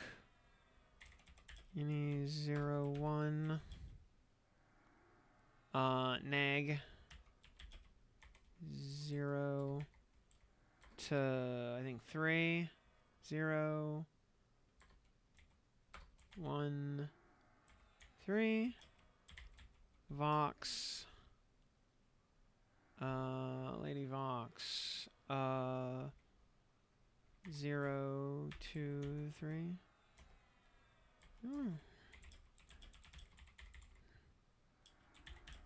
What are we gonna say?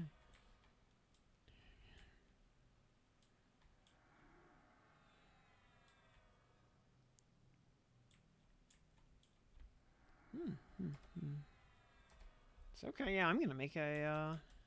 Oh, okay. You haven't done Vox yet? All right. Okay.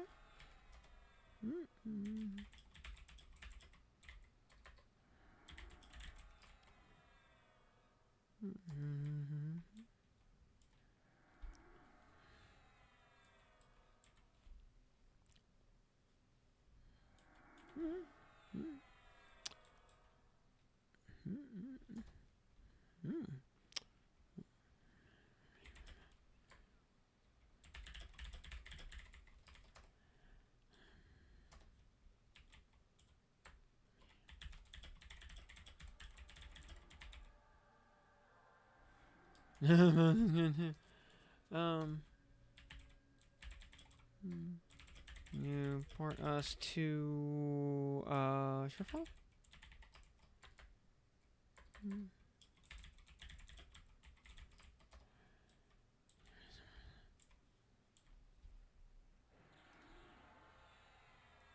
How do you pull up the instance thing? Yep, this little button over here, this thing right here, is how you pull up the or Alt Z to bring up the this window.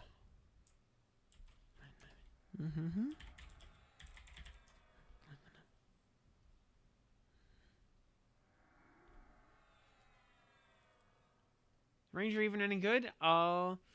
Yeah, Ranger does some cool stuff. Its attack buff is really good. It has a good, has some pretty good defensive skills. It gets good dual wield. Um, it's got mana. um, it can do some interesting archery stuff. Yes.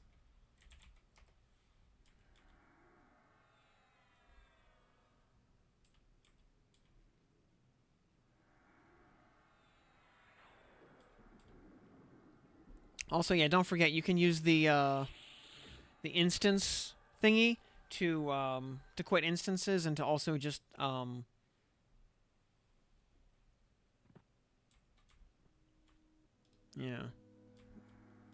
Yeah, sure you want to quit this personal instance? Yes.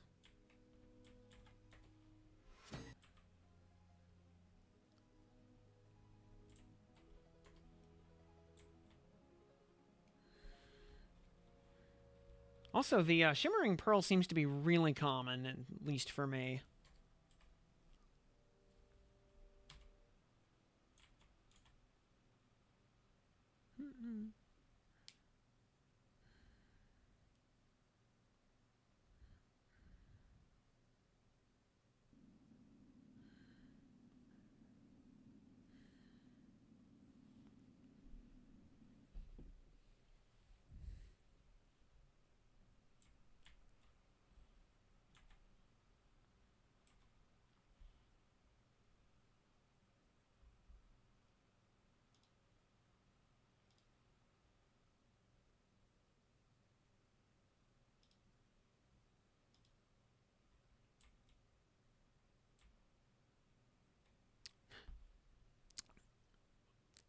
Evac.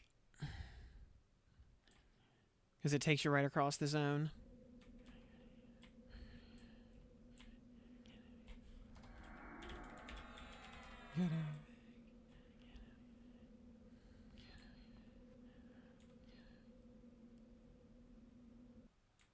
I'm gonna, since we're going through Keno's Hills, I'm gonna check in and see if Haddon is up right now for earrings. So, Planet 65, good evening. Because I have actually not picked up a fishbone earring yet, so I'm just gonna check him real quick. Because he's on the way, more or less. Or at least, because we're here.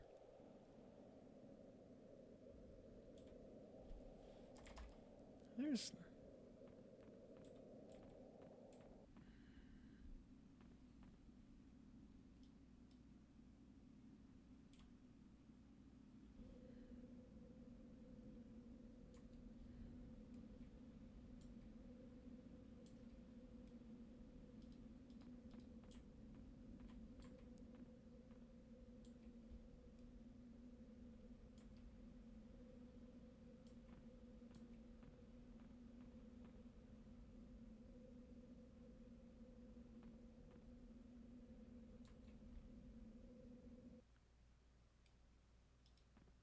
Ah, Haddon is up.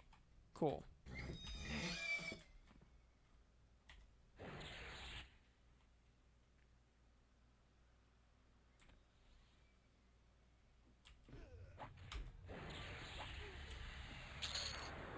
Hey, easy peasy.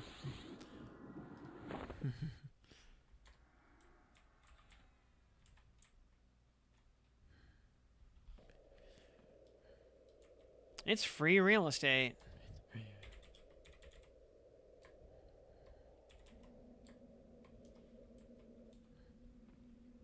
Oh no, your faction.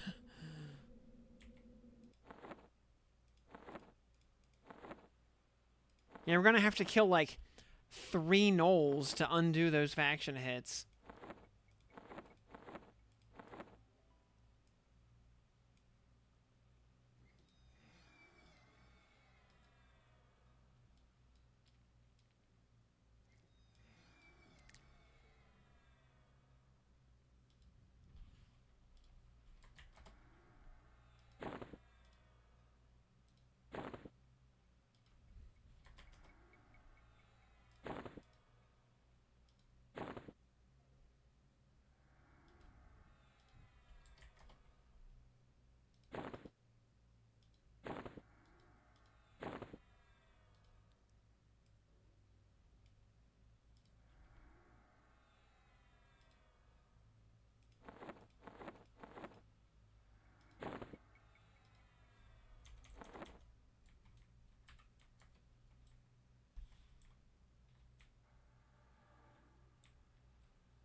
And yeah, tracking is so useful.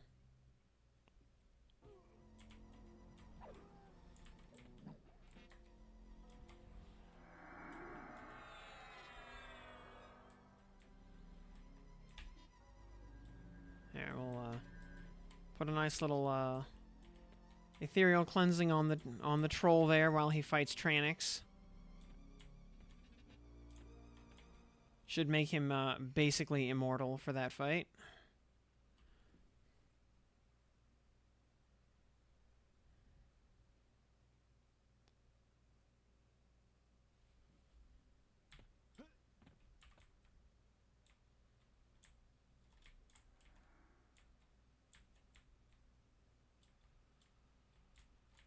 Keep zoning in backwards.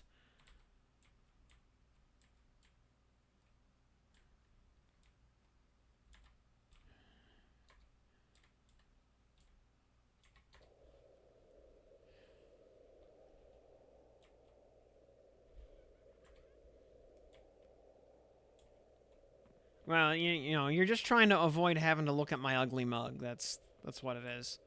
Trying to avert your gaze so you don't turn to stone or something. Yeah, it's a normal reaction.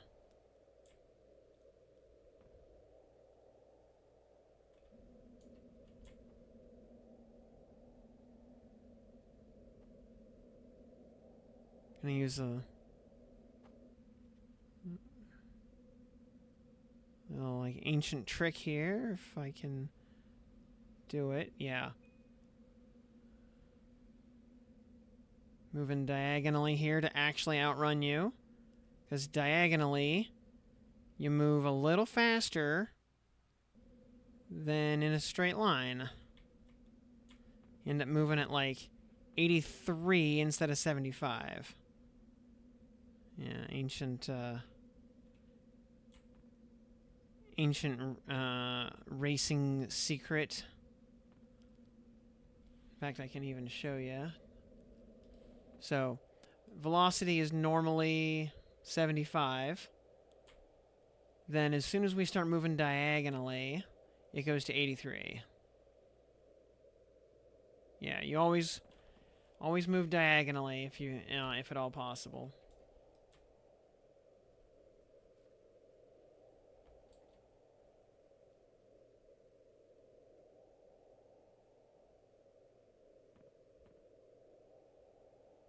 Used it all the time in PvP, yep.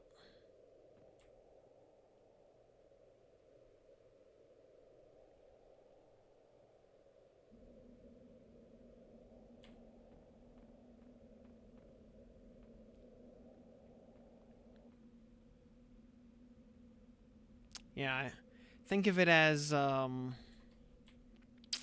what's the sailing term for where you kind of like keep like jinking back and forth and to always be moving like diagonally like that.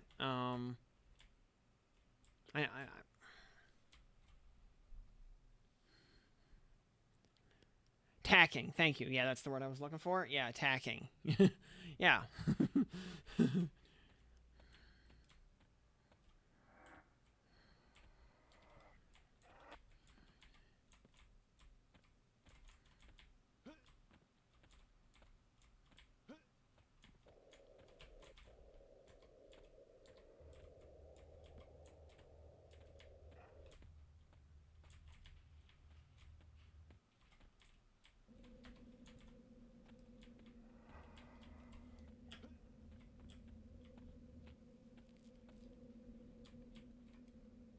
Strafing also lets you move with snail line of hots on. Nice. Yeah, Doom speedrunning trick.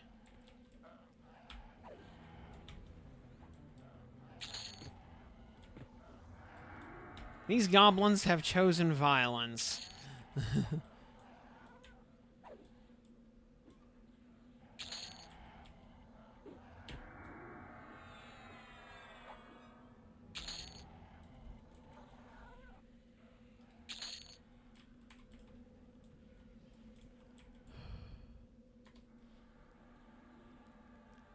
See, is everybody...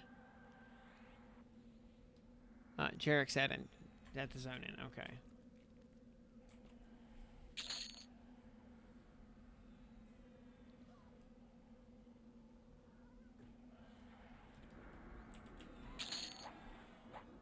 No idea how to get there? Alright, I will get you. Hang on, Jarek, I'm coming. Yeah. There's a lot of little paths in permafrost. It's actually not that big a zone. Or at least the line from entrance to Vox is shockingly short.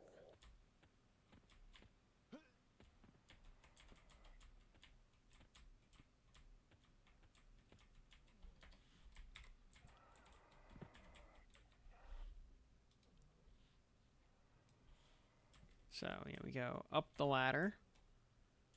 And up the ladder, and then it's actually just... It's a one-way hallway for a little bit. Oh, if I can get off the geometry. You know, it... Oh.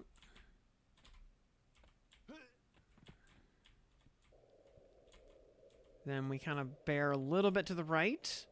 We just go through this way. Through the tunnel. If we made it to the gate, we know we're in the right spot. Open the gate. Turn left. Open the other gate. And run down the hill. And that's all there is to get into Vox. That is the whole zone right there.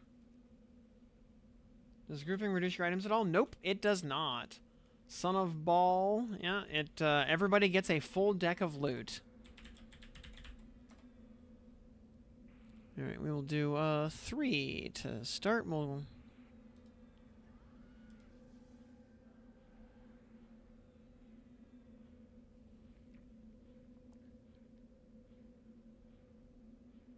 Yep, everybody gets a full deck of loot, whether it's just random XP mob drops or raid bosses. Everybody gets a full deck of loot. So, if there's 8 people in the raid, you get 8 Vox's worth of loot when she dies.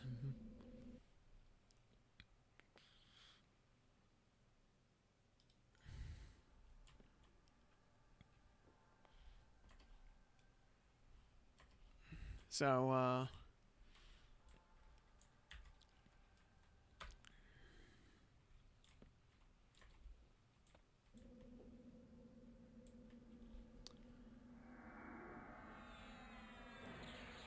So grouping is strictly superior to soloing for items.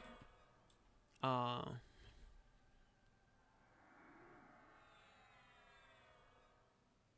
XP does get divided between people, as it always has.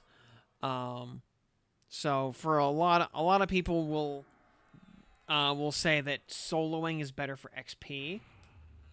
Unless you're in a scenario where grouping up actually allows you to, you know, kill, like, say, twice as fast by duoing. Or 3 times as fast with 3 people.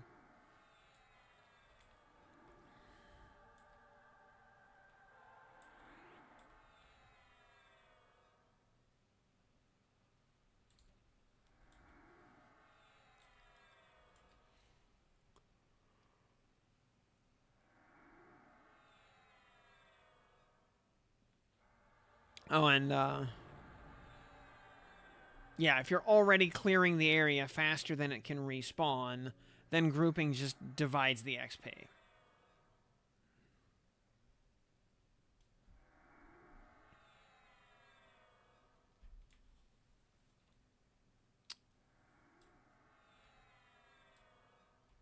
Yep, but it helps someone else's item income. Yep. Or, if grouping means you can do it on +4 and get motes at the same time, well, then, you know, you have a little give and take. And Zillikinix, welcome to the program. Glad to have you here with us. And, yeah, Stash just lurking. Catching up on chores, alrighty. As long as you don't run out of mobs 2 times as fast.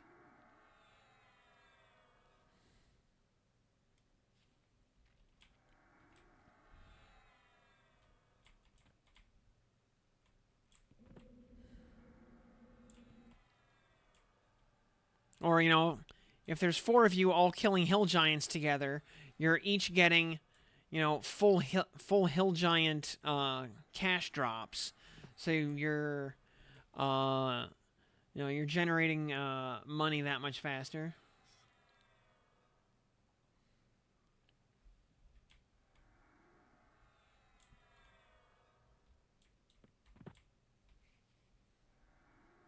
Sure, Babs versus Soulfire. Babs faster, but only by a smidge. Yeah, that makes sense. And has none of the stats that Soulfire has. And has none of the fashion quest. On the other hand, you pick up Babs at, like, level 18 or something. Whereas Soulfire is probably not until 35 or 40.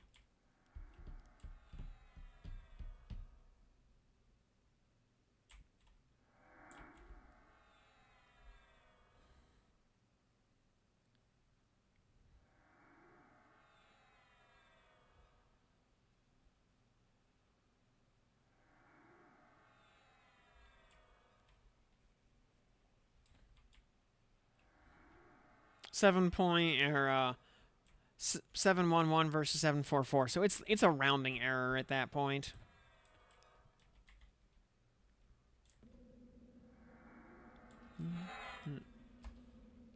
Oh yeah, I'm not gonna do the like pulling shenanigans from last time.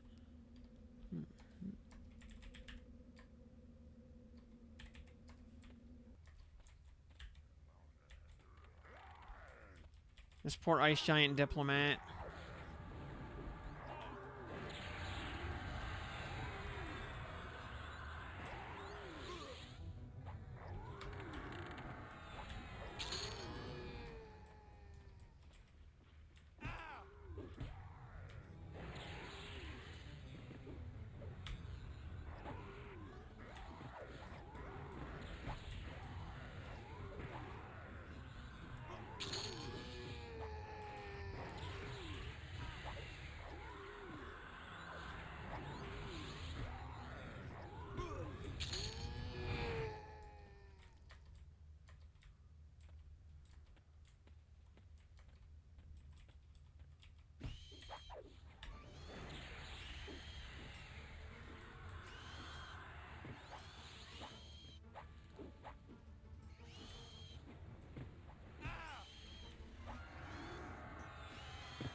Honestly, with 4 people, we can probably just charge into Vox's room and just kill everything. And just grug everything to death. I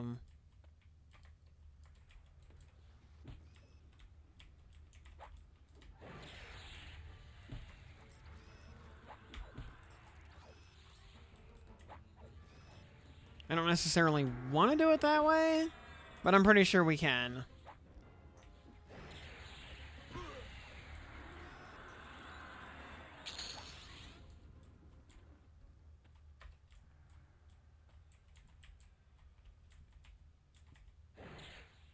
Oh. Alright, well, that just happened.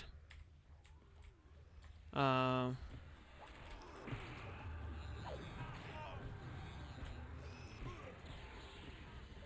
am super stunned.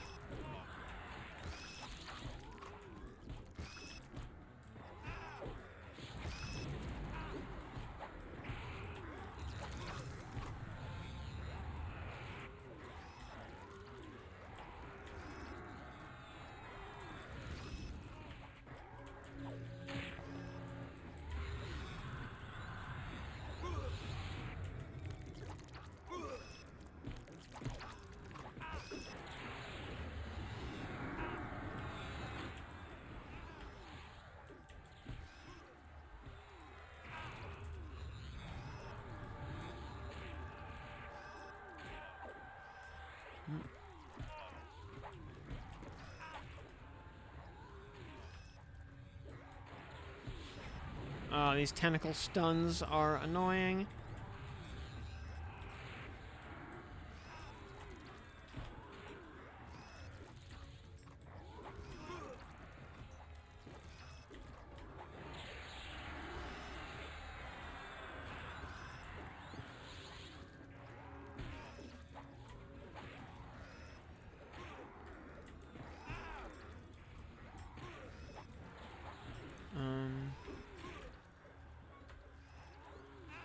looks like Aldera's getting feared.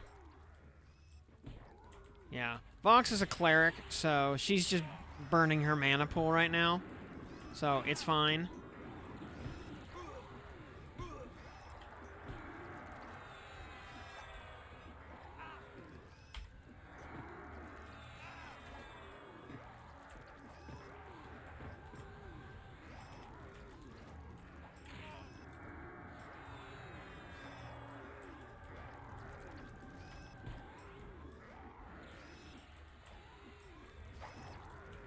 Yeah, lots of cleric mobs, just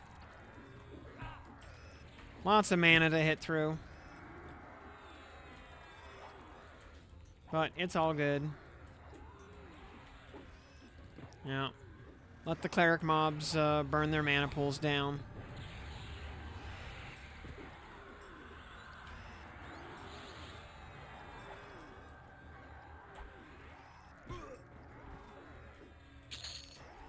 Alright, Priest of Nagafen. Let's do him next. Hi, Vox. I see you there. Yeah.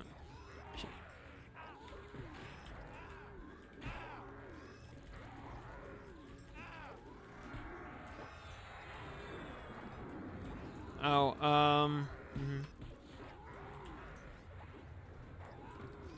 yeah, that happens. Icy Terror, actually, let's do the Icy Terror next.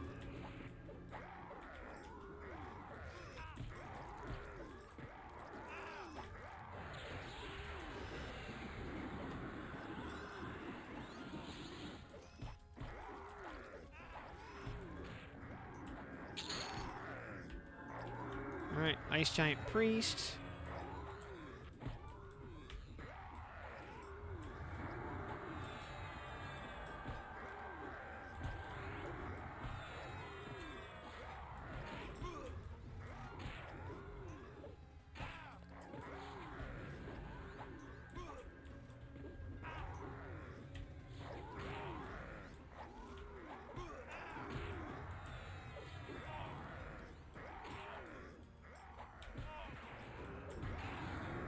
Yep. The moment these guys ran out of mana, they became irrelevant.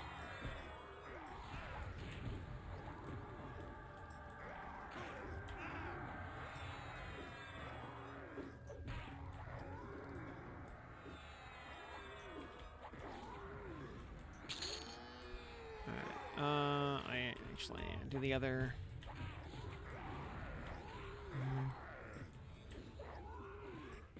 Oh, wait, who's Vox actually hitting?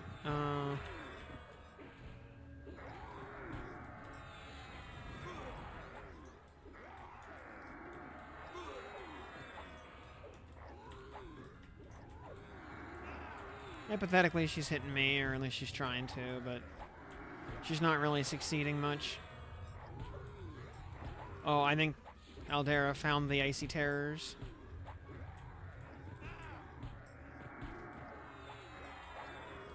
Yeah, she's...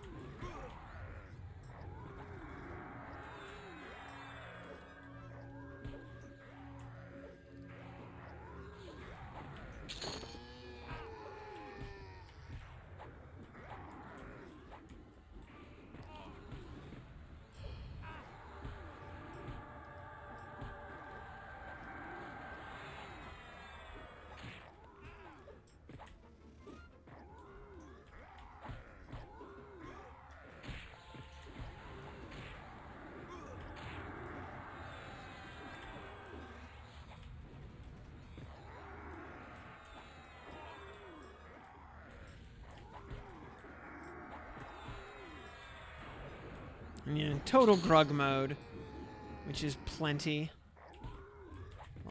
All we need is grug mode.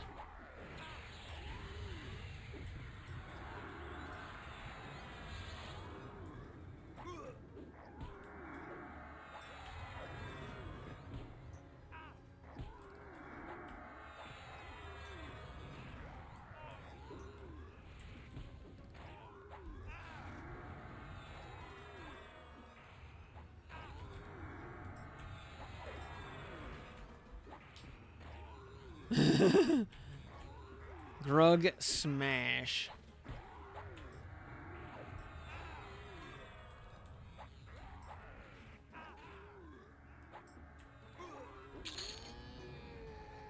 Alright, and...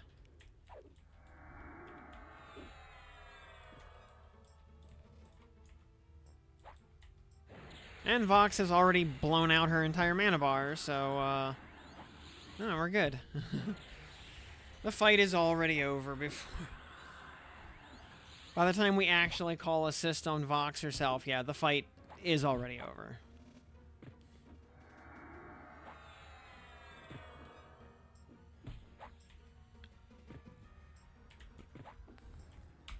She spent her entire mana bar trying to heal that Icy Terror.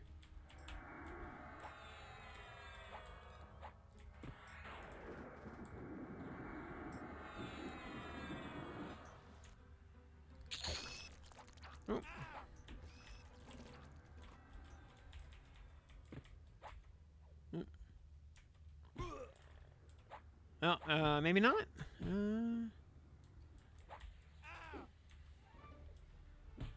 Thought that might have just been like a little pathing glitch there for a second.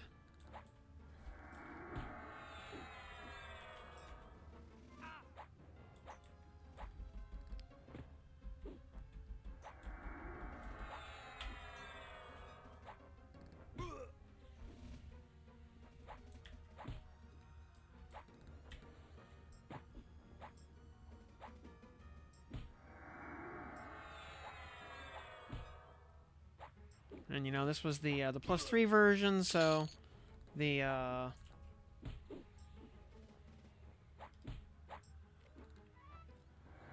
So the +2 version will be, substantially easier than this, because everything, or most mobs will have one less class in their kit.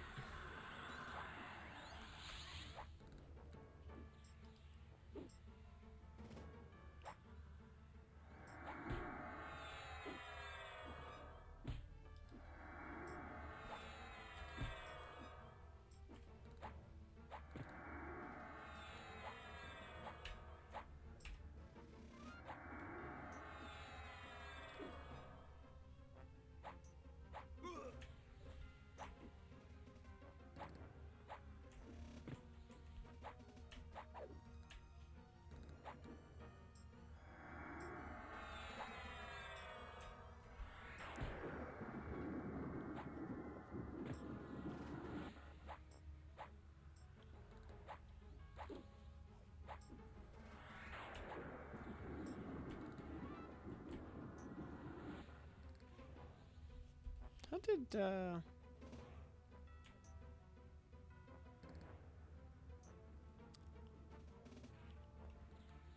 Oh, she actually, like, memblurred me.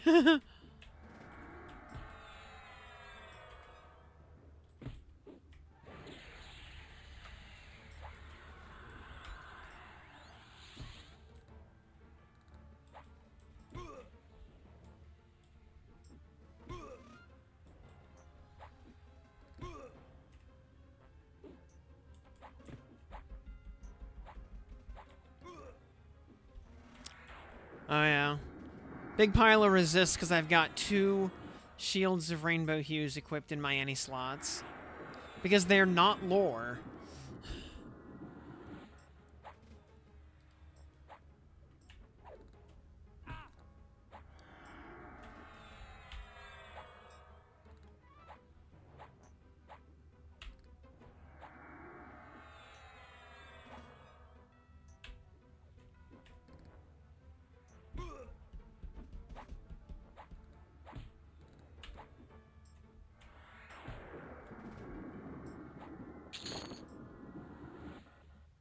Oh, Crystalline Spear, okay.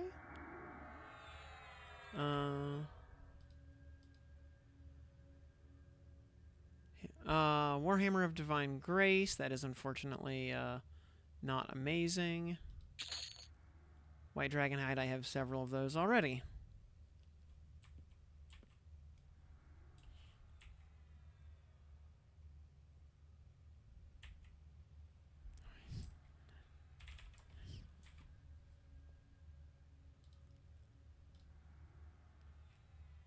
Oh yeah, and remember, you can use the instance button over here to leave and quit to drop the instance immediately, instead of having to wait for it to kick you out. Why would they need to be lower? You only have one secondary. Exactly.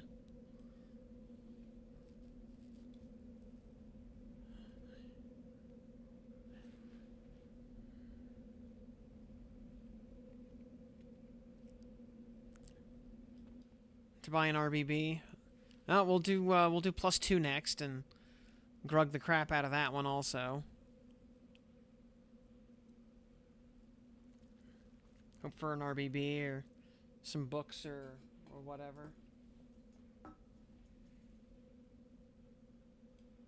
And it'll...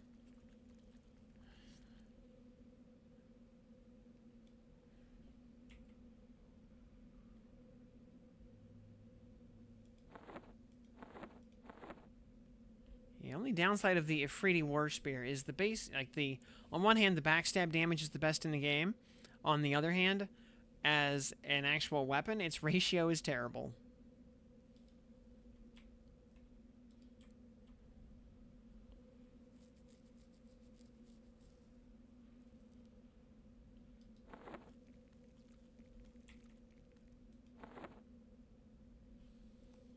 So, like if you're a rogue, you stick this in your any slot just to boost your backstab damage.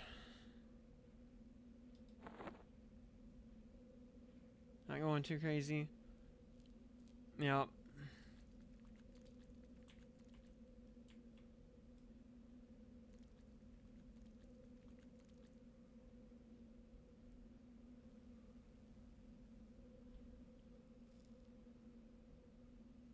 It has 15. Yep. 15 backstab damage. Compared to Crystalline Spear and Serpent's Tooth have 13. Yep. Currently the highest backstab damage in the game.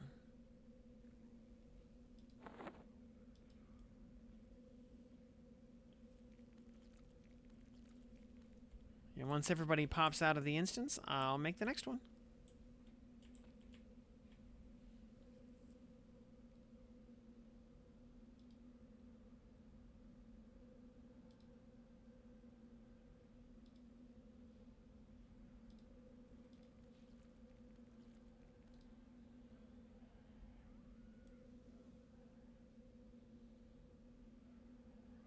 You should not have thrown them all out. That is correct. Plus, they are also used for one of the rogue sky quests.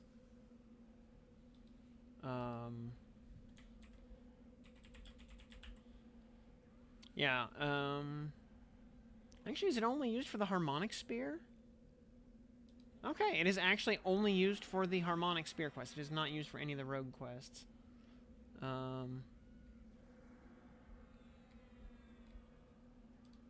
I thought it was used,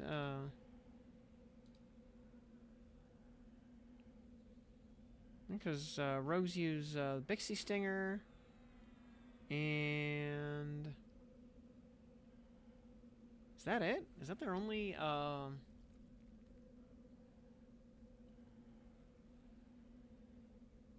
There we go.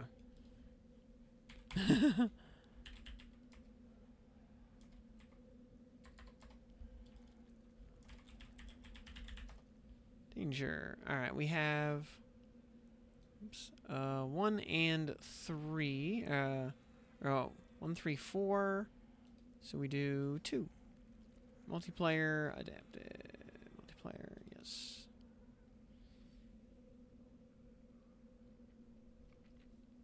So yeah, we do,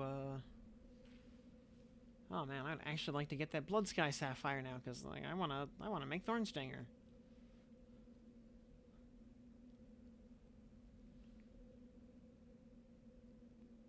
Razor Protection, Renards. Sphinxian Circlet off the Sister. Spirit Sky Totem. At least you weren't nuked off the island.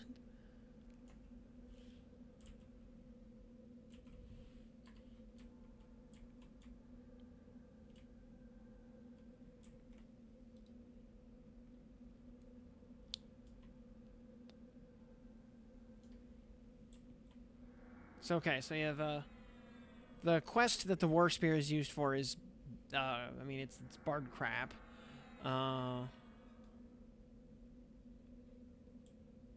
But yeah, it is itself a very good any slot for rogues. Especially if you don't want to have to actually equip a real poker weapon. And you don't mind giving up an any slot in order to have 2 real weapons. Though, admittedly, Crystalline Spear is pretty good in its own right.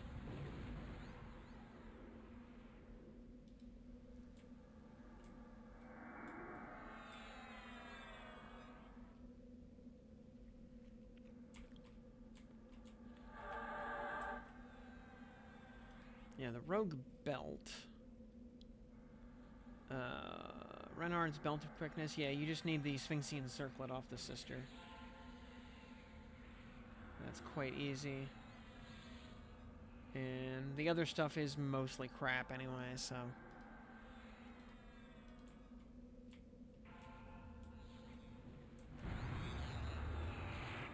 Because Plane of Sky quest rewards tend to be either God tier or garbage tier. And not much in between.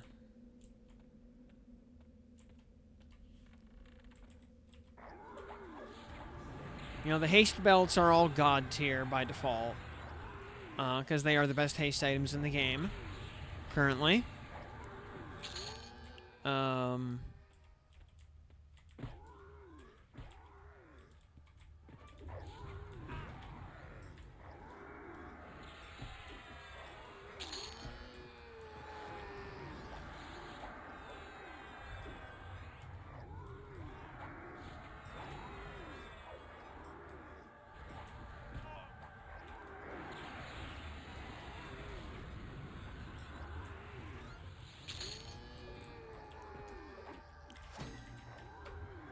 Grats, Jarek.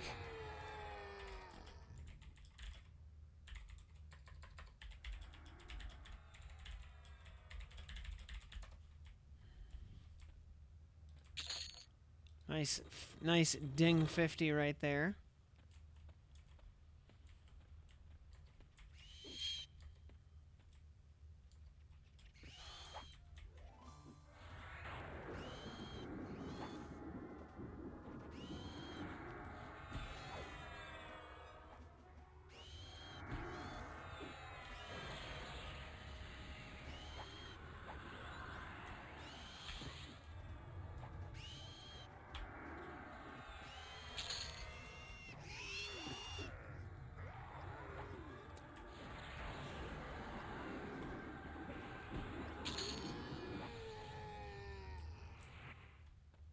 Did people just go down the pit? Okay. I will jump down to...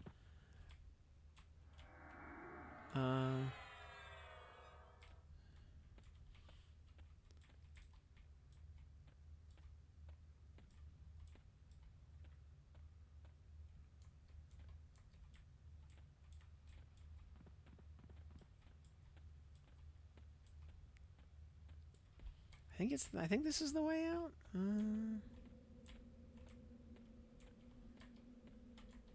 No, it's not this way. Other way. Whoops, other way. Yep.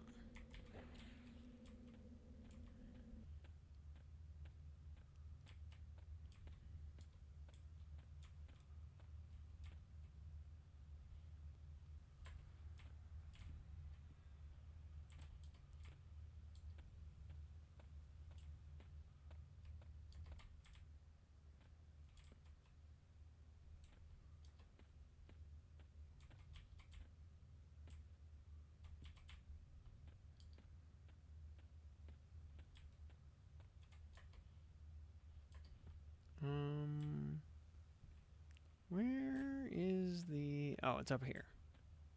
Yep, over here.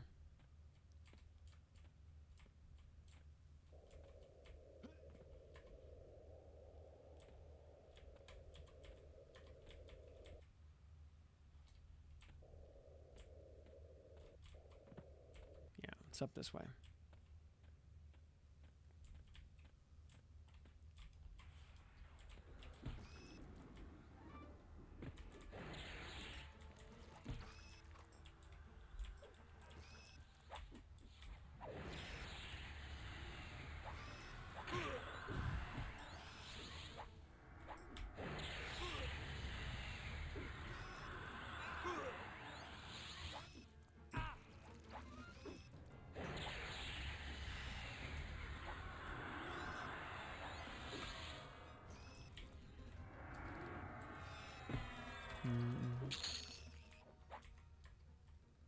And, oh, there he is.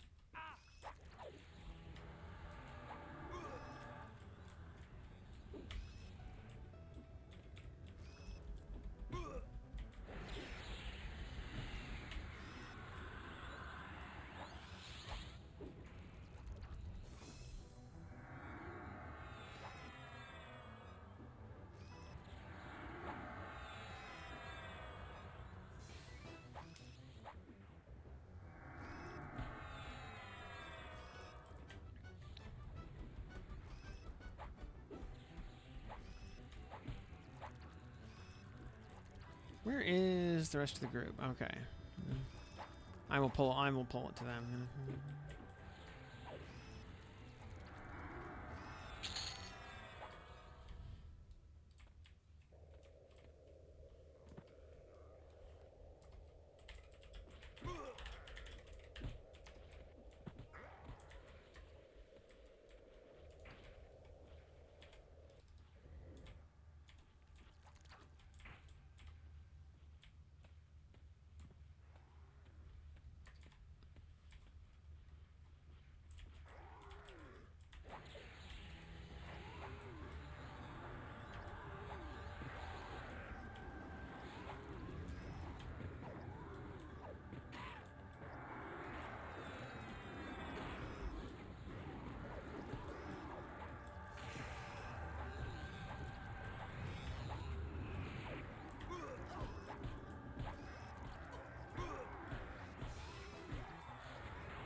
And here comes Vox. Better late than never. She was taking her sweet time, as you can see.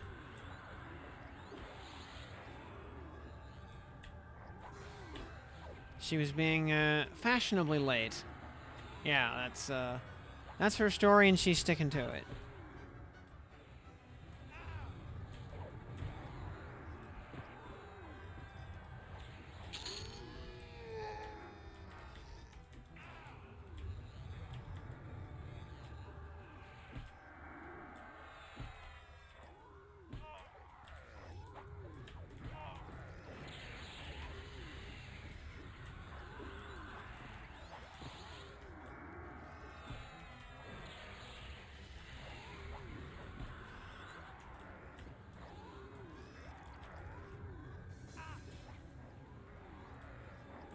Yeah, just gonna slowly dismantle this cloud of giants while Vox blows up her mana bar, trying desperately to keep them alive,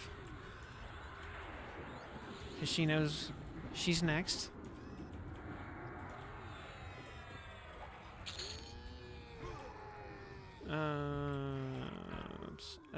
Ice Giant Magus, we'll do him next. Actually, wait, this one's... That Icy Terror is actually almost dead. It's fine, we'll call the Icy Terror next. I didn't even realize he was at basically no health. Okay, it's dead anyway.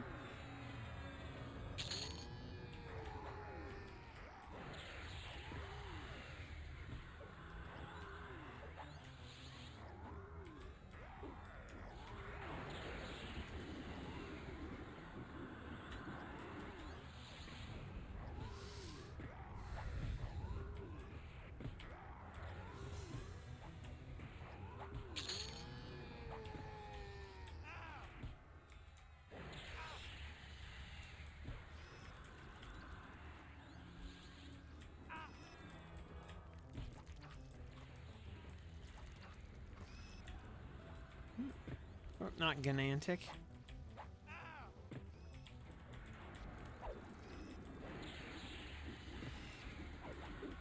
Poor Ganantic. You know, splitting? I do. But it's just not really necessary here. We're sufficiently overpowered to just grug it.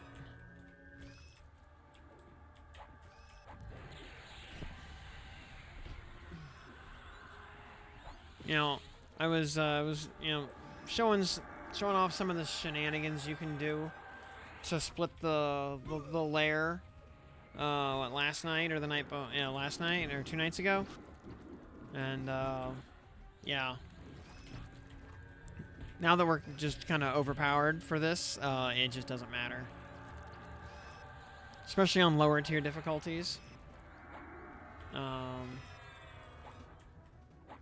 Where, yeah, we pull the whole room and obliterate it without even really expending too much effort.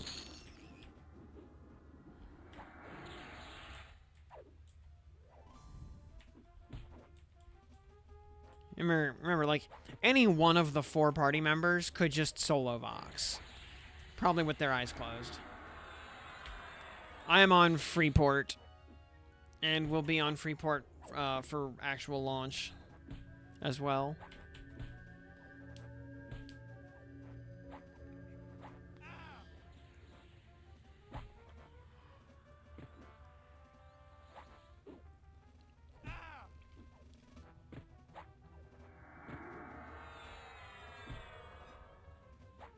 Plus, yeah, all that ad killing time just gives Vox a time to blow up her own mana bar. Just casting, you know, irrelevant heals that just delay the inevitable.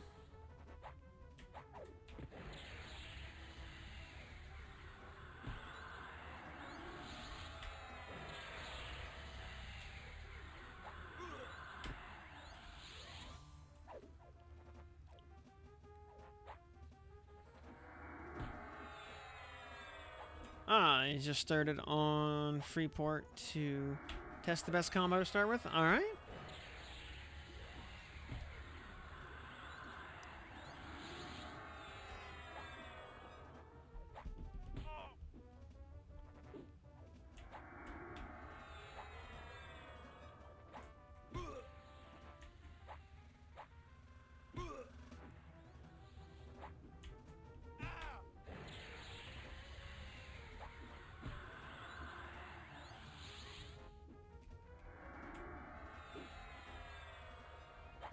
Alright, so long, Vox.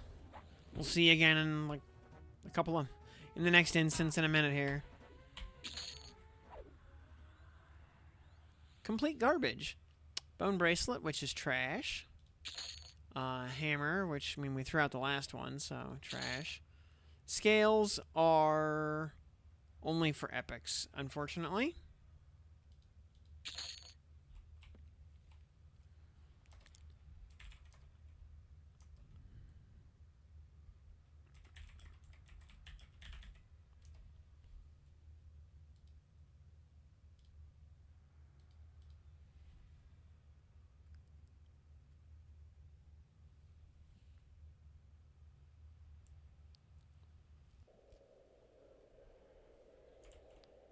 Let's see here. Lady Vox. We have 1, 2, 3, 4. Okay, we can still do Vox 0. Which we might as well, since we're here. One more shot at, like, a book.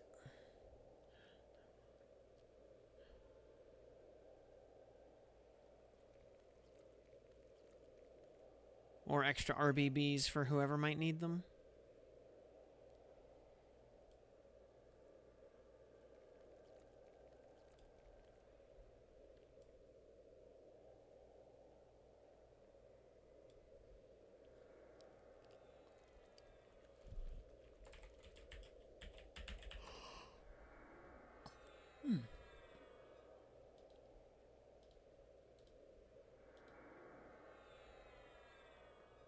We all have to turn our monitors off for this one.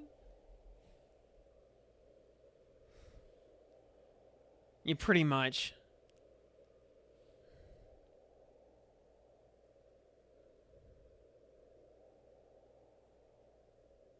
I never got around to actually doing it. I needed another, like, couple of days on closed beta. I was actually toying with the idea of doing a blindfolded interrupt kill.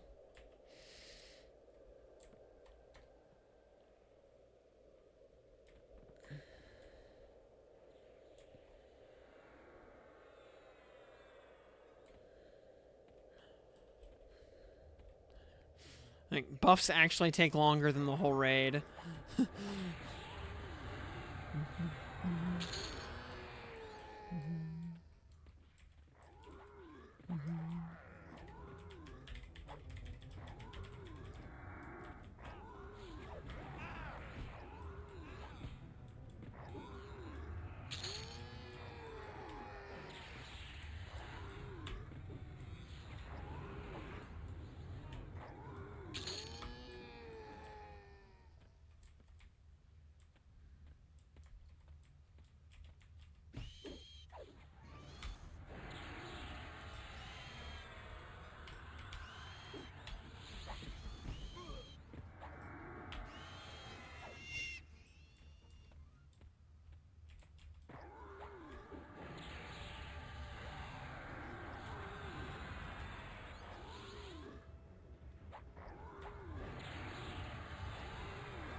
Do do do do do do do. Grab an extra rank of Adamant Will.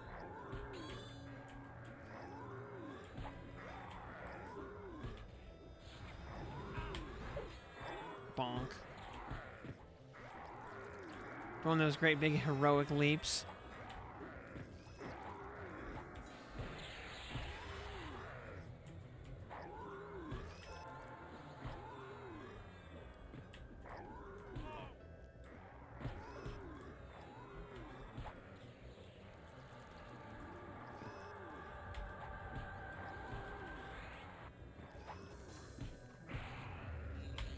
Whee! Bonk.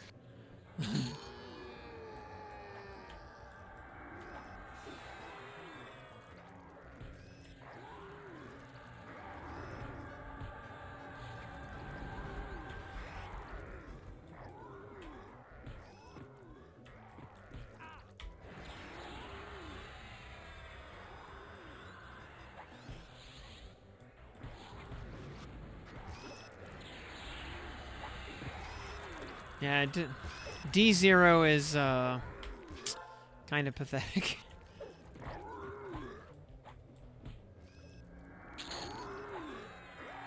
Aw, once again, no book.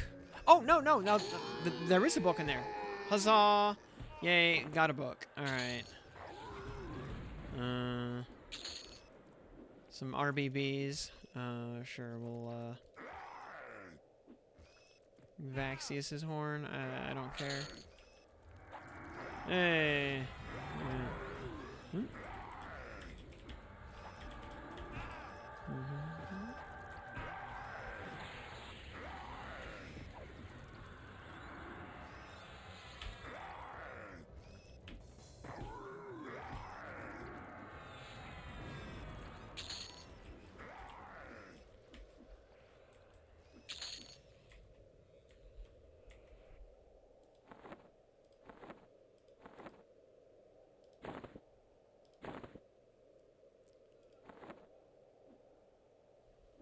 Oh.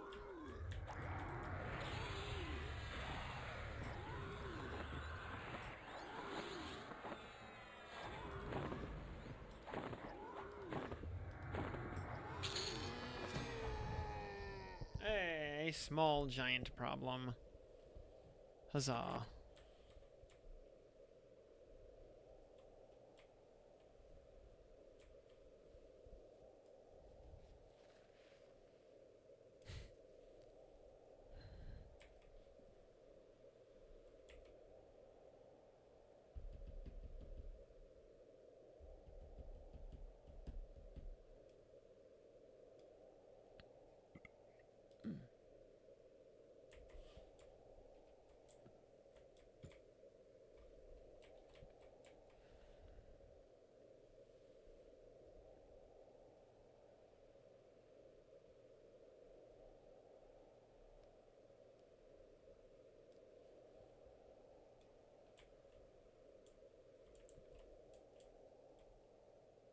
Got the SK Sky two-hander. Very nice. That thing is extremely nice. Yeah, what all does that one require? I think that one's not too, yep. Yep.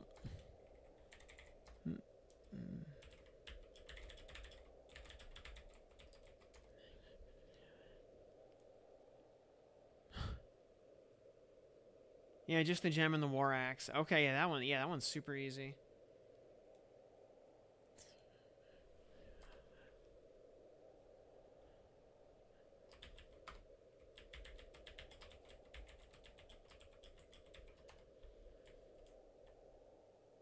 Yeah, no, it's portal up 1 sec. C-O-F. C-O-F. Saitama, Saitama, C-O-F.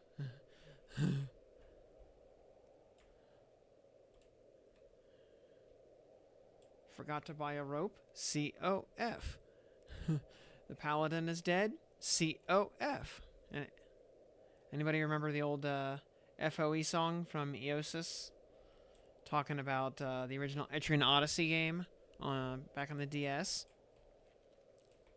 Which, by the way, yeah, for anyone who never played Etrian Odyssey, if you like old-timey wizardry-esque dungeon RPGs, Etrian Odyssey is awesome.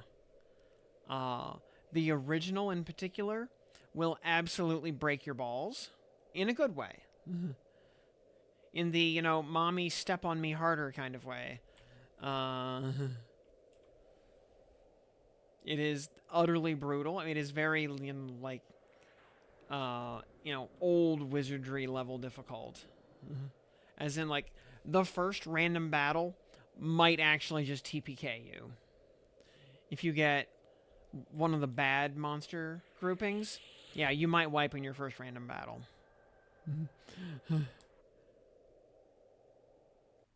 Oh, yeah, you played that as your cross-country flight game before Slay the Spire. Very nice.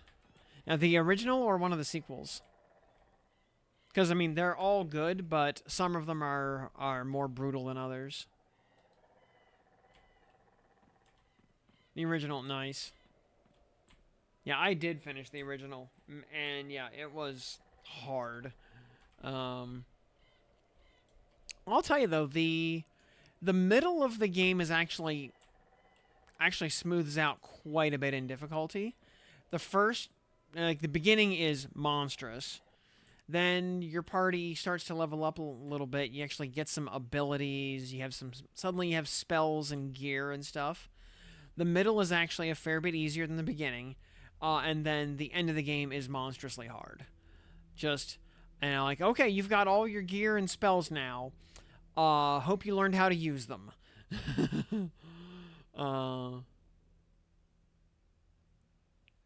Yeah, the end of that game pulls no punches. Like, if you want to, like, pull a Smogon and whine about sleep claws, sorry, the random battle you encountered has 6 enemies. They can all cast AoE sleep, and by can I mean will. Oh, and they got a surprise attack on you, so they're all going before you. Uh, so, yes, you are going to game over before you get to take a turn in this fight. Get over it. Maybe you should have brought the ranger with the passive ability that helps prevent surprise attacks. You know, that would have been useful right about now, huh?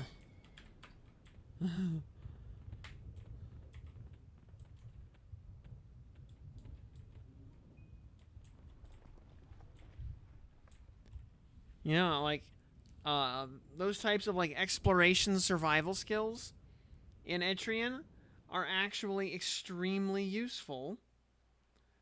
Uh...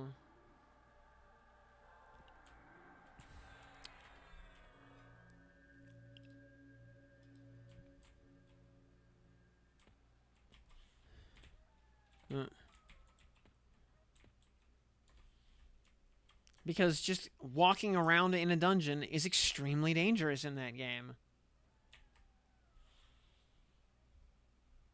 Yo, banner announcement?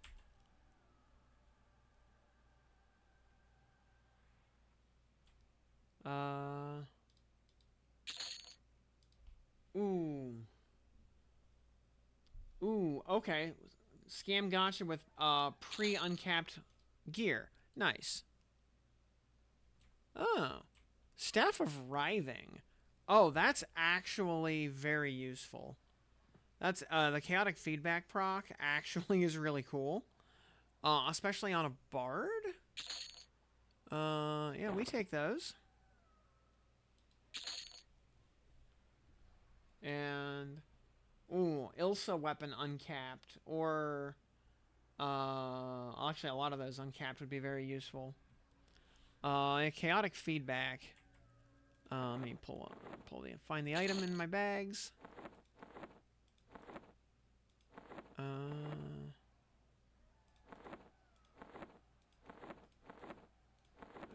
Where is it? Where'd it go? Staff. Right. Oh, there it is. Yeah, chaotic feedback. Yeah. Between 20 and 32 damage and stunning. Yeah, it's the level of something or other. Like it's one of the low level enchanter stun nukes. It's a short duration. It's like an interrupt stun, but is a stun nonetheless. Yeah, very useful.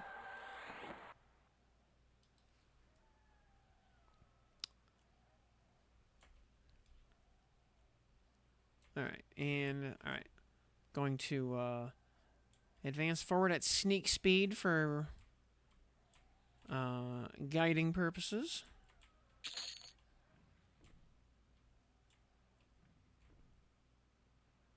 Yep, going slow.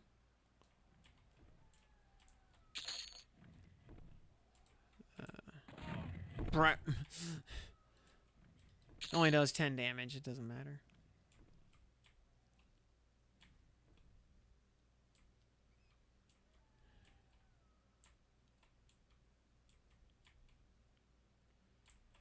I might actually come here and do the Freedy Lord yarn. Alright, we take this turn right here. So that we can then hop in the lava.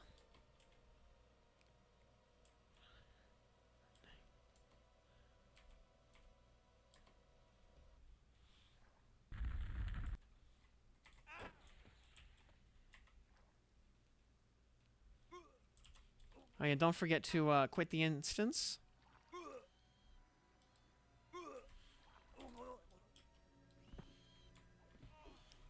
Stupid lava duck crawlers.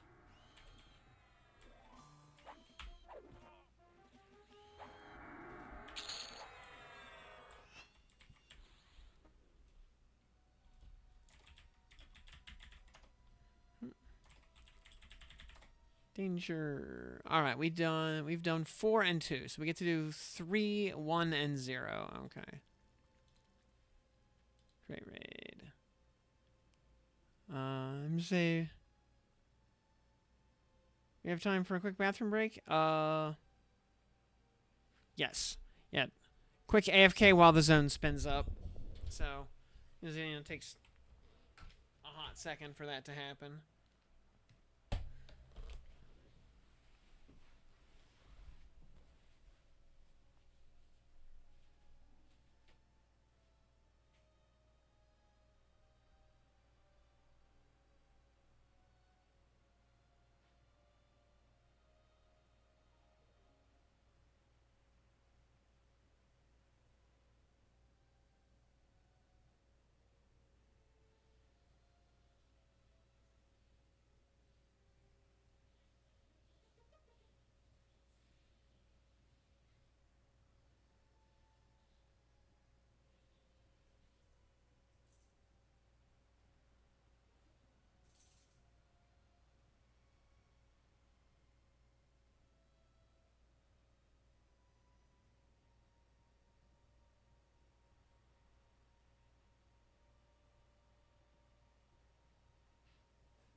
Alrighty.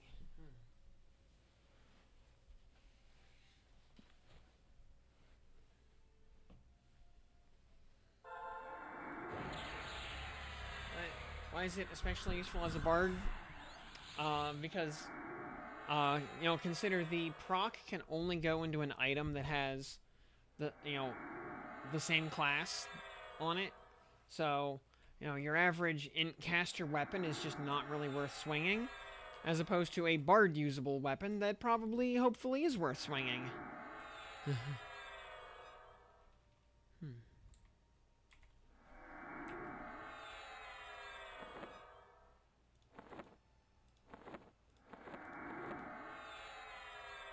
Yeah, most, on the other hand, you can also give it to pets and let them proc it, which is pretty useful as well.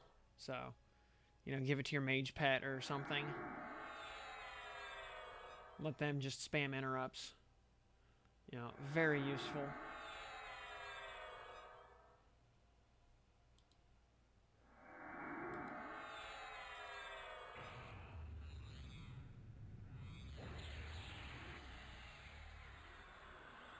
We're still missing Kaza runes, by the way.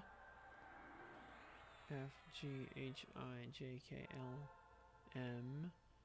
And, oh, okay, so we've gotten at least one of every rune so far, except Kaza.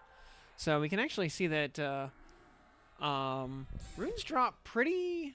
We've gotten between, like, 1 and 3 of everything, except we've gotten a lot of Kala runes and a couple of Jaka runes. Everything else... pretty is all like 1 to 3, so it's actually quite even spread.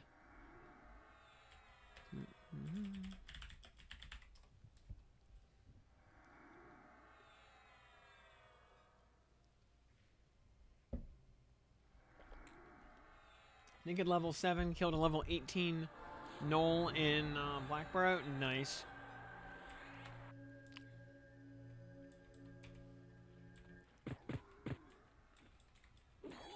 I know one fella actually leveled 1 to 50 without ever equipping a piece of gear as a monk, necro something or other. I forget what his third class was. And yeah, having win runes go to the currency tab is so great. Because it saves a lot of inventory space.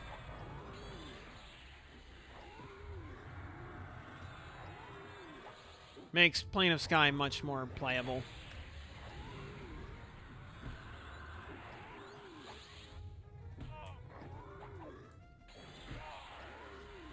Yep, 29 could easily kill Avatar of Fear. Yep.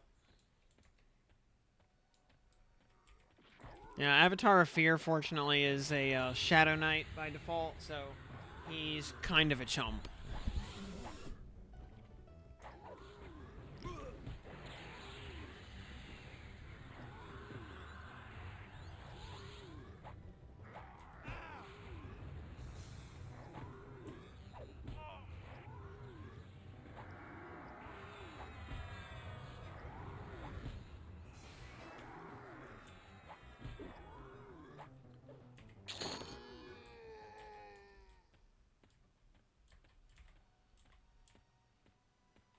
Oh yeah, by the way, as since they mentioned it on the stream, um, we now know a little bit about how moat drops work, which is part of it is yeah, the higher difficulties yield higher moat drop rates. If mobs are multi-classed, they get you know, double or triple moat drop rates for being 2 or 3 classed. If they're a raid mob, they get, like double or triple drops or something like that.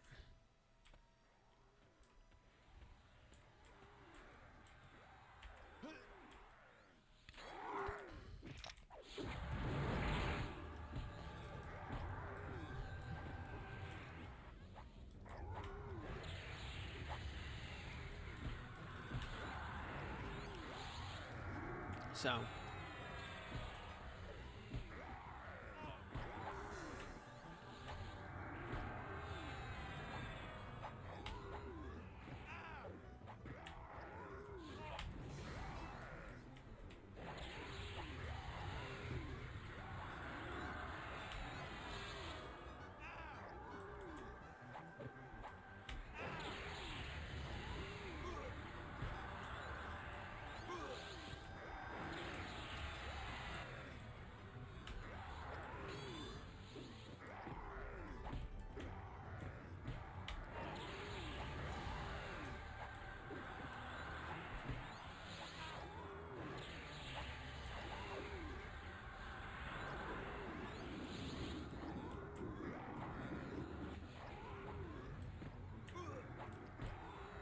I mean, if people are struggling, they should. Reality is, um,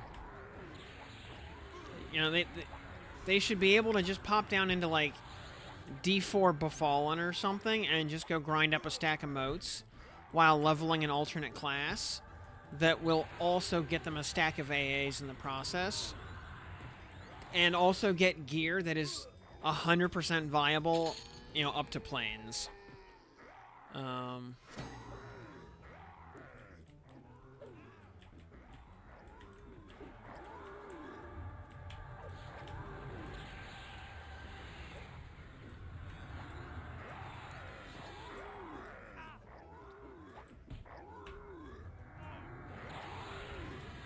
As a freshly minted level, 8 or 10 character, I was going into D4 Befallen and working through the zone.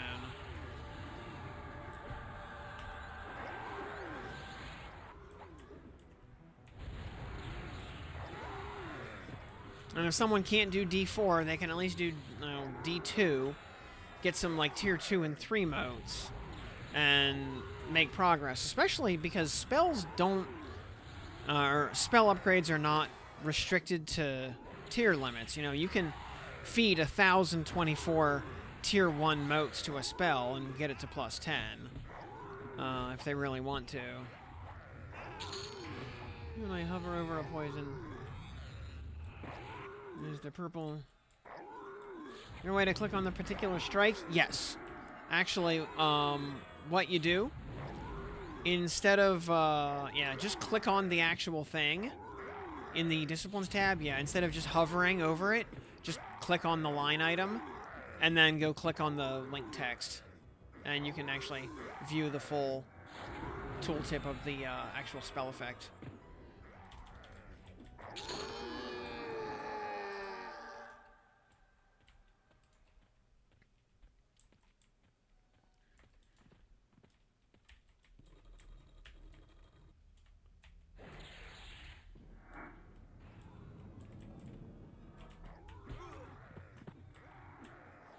Oh, I guess we could have pulled Scarlon. Here. Actually, Aldera, you want to grab Scarlon and bring him down?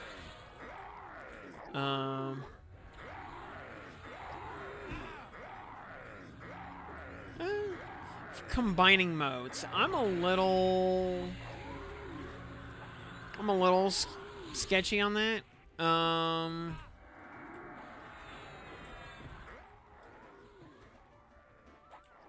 Like, is like whether or not it's worth it. Because the problem is, like, the only reason you would really do that is to be able to moat items up to, like, higher than +5. And the efficiency starts to get really bad when doing that. Because you got to put 2 5s together to make a 6. You know, but, you know, 2 5s would give you 10 points of upgrade power. Versus A6 only gives you 6 points. But you need a 6 to upgrade an item past 5. So, I would do it maybe if I had like some +7 or like +6 or 7 drops from Inrook and I needed just a couple of points to top it off to get to the next upgrade tier, and I was willing to give up some efficiency to accomplish that, I'd think about it. I don't see myself using that moat combination system very much, though. Because, you know, because spells can use any moat of any tier, and it always works on the power of 2 system. So you don't even need to combine moats to do spells. So, really, if you have a bunch of low-tier moats you want to just get rid of, dump them into a spell. Yeah, or I was going to say, get some items to level 4. Yeah, see, now there's a good use case. Put some garbage tier moats together to make tier 4s, because combining up to tier 4, you're not losing any efficiency. So that's totally valid. And then just to pull out effects from items, yeah, totally valid.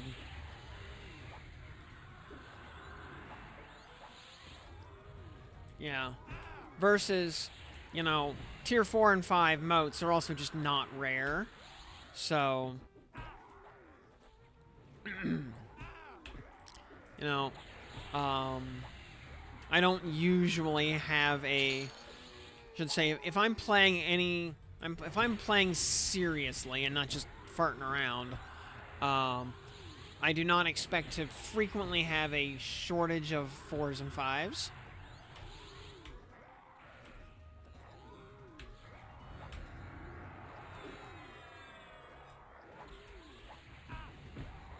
Like, the only time on closed beta when I was running out of 4s and 5s and stuff was when I was near the end of closed beta, where I was just throwing them at items just to test things for laughs. Then I started to run out.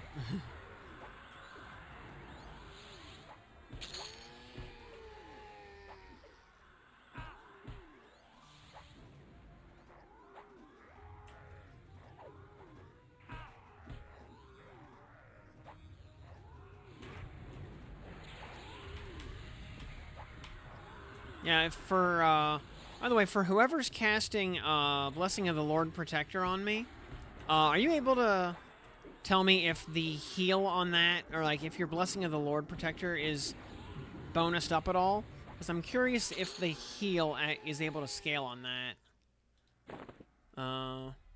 Or if because of the way it's coded as a buff, if that doesn't actually scale.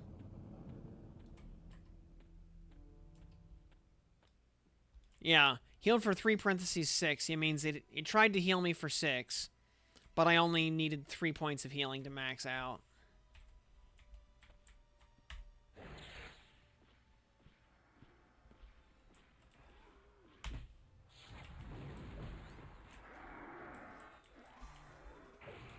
So I'm just wondering if, like, if,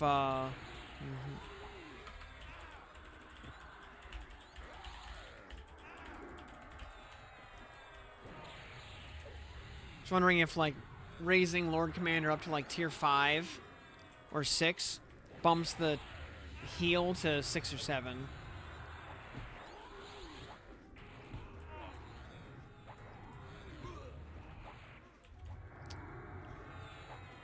Vigleman. 6, 7. Yeah, I did the funny zoomer thing. Said the funny zoomer number.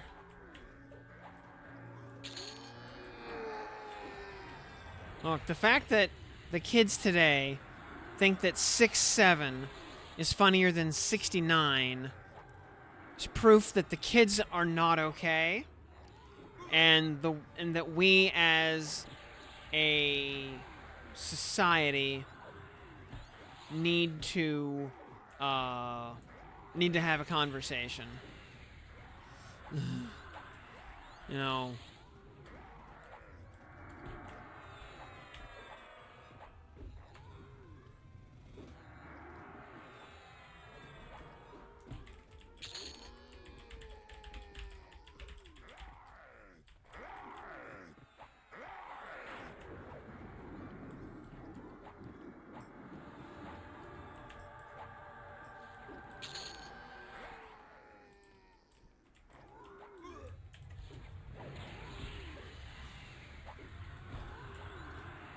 Oh, do I have any puppet strings? I do.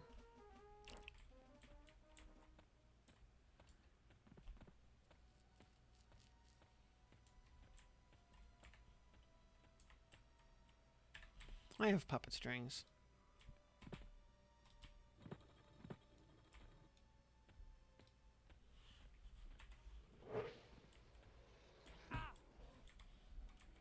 Is Roadkill charmable?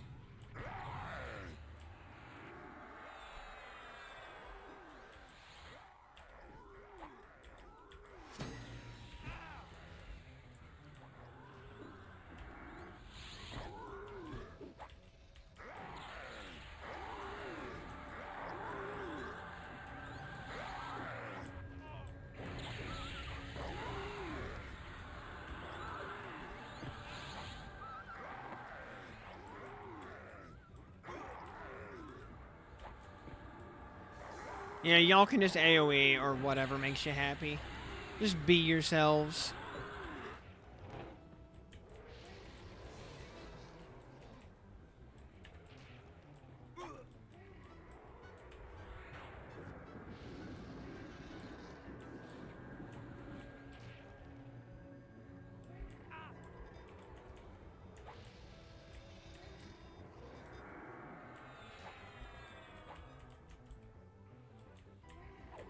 Yep, you do you.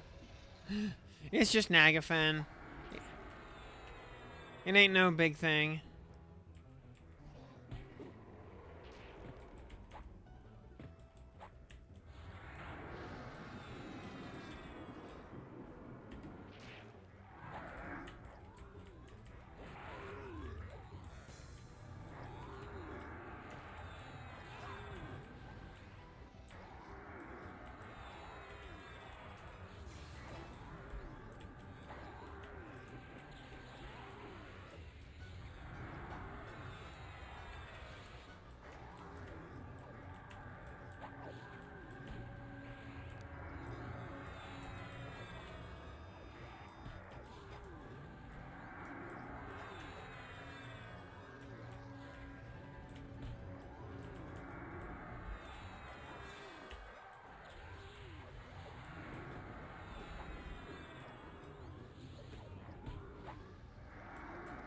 Something keeps hitting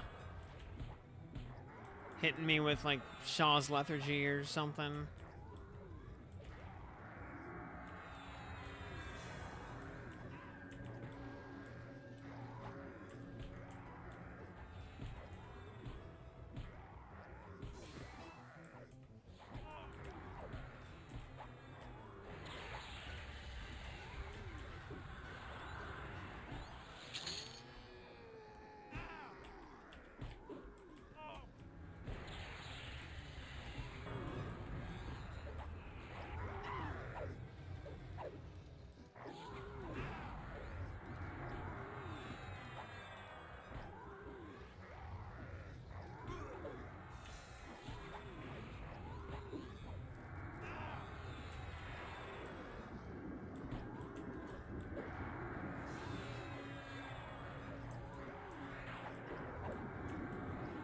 Oh, it's this guy.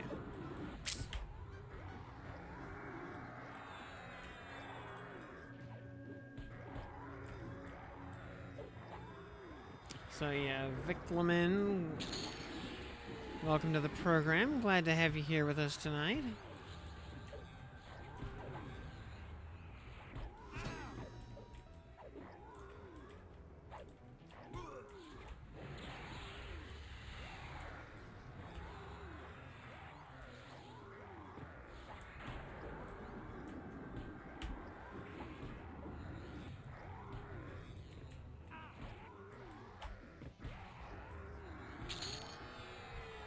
Rokeel's channeling crystal. I already have one of those, so whatever.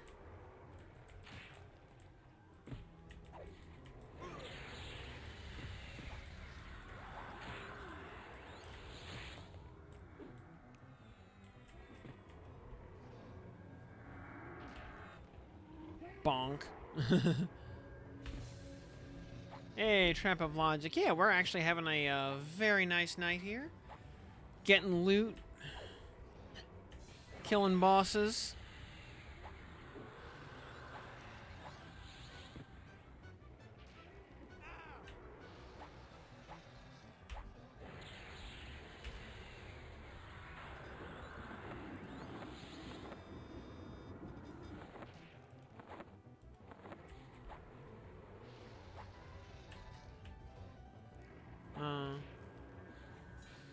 See, tank D4, Baron and Soldier at 18 with Rogue, Warrior, Rogue, Shaman. Nice. Spamming light healing, which sounds horrible, but hey, it worked, so...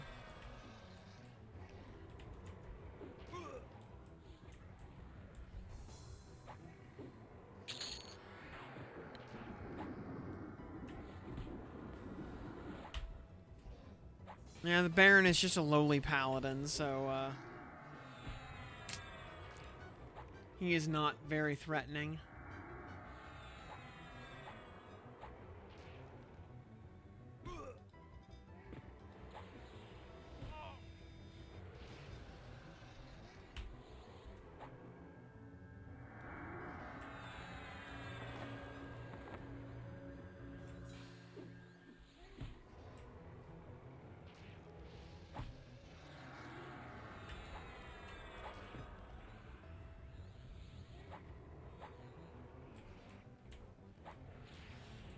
Yeah, no pacify sucks. Yeah. Rogue tricks to split pull? Nope. Do you have, as a shaman, do you have root at that level? You could always just root one of them. Trying some Pally Zerker combos. And yeah, Zerker feels so good. Just, yeah. Just gotta go fast. Just being fast like Sanic. Yep.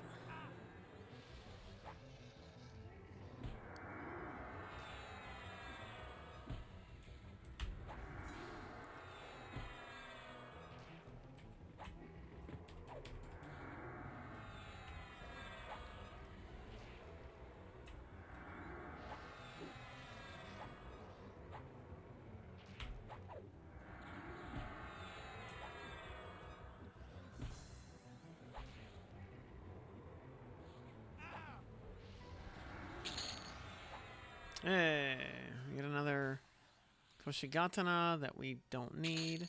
Prayers of Life are always useful. Red Dragon Scales that we don't need. And a drum.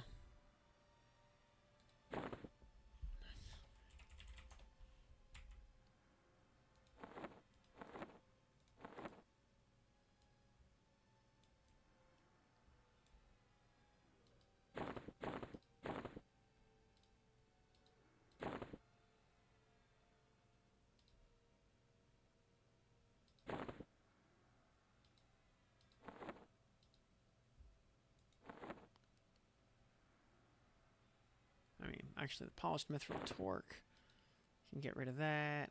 Emissary Mask, we can get rid of that. Get rid of that. Woven Shadow Gauntlets. We can get rid of those, actually.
Okay.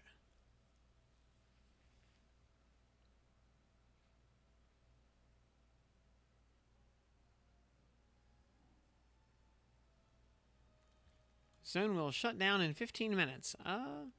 Really? Or is there like... Oh, apparently there are like two...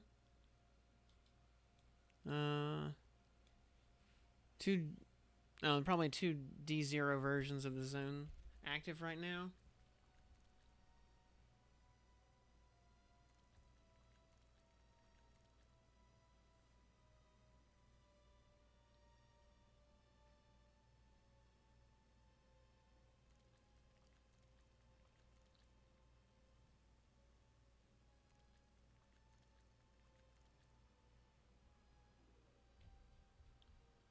Let's see. Wait, what game John is working at midnight on Saturday? All of them, probably, actually. Instant server, server down? No, I think it was just... Nope.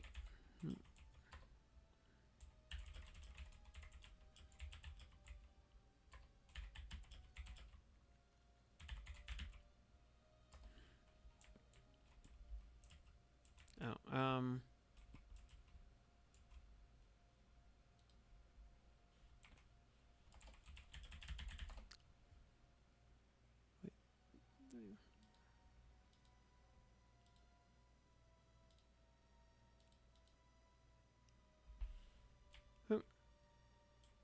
was a... oh, we'll do a 0 then, okay.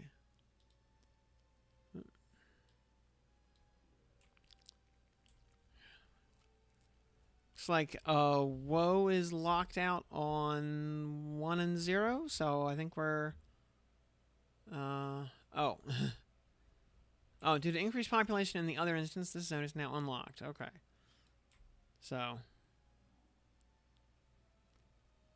Yeah, alright.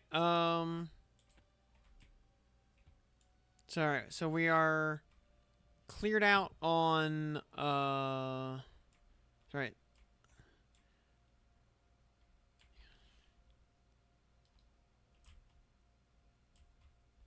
Yeah, I'm actually in, I think I actually got punted to a different D0 pick than you guys did. Yeah,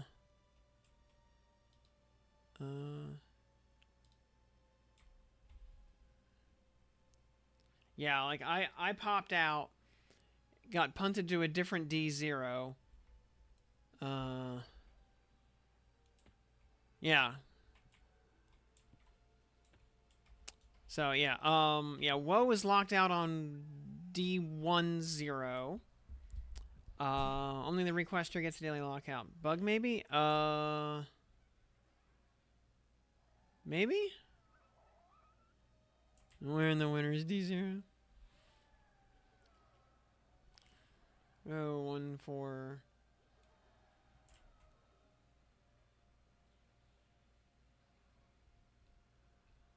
So, alright, then I guess the next question is, what now?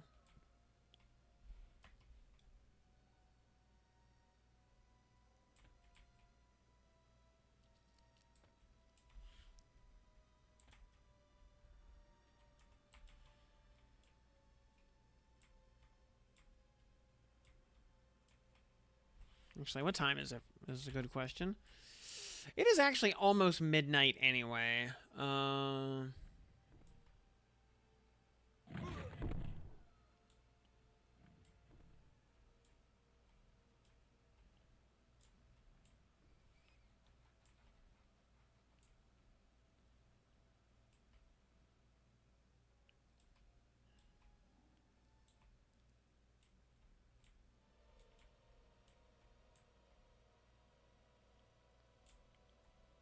Straight after you.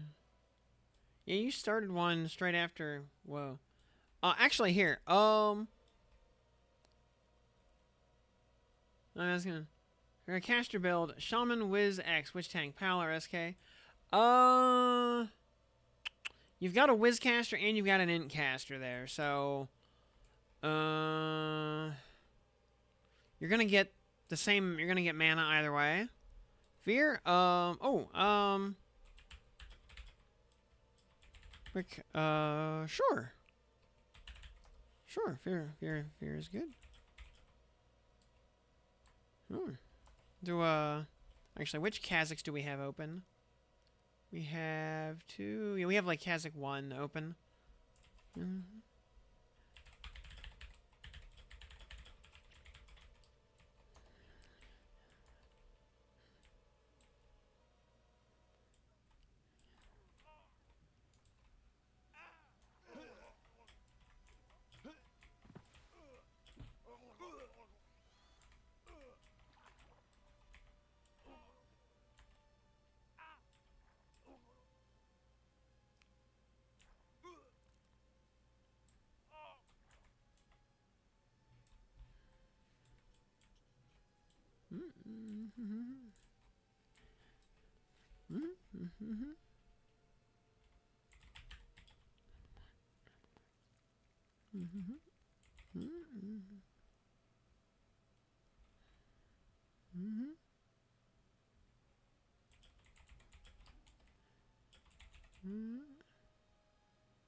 Chippy.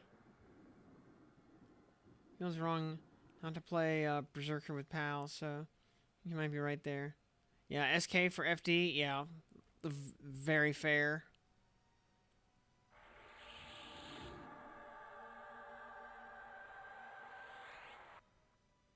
Or just go big numbers and pick Warrior. Also acceptable.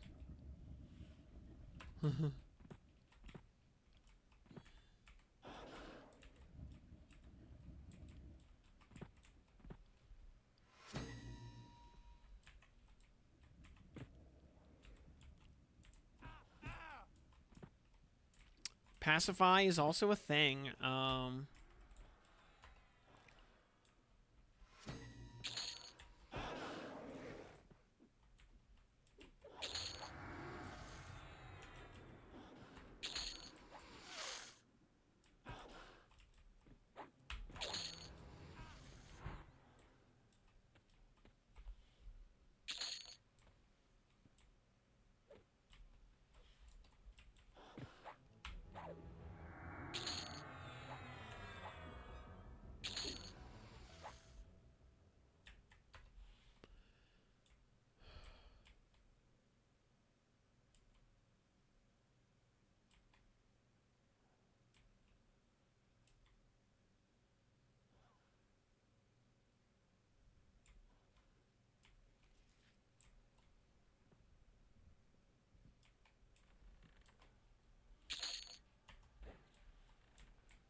Now, just passing through CT to get to actual name brand CT.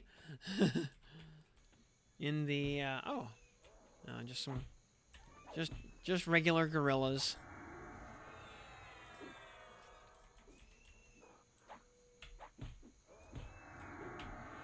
No, not the fancy gorilla.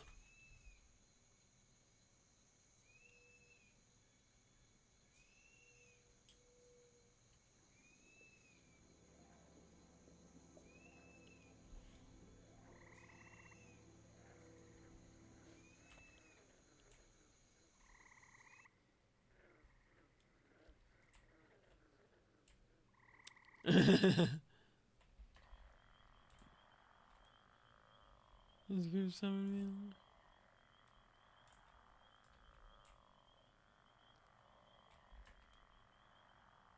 Here.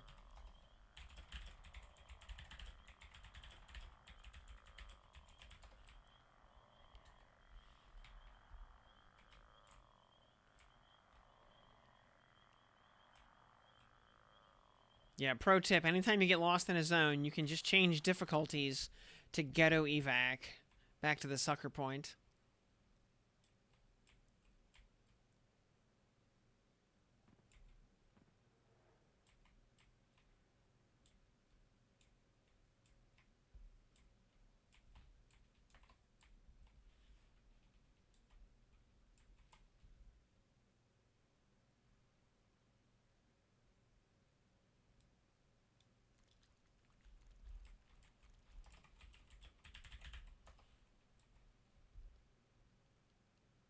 Oh, do we not have,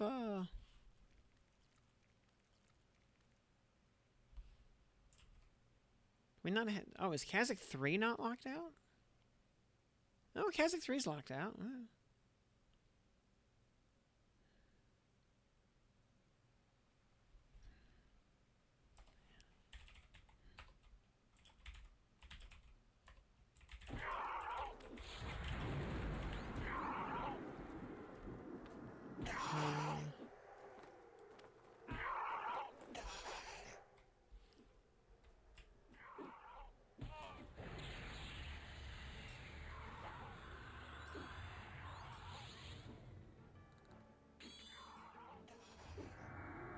Yeah, okay. I don't know why it was,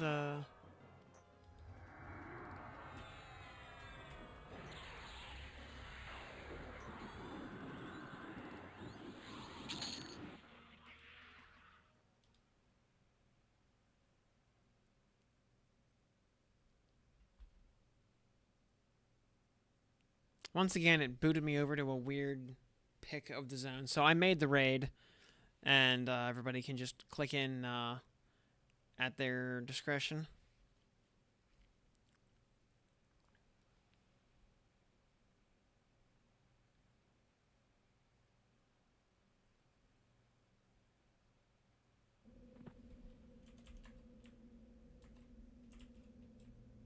Okay, everybody did get added to the instance. Wasn't sure.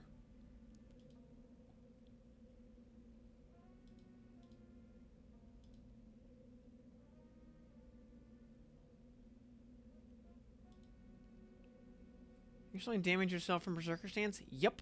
It is single-digit damage per hit, even when you're very high level using a very high tier weapon.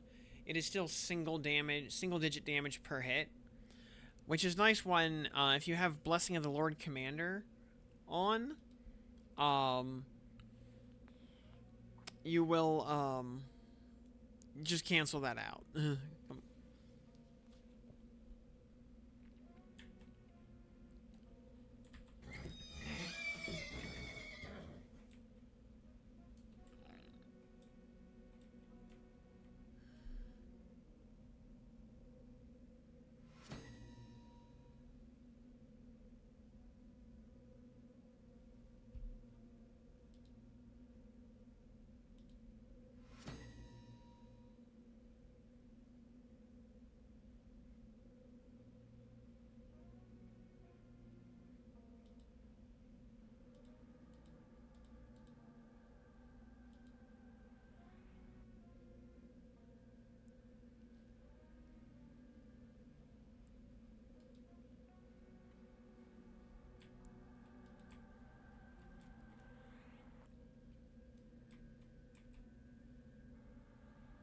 And yeah, the aggro range in here is a little goofy.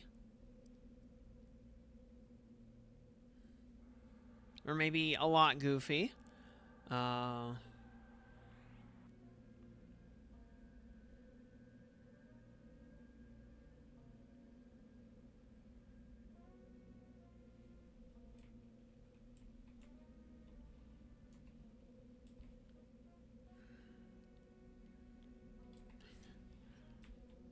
Yeah, Brewall is your friend. I recommend you look up his maps.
There you go. You have no excuse now.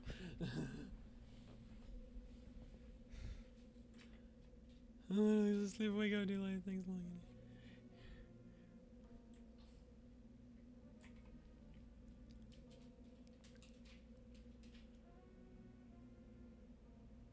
that. Maps, curse, repeat. Yeah, yeah, Jarek, I just linked you the actual link. Just click that and enjoy life. uh.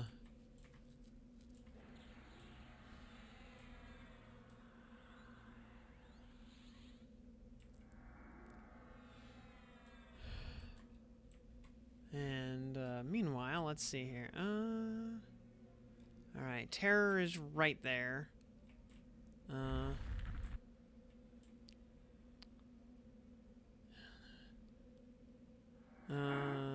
What is it? Fright or whatever is down here. Yeah, fright's down there. So, and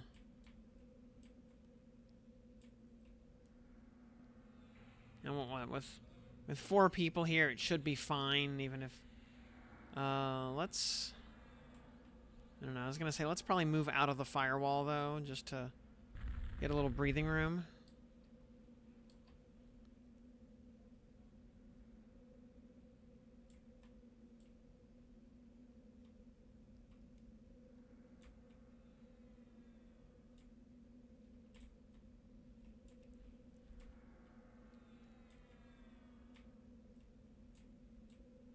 And hey, on this setting, people were, even without SOS, people were able to walk out of the firewall and not immediately pull half the zone. Ah. Amazing.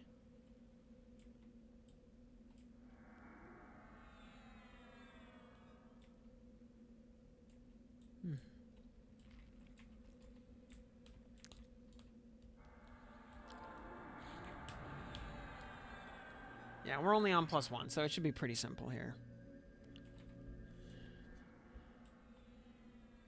You know, we have twice as many people to kill mobs with half as much HP. So I think we'll be okay.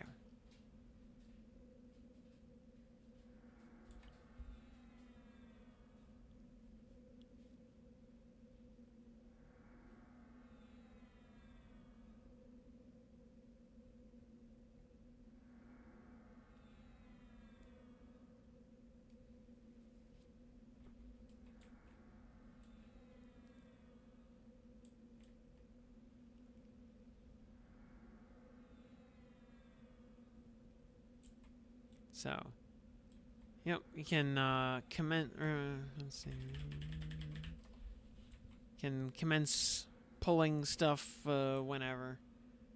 Alright, Stash, you got a crash for the night. Alrighty. Alright, thank you so much. Yeah, thanks for hanging out. You have a good night as well.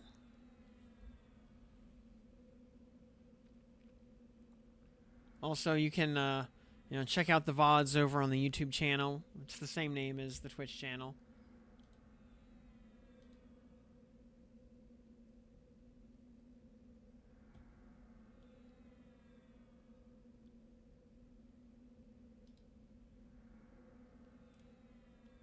Copy link address. In fact, if you want to go catch up on VODs and other stuff, yep, there's that.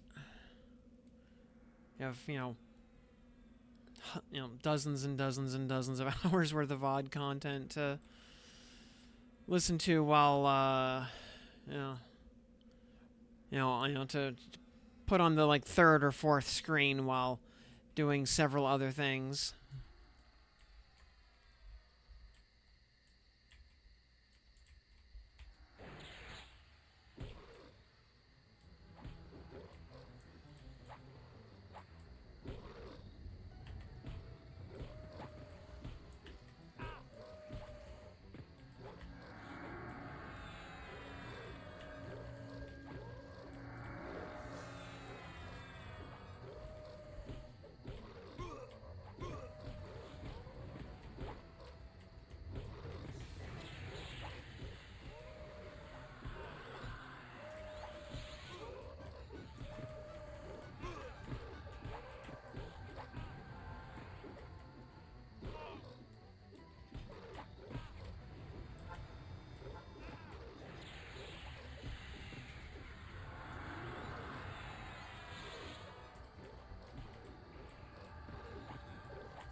I'm sure, like an 8-hour plane of sky grinding session is, excellent background noise to fall asleep to.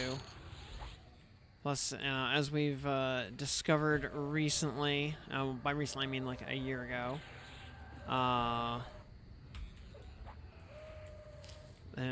people falling asleep to your videos is actually very, very good for your metrics. Because autoplay, because if someone falls asleep, 20 minutes into an 8-hour VOD, the thing is just going to run and, play the whole 8-hour video for them.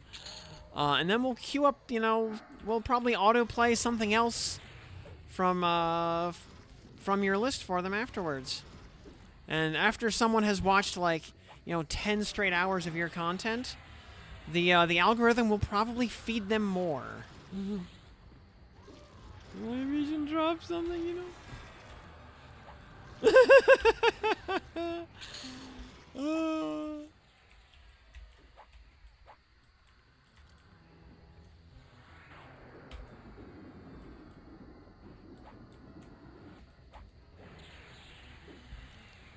And interestingly, it is the algorithm is so specific that the algorithm also tracks when you watch certain types of content.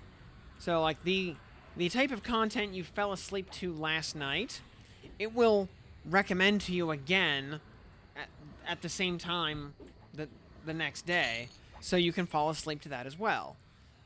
So you get this kind of like self-reinforcing feedback loop where pretty soon, every night you're watching, 8 hours of a person's content and cranking their metrics into the stratosphere. Time for bed. Oh, oh crap! New Steve 1989. Well, guess I'm not going anywhere for the next 40 minutes. Or oh crap! New Chubby Emu just dropped. Time to drop what I was doing and watch that.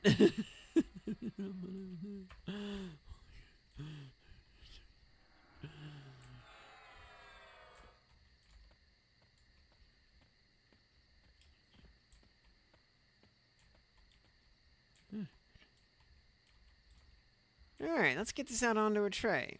Nice.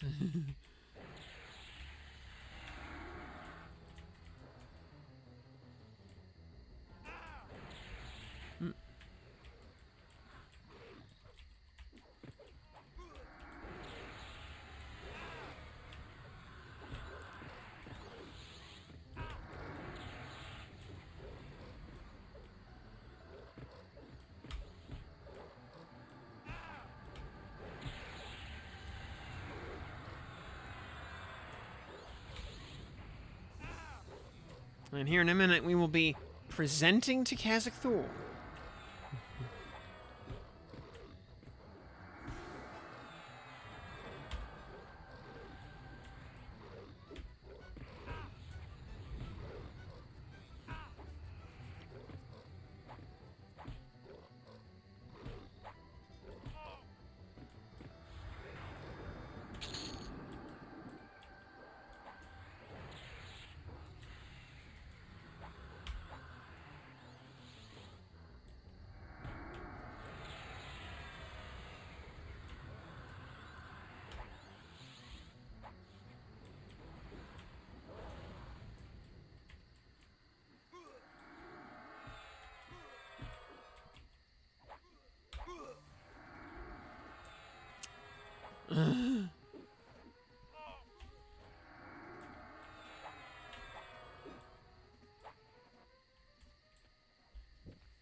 Alright, now.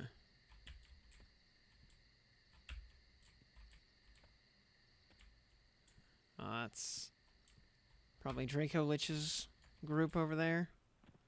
Oh boy, Tentacle Tormentors, and a Fright. And is Draco over there?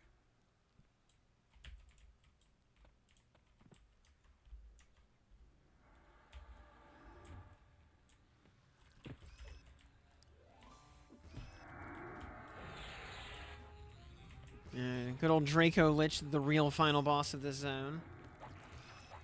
Would a fifth person be able to join? Yes, actually, because we are in a raid zone. We can, yeah, if you're quick. You only have a, not a lot of mobs left in the zone here.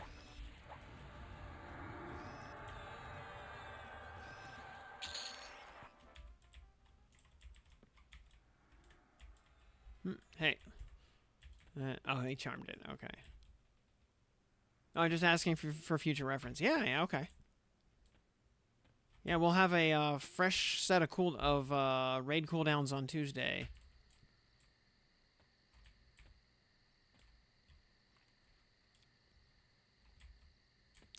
Gorgon out there.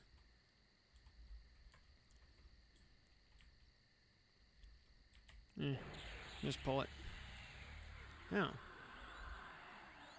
We actually managed to not pull Draco Lich at the same time? How did that happen?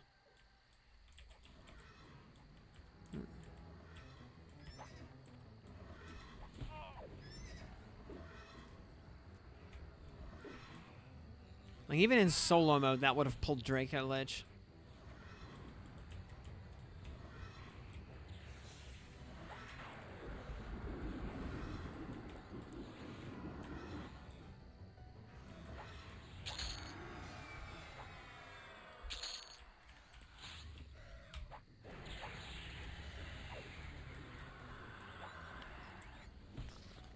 Excuse me. Yeah, so yeah, on Tuesday we'll have reset raid cooldowns. There's Draco Lich.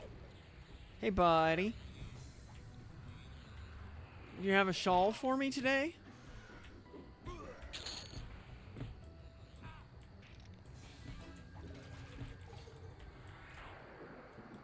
And yeah, on Tuesday, yeah, we'll, anybody who wants to do a fresh batch of, like, Inarooks and Kazakhs or Dragons or whatever we end up doing, that will be A-okay. Tomorrow... I don't know, tomorrow maybe we'll, get Fiery Avenger squared away or something. So all we need is a coddle and some legwork.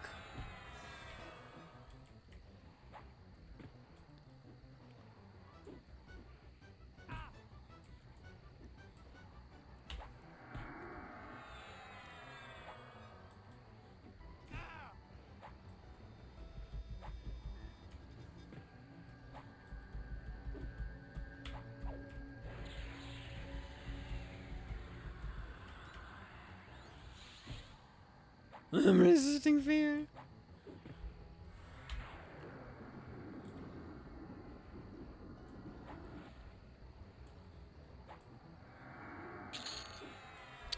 Stupid stick. I hate this stupid stick. Alright, that's all the trash, so just Kazakh left.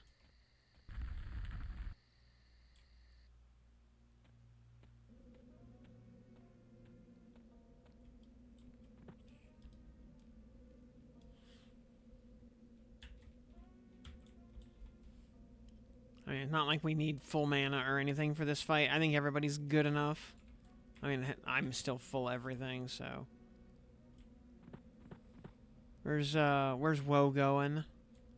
Oh. Woe grabbing some extra trash, some extra yard trash.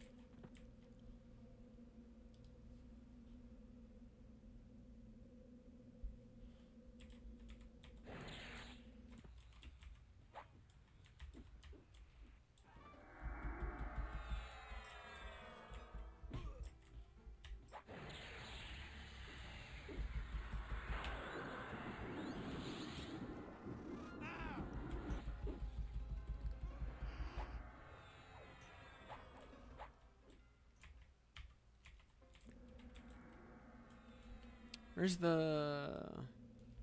Oh, the fetid fiend is rooted. Okay.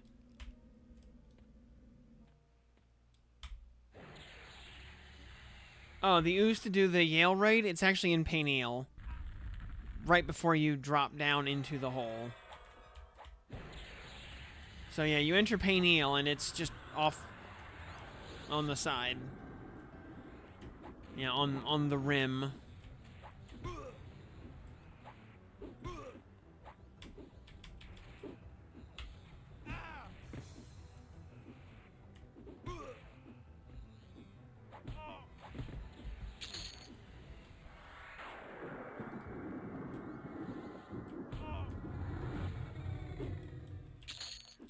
So long, Fright Finger. Alright.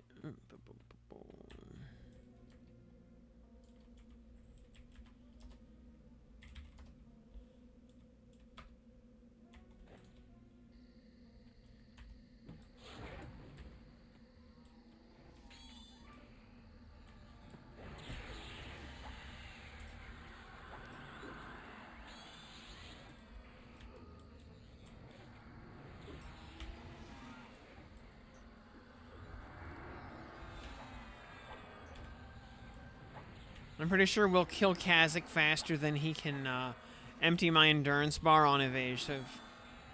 So, he actually managed to hit me a few times. Even through evasive. So, hey, that's something. But his health is dropping a lot faster than my endurance bar, so, I think we're gonna be okay.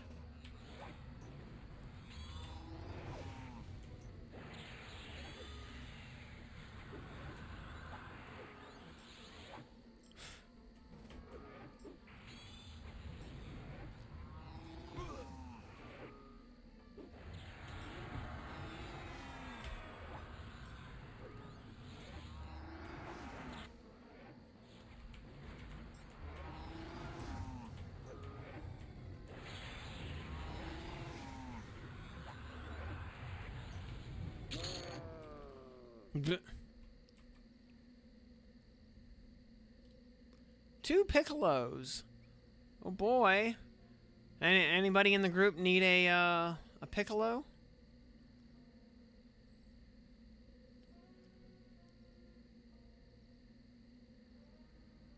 Or an Earthcrafter?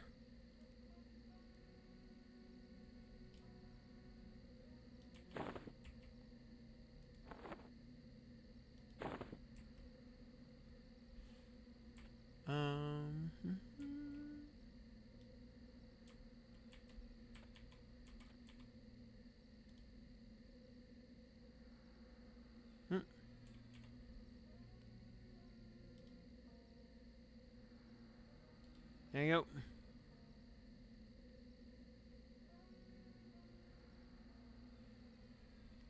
Anyone else need one? Yeah, not fat loot at all. In fact, very thin loot.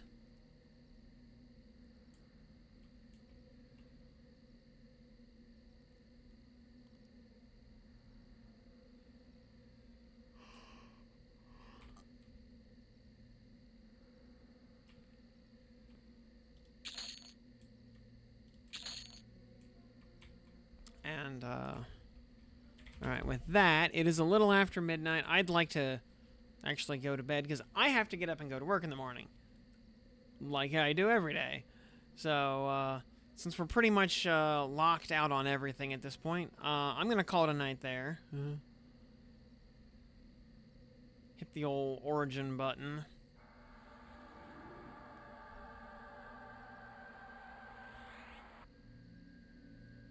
So, as always, excellent work all around.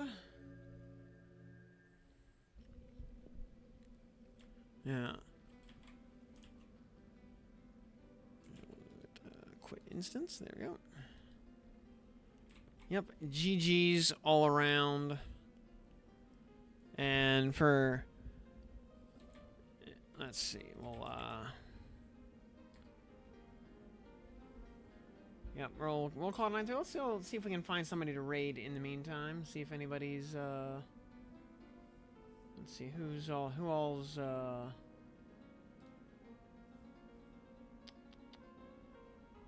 hey, Sabers active. Let's see. Gallic is active. 1 minute Vox kill.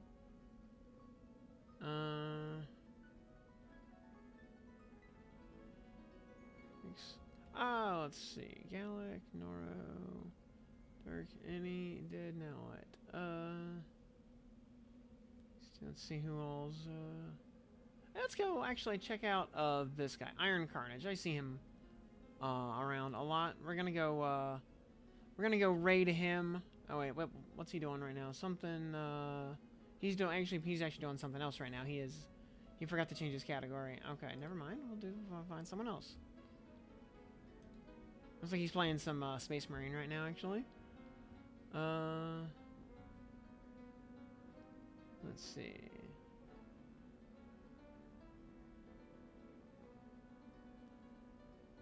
We'll go, pitted. Yeah, we'll go hit, I think she's probably actually wrapping up for the night. Let's,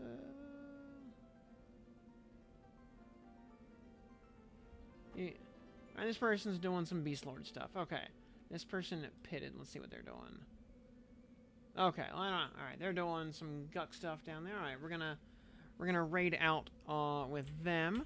Anyway, that is it for me for tonight, so hang around for a sec to raid. Thanks for tuning in, everybody in chat. Thanks for watching to the end, everybody out there in VOD land on the YouTubes and whatnot. My name is Tim. I will see you back tomorrow / technically later today for... I don't know what we're going to work on. We'll do something. We'll find out when we get there. But that's it. So, good night.